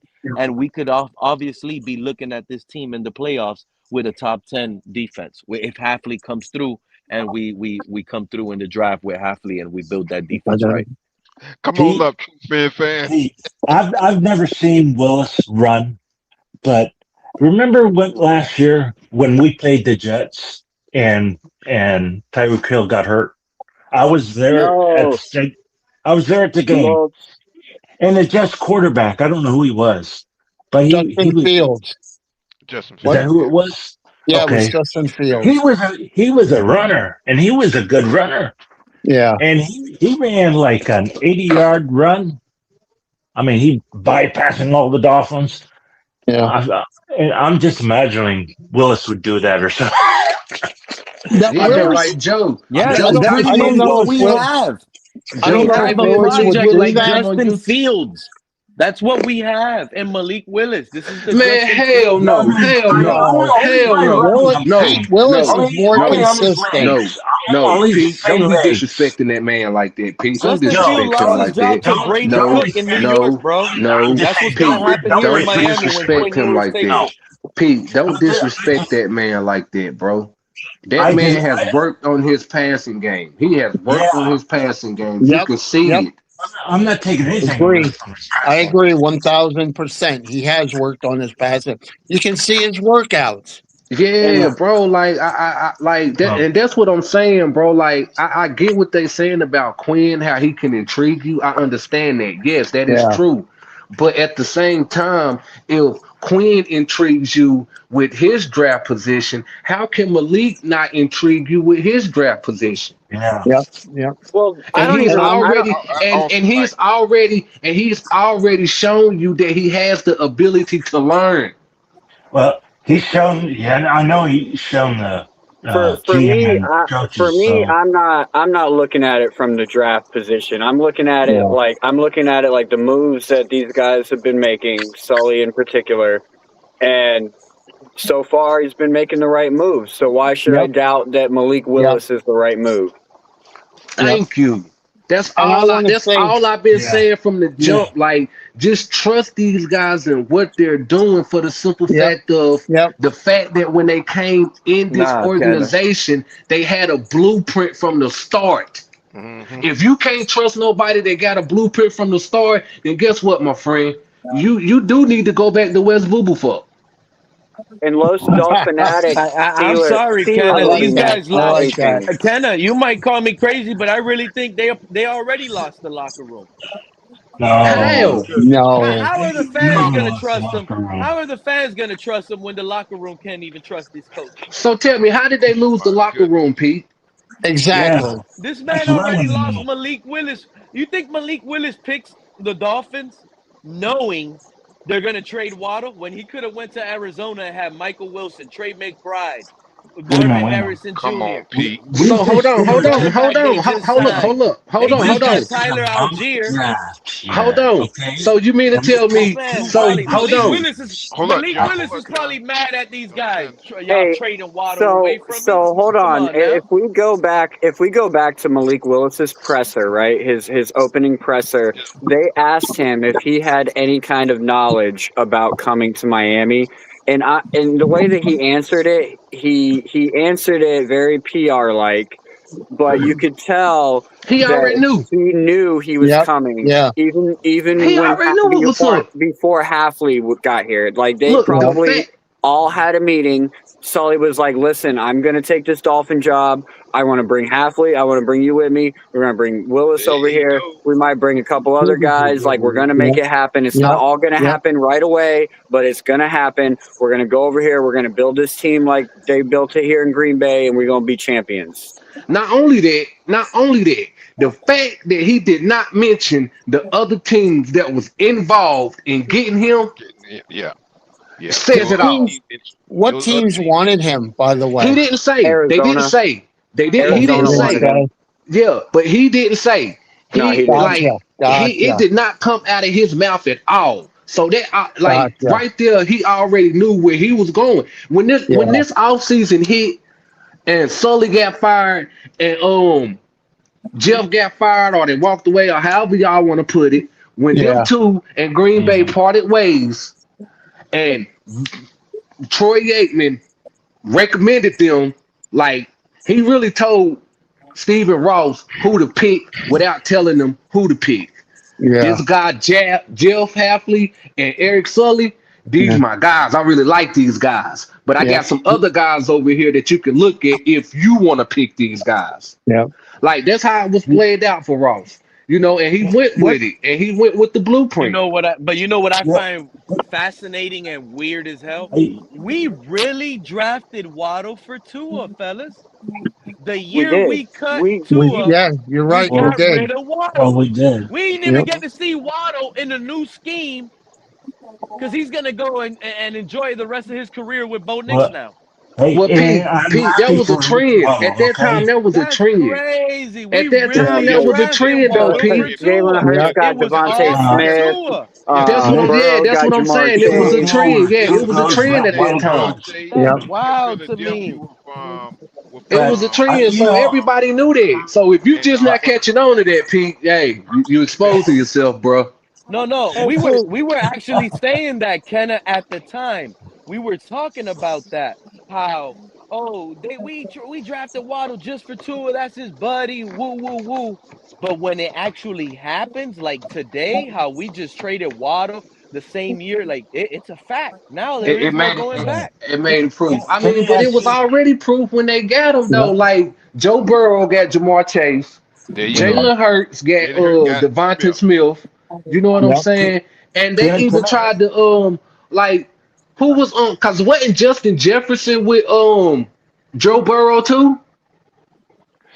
can I ask you where Was did he? Willis I come don't go know. from? Not I in don't know. college. Didn't Joe What Burrow had Justin Jefferson and Jamar Chase I don't know. That at one I don't LSU? know. I don't know. I'm just um, saying I don't know that one. what school did Willis come from? What college? Liberty. Liberty. Liberty. He Liberty. went to Auburn first, and he didn't get Auburn. no burn at Auburn. They was subbing him in for packages, and then he got tired of it and transferred to Liberty. But when he transferred to Liberty, he had to sit out a year, and he Yeah. played the next year. And he did pretty good at Liberty. So And the thing is, he was that's a drafted small by school, isn't it? Tennessee. He was drafted by the Titans, and And also hang with on, that, their goal was to make him the next guy. But Ryan Tannehill said, "I'm not teaching him." nah, This is about but to see, be that's the sad, thing. guys. That's the thing to what you What saying. school? The What guy that school is drafted Liberty? Is that Malik a Willis, how? Is that? I That's a think it's like small a D school, two. huh? I think it's a D2. But Yeah. that GM that was at Tennessee that drafted Malik Willis, I think he is on the roster today in here in Miami. He Yeah, followed Malik Willis to Miami. That tells yeah, you a lot. yeah, Yeah, yeah. Tennessee gave up on him because Tennessee didn't know what the fuck to do with him. He didn't give up on him. Well, Hey, Liberty Pete. is now, in case anybody, Liberty is now a Division I school. They became that a handful of years ago. Hey, Pete. Hey, Liz. I just wanted to say, you know, Waddle knew as soon as Tua started doing bad that his career in Miami was going to be over. He was probably prepared for it. Yeah, I don't think so. I don't think so. I think What scares me, Liz, is that Waddle is here in the peak of his prime of his career. He's 27. He's only getting older. What I'm afraid of is he's looking at the internal team and is like, Malik Willis ain't it. So he wanted to Who be cares out. what he says? He Here we looking go. at Malik Willis and Hey, was like, he ain't it. I'm I'm gone. gonna end up as this note, If he Pete. felt Now like listen in the background, that, okay? man, no, Pete, you tripping. He's literally You know what? I'm looking he's literally a forward number to one in Miami. He's a number one in Miami, and now you go to Denver to be a number two in Hey, your new Pete. offense. no. Like Pete, you came out of your ass with that one for real. Hey, Pete. Waddle You know what? was That's an accurate quarterback. And you You know came what? out of your ass with that one. That man wanted to get traded to a team that he challenged the damn cornerback to a fight with. You know what, Just don't Pete? make no sense, Pete. Waddle was a sub number one. I mean, he wasn't a real number one wide receiver. Let's let this go. Okay. Okay, But and you know what? anyway, I'm excited for what's coming up. Okay, through the draft, I can see us in the future. Okay, and that's what I'm going to leave on a note like that. Okay. Okay, so It's good, the way good I hearing see from it, you, Liz. I see it, who cares what Waddle thinks? He's not on Why the team. would anybody care because of the fact that what he did to this team? I mean, what did Waddle do? Well, He kept on dropping a bunch of passes that he could have caught. I mean, that's like picking roses, though, Lee. It's like he could also complain about the Picking inaccurate roses, passes picking that Tua, though. noses, doesn't You know what matter. I'm saying? You Like, have a come job to on. do, Like, do I it. mean, I'm with you, like, Liz. Like we literally could have had a I ain't. playoff win, and it could have been against Buffalo. I We could have ain't, killed the playoff drought, I ain't gonna and hold because all of that on Waddle, him. we don't have a playoff win in over 25 years. Now, I will say something about his route running a little bit. And he and I will say the fact that he is a body catcher is it hurts. That's what have him to drop a lot of passes. The fact that he's a body catcher. But And you know what? He's not that good. I don't see him making sideline catches. Nah, I don't see that tapping. I don't see Mm-mm. those saving the ball from the ground, diving catches from Waddle. Yeah, that's what I was gonna bring up. I don't see He Waddle don't break tackles. When have you seen that man stiff somebody and get some extra yards after contact? I mean, no disrespect. I just look at Waddle as like a little brother. Like Waddle was nothing but a. Why you think we got rid of Waddle? He's a little ain't brother. That guy. Yeah, he's a little brother. He was all for Tua, bro. We got sold a lemon, and we ain't even get to use the lemon law. I don't know, man. Tua lasted a little longer than the lemon. Why you think is that Waddle didn't pan out? That's why we went out and used all that draft capital for Tyreek Hill. Because it wasn't only to cover up Tua and his deficiencies. This is Waddle ain't no number one either. Okay, this is what I'm hearing right now. In the past half hour, the shift has been changed to what if Waddle gets traded. So everybody's heavy now on where's Achane going. Of course, Achane is next in line. If we get a good offer for Achane, he's out of here. That was a good offer for Waddle. He's out of here. The reason why we're gonna hold Achane hostage here, Cap, is because no team is gonna give us a first or a second. They're gonna. We don't need a first. I mean, we need a second. You guys want to get rid of Achane? Here's the third. You get a second for him. Yeah, we could get a fourth for him too, and that's what they're. But I'd rather take the multiple picks though. So if I can get the multiple picks, that's what I go with. Yeah. Here's the third and the fifth. You're taking a third and a fifth for Achane? Yeah, I will. Nope. I'll take a second, maybe a second and a fifth. You ain't gonna get no second and a fifth. If you get a second, that's all you getting is a second. That's what I'm trying to say. If you get a second, it might be a second from the Seahawks, who's going to be the 32nd pick in the draft. Exactly. I take that exactly. Second. I take a second. So why not just take the third and the fifth? Why do you think everybody's punching the Seahawks that they're going to trade for Achane? Why? Because they got a second rounder. The last is basically a third rounder. I mean, they already got a number one running back over there. So the fan base is going to get happy, right? And be like, "Ooh, we got a second rounder for Achane from the Seahawks. We got a second rounder. That's a third rounder." Nah, like SGA, you've had people come up around here talk about where SGA at, man. Bro, if Seattle wants Achane, they better give us Williams or Lawrence, one of those type of like defensive studs in return. Hey Joe, you want a player? You want a player? Yeah, we got a lot of and a draft and a pick. You're not gonna get that for Achane, bro. Hey Joe, the Niners got a lot of good players in free agency, man. We got a lot of good ones. We got Osa from Dallas. We got Mike Evans from Tampa Bay. You guys going 17-0? 49ers are tanking, bro. They got Mike Evans. You excited about getting Mike Evans? I mean, he's a good slot wide receiver. They got to make moves to win now in that division. What are they gonna do with Ayuk? And we just signed Dre Greenlaw. The 1-year deal. Are better off trading for Jaylen Waddle, dude. We just re-signed Dre Greenlaw. What are you gonna do with Ayuk? Ayuk's gonna. Aren't you guys happy you're not a 49ers fan right now? Listen to trade all these Ayuk old to the guys Patriots. This guy's talking about. Trade Ayuk to the Patriots. Coming off of injury. Old Mike Evans coming off. I'd much rather have their roster than ours. Trade Ayuk to the Patriots. You're lying. Ayuk is getting cut. Why would anybody trade you guys? Everybody knows he doesn't want to be there. Nobody's giving you anything. Brandon Ayuk doesn't want to be on the 49ers. He'd rather go somewhere else. Because the Niners, they're not respecting him. Just like the Niners were not respecting Deebo Samuel when he was over here. He went to Washington. Huh. People not he don't like he when he was here on the 49ers, people were not giving him respect. People were like snubbing him, all these kind of things. And he left the Niner organization. He said, "I'm not staying here. When my fan base is not giving me enough love, I'm not staying here."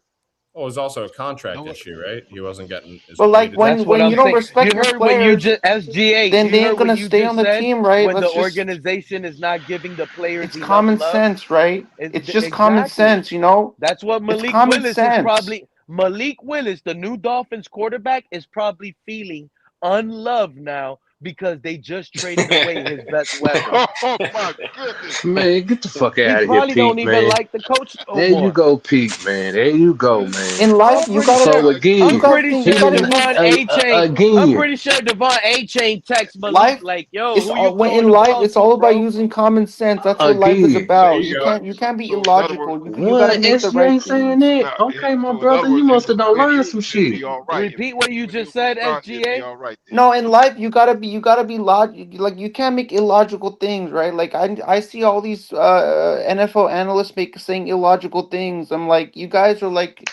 know this sport and you're seeing all kinds of illogical things that don't make any sense at all.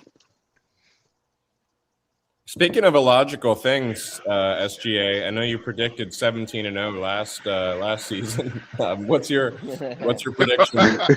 What's your prediction this season? I Why you said do that, Joe? I've been saying a lot of shit Good grief, on Joe. here, and I've been fucking with a lot of people.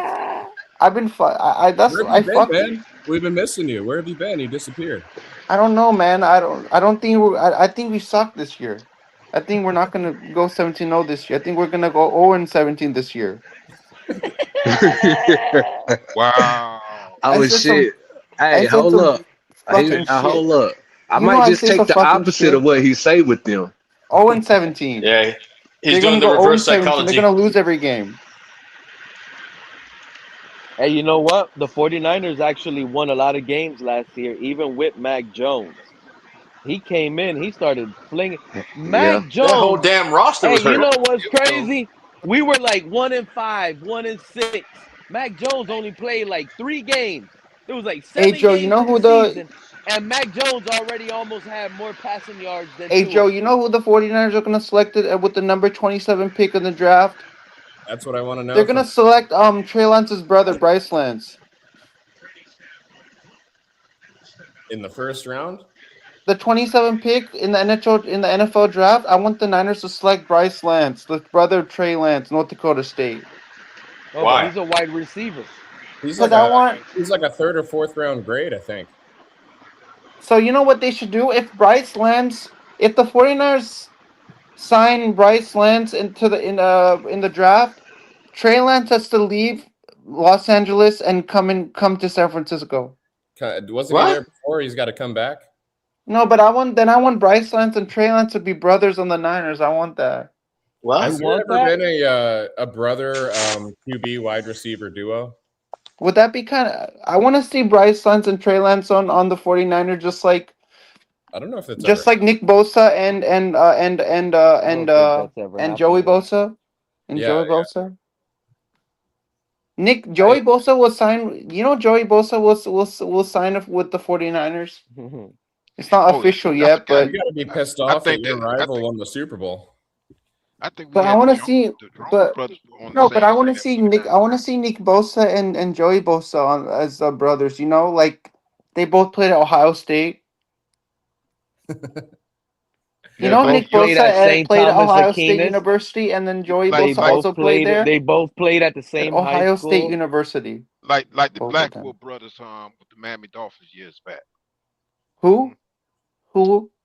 The Who are Blackwell brothers on the Miami Dolphins? the Blackwell brothers. It was a long time ago, right? Yep. So, do you think the Niners are going to send do you think the 49ers are going to re-sign Debo? I think so. I think they're trying to win now. While they have McCaffrey not in a wheelchair. I love George. I think John I Lynch is thought partying with all the money he's getting My from the favorite player is 49ers. George Kittle. Kyle Shanahan is just taking You know why money my from the favorite owner player of is the George Kittle? 49ers. You guys are Joe, so... you know why my favorite player is George Kittle. You know why? Because of Penta Jr. When he runs in the end zone for a touchdown, he does the celebration.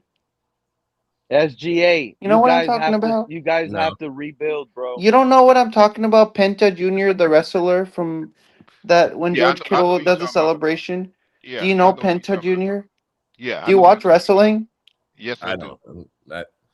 You don't. Then you should know who Penta is. It's one of the greatest like Mexican American wrestlers out there. Mm-hmm. He's really popular. Right now, everybody loves him. He really, you know, Penta. He was with AEW. Now Yeah, he's Penta. with He WWE. recently was he was the AEW champion. And I'm gonna Penta. tell you the truth, SGA, he should have stayed with AEW because he was one of the top wrestlers there. Now he's sort of feeling his way through WWE. He came to WWE. Yeah, he's with WWE right now. Why did he move to AEW and not stay with WWE? No, he moved from AEW to the WWE. No, so he should have stayed in AEW and not moved to WWE. He's a better AEW wrestler than a WWE wrestler. I want to see Stone Cold Steve Austin do the Stone Cold Stunner on tour. AGA, I agree with you. Hey, you know, I'm saying the same thing. I like that would actually be funny. AEW. AP, you know when I think of Stone Cold Steve Austin, I love when he says "hell yeah." You know, like there's a you should watch this video of a little boy. He's walking out of a school bus, and then he takes two milk cans and these milk jugs, and he smashes on the head and says "hell yeah." There's a video of a little kid getting off the school bus, and he's imitating Stone Cold and getting all into the whole thing. I've seen that. And he's getting fired up, and they even plays music, and the little kids like take, you know, when he takes the two beers. The most famous Stone Cold thing when he celebrates is when he takes two cans of beer, and then smashes them and drinks the whole beer and throws the beer can on the ground. That thing, that's what he's known for. Like when he takes the beer cans and drinks he takes the whole beers and smashes them, chugs the whole two beers down his gullet, and then freaking tosses the beer can away.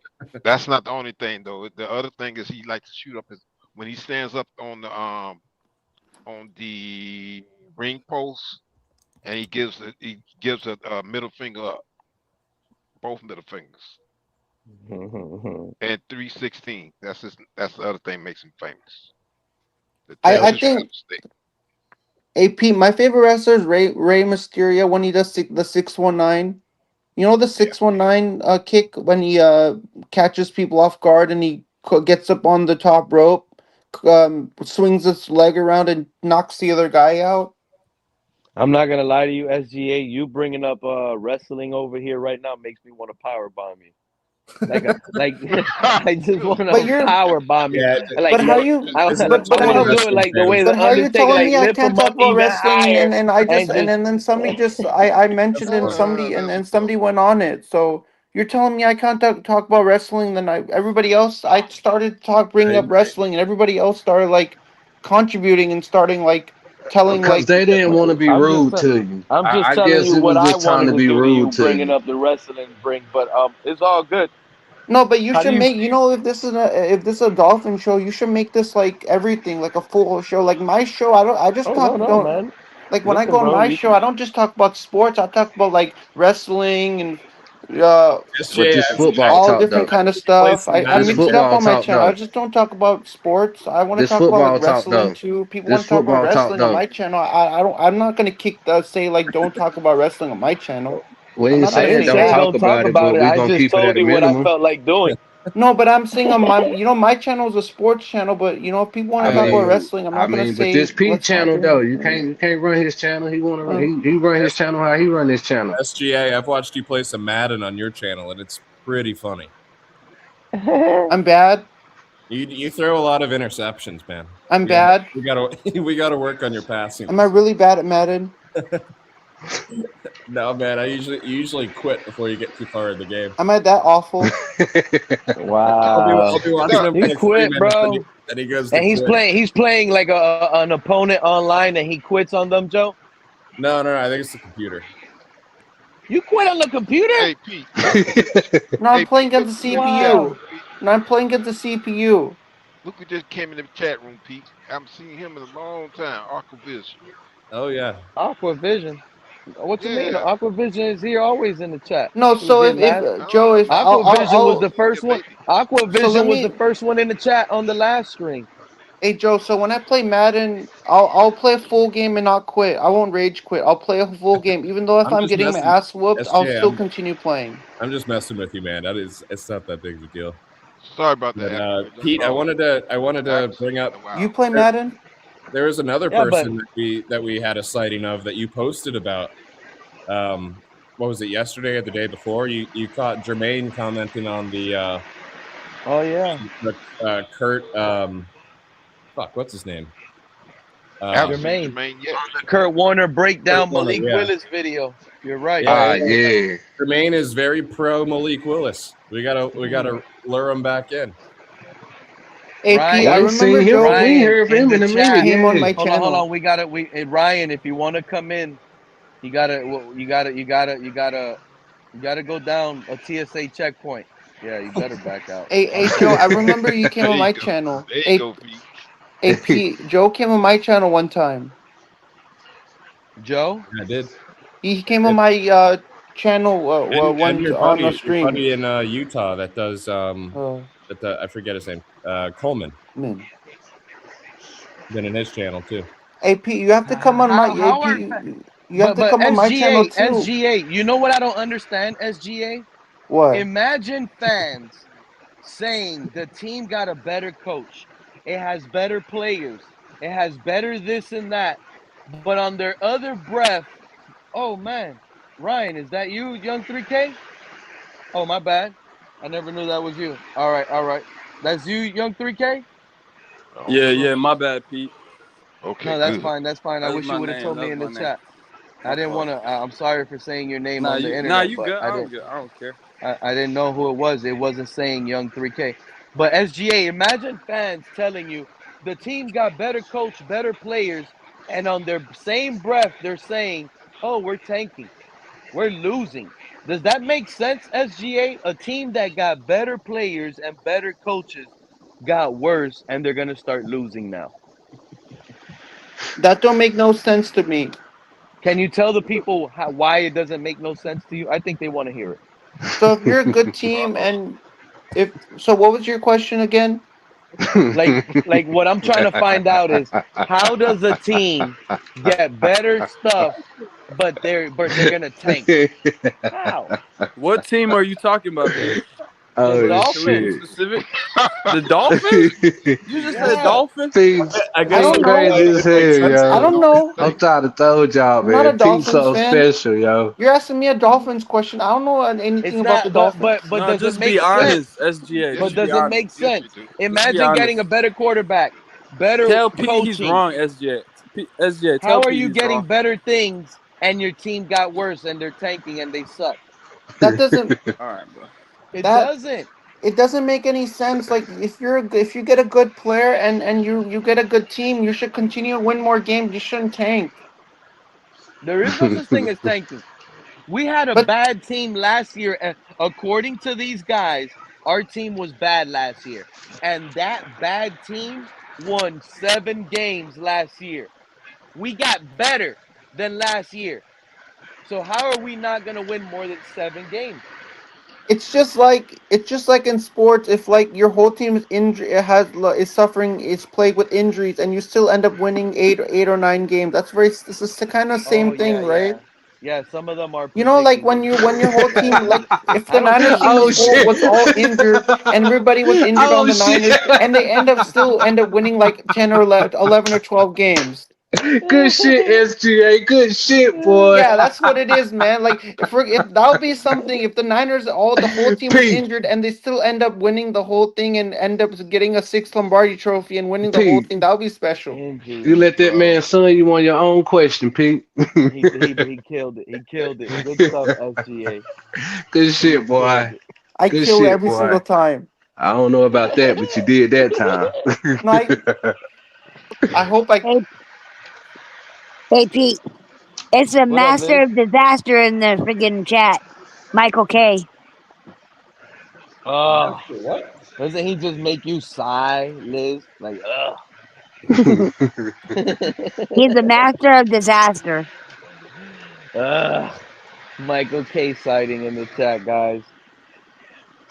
We're better off going offline. What's up, He's Michael more K? more tolerable than Mark.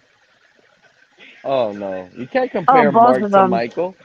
Oh Mark is yes, the you best. can. don't know. Oh yes, you I can. don't know. Michael K is the best. Yeah, he's my favorite Bills What? fan.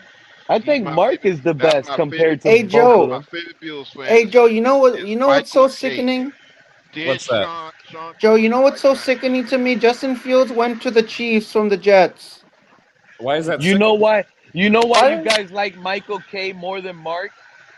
Let me tell you guys why. He's Do not y'all Aaron think? Michael Do y'all K. think No, Andy I'm gonna Reid tell you guys staying? why. Michael K started Yeah. coming around the community and he started fluffing Tua up. Yeah, you guys got a good quarterback. So you guys started falling in love with Mike.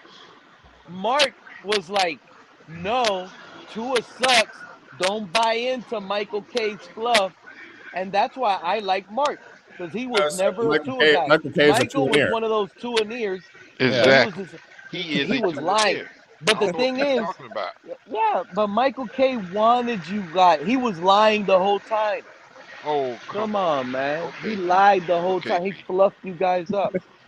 All right, Pete. Whatever you say, Pete. I mean, if you believe that shit he was saying about goddamn Tua, man, Exactly. I swear, man, sometimes yo, I think I Michael K guess needs it to is come up what it here and is, defend yo. himself. I guess it is what it is, yo. You know, if you gonna fall for it, then by God, let the motherfucker fall. Who was that other Buffalo guy coming JC. around that was hyping up Tua at one point? There was JC. JC was the other most common one here. Oh my Yeah. God, JC is the most annoying Buffalo fan. The most I love you, JC. You're probably backstage talking to Snorty Jordy somewhere, but my goodness, Doing a line this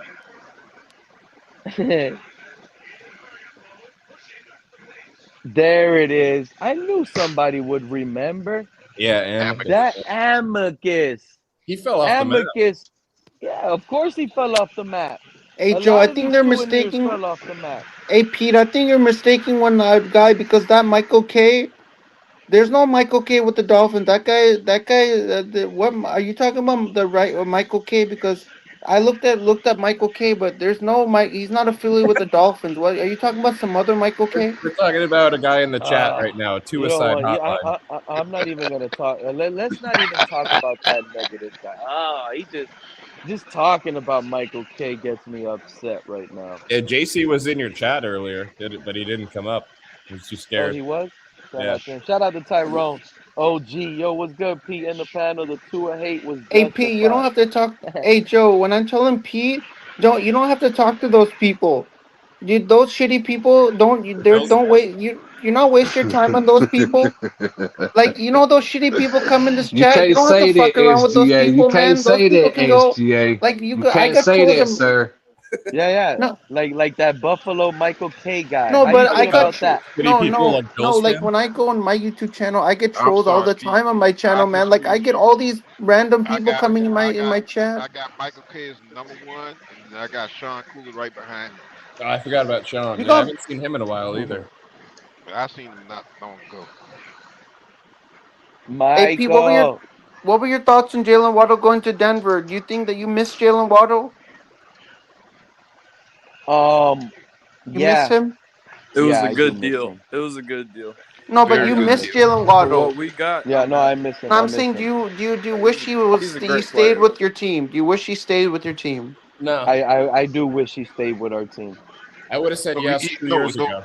Yeah. SGA was asking young Y3K. Yes, sir. Hey Pete. Oh The no, 2 in I think years. it was an open-ended question. It was an open-ended question for anybody. Yeah. Hey Pete. The 2 in years are hiding in the closet with their blankie, sucking their middle finger. I thought you were going to say something else. Well, Liz, they're sucking their middle finger. Yeah. I like, Jesus.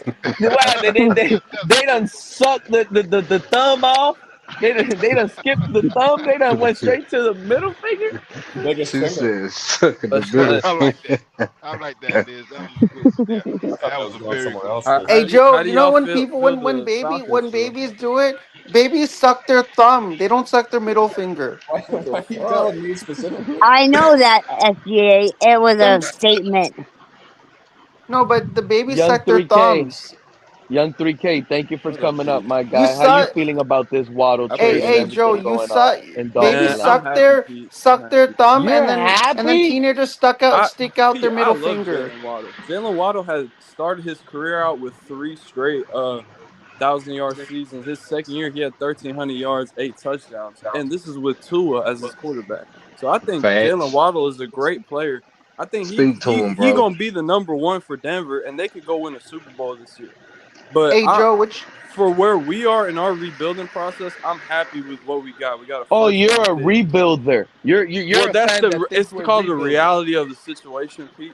We brought in a new coach, new GM, so we got to start from scratch because the players are from the old regime. You know what I'm saying? Hey Joe, what team did Tua get traded Tyrone, to? come click that link. Let's talk about it. The What Falcons. team did Tua get traded to, Joe? He got traded to the Falcons. Oh, shucks. So man. do you think, guys? He didn't get traded. who do you? Man. Hey Michael Pete, King, who do you welcome miss to the show, more? my guy. Do Appreciate you I'm miss glad do I you got miss you up. Tua more? Do you miss Tua more, or do you miss Waddle more? Neither. Man, shut the fuck up, man. That's a dumb question, bro. Obviously, nobody misses Tua, bro. I'll take Jaylen Waddle any day over Tua, man. Who do you think's better? So you're saying that you wanted to keep Jaylen Waddle, but Tua was the guy that you always wanted to leave. Well, let me put it to you like this: if Jaylen Waddle played with Malik Willis, he would have his best year. But now that he's going to Denver, I think he's gonna have an even better year. But I don't understand why you were all. This is good for Jaylen your Waddle. guy, Mr. Pop. Hey You Joe, like I don't Michael understand K. why Pete was on the Tua train all wouldn't this do what while, he and just then now did. he's left. He's like, I hope I you know really that. want him to It's not- leave. I'm happy now that he This left. guy's Like pissing you in a were all bucket. into it when he was playing for your Sounds like team. he's You were pissing all in a like bucket, excited bro. for him, right? When he was playing for Miami. He's flushing. He's flushing the toilet. Were you? Absolute creature. Were you? You were, right? On the screen, bro. Tell me. Be honest. Were you? It's like Did you he like burps Tua when he was playing and for he doesn't Miami, and say now when he excuse me. left, who are you riding with now? Which quarterback are you riding with now that Tua's gone? Are you riding with Malik Willis I'm now? surprised you're living somewhere with a flush. So are you riding with Willis now? Yeah. You think that he's your quarterback now? Yeah, he's Realizing Tua's out of this whole bro. He's our quarterback. I was about to say, Pete, who the hell you yelling at? He's yelling at me. You ain't hearing this man just leaking. He's all in the bathroom. He farted, Kenna. He farted. No, that was a cough, dude. That was a cough, buddy. He's a Nah, disgusting. you farted. Oh shit. That was a cough. I couldn't get to the mute in time. Oh shit. They don't have manners in Buffalo. They don't. That's What's crazy. Up, okay, I'm just bugging you, my guy. I just want to let everybody know it's not my intention to make anybody cry today, but I guarantee that somebody probably will. Yeah, you. No. No, every time I come up, SGA he gets in his feelings and he starts crying and he gets hurt. I don't know why though. Oh, he's calling you out, SGA. Oh, he left. SGA, you backed out as soon as you heard this guy. You ran him out. Oh shit! Wow! Oh look! As soon as he seen me, but yo, You a fucking internet bully, boy. I just point. No, I'm not a bully. I'm not a bully. I just point out stuff that people don't want to say. I happen to say it. I'm not a bully. I love when SGA comes You up. a bully, What do you man. think about this Dolphin trade of Jaylen Let's Waddle? hit the reset button. From an outsider, divisional rival. What are your thoughts on it? Michael K didn't hear you. I'm letting my dog out. Hold on. No, say it again. Come on, Jethro. Get out. Get outside. Come on. Be a good boy. Get in the bed. Hold on. How much is Jethro? Okay, what was that now? Jethro is about six. What were your initial thoughts on the Jaylen Waddle trade? I think that he's jealous. I think that Miami probably. No, I didn't want Waddle. No way. But I think Miami got the better deal. Yeah. They got draft picks. Come on, Jethro, get in here. Hold on. This fucking dog. Jethro, get in here, you fucker. Come on. Come on, Jethro. Jethro even like fuck him. His own dog said I'm sorry. I thought it. Sorry, I thought I muted it. I thought I muted it, but you can. Hey, come on. Fucking dog. I thought, but yeah, no, I think Miami got the better of the deal because I don't think Waddle's that good of a receiver. He's definitely not a number one. We got that. So you got essentially the first and a third for him. Yep. So you're out of his contract. And that. Very soon. And that. So yeah, I think that Miami got the better end of that deal.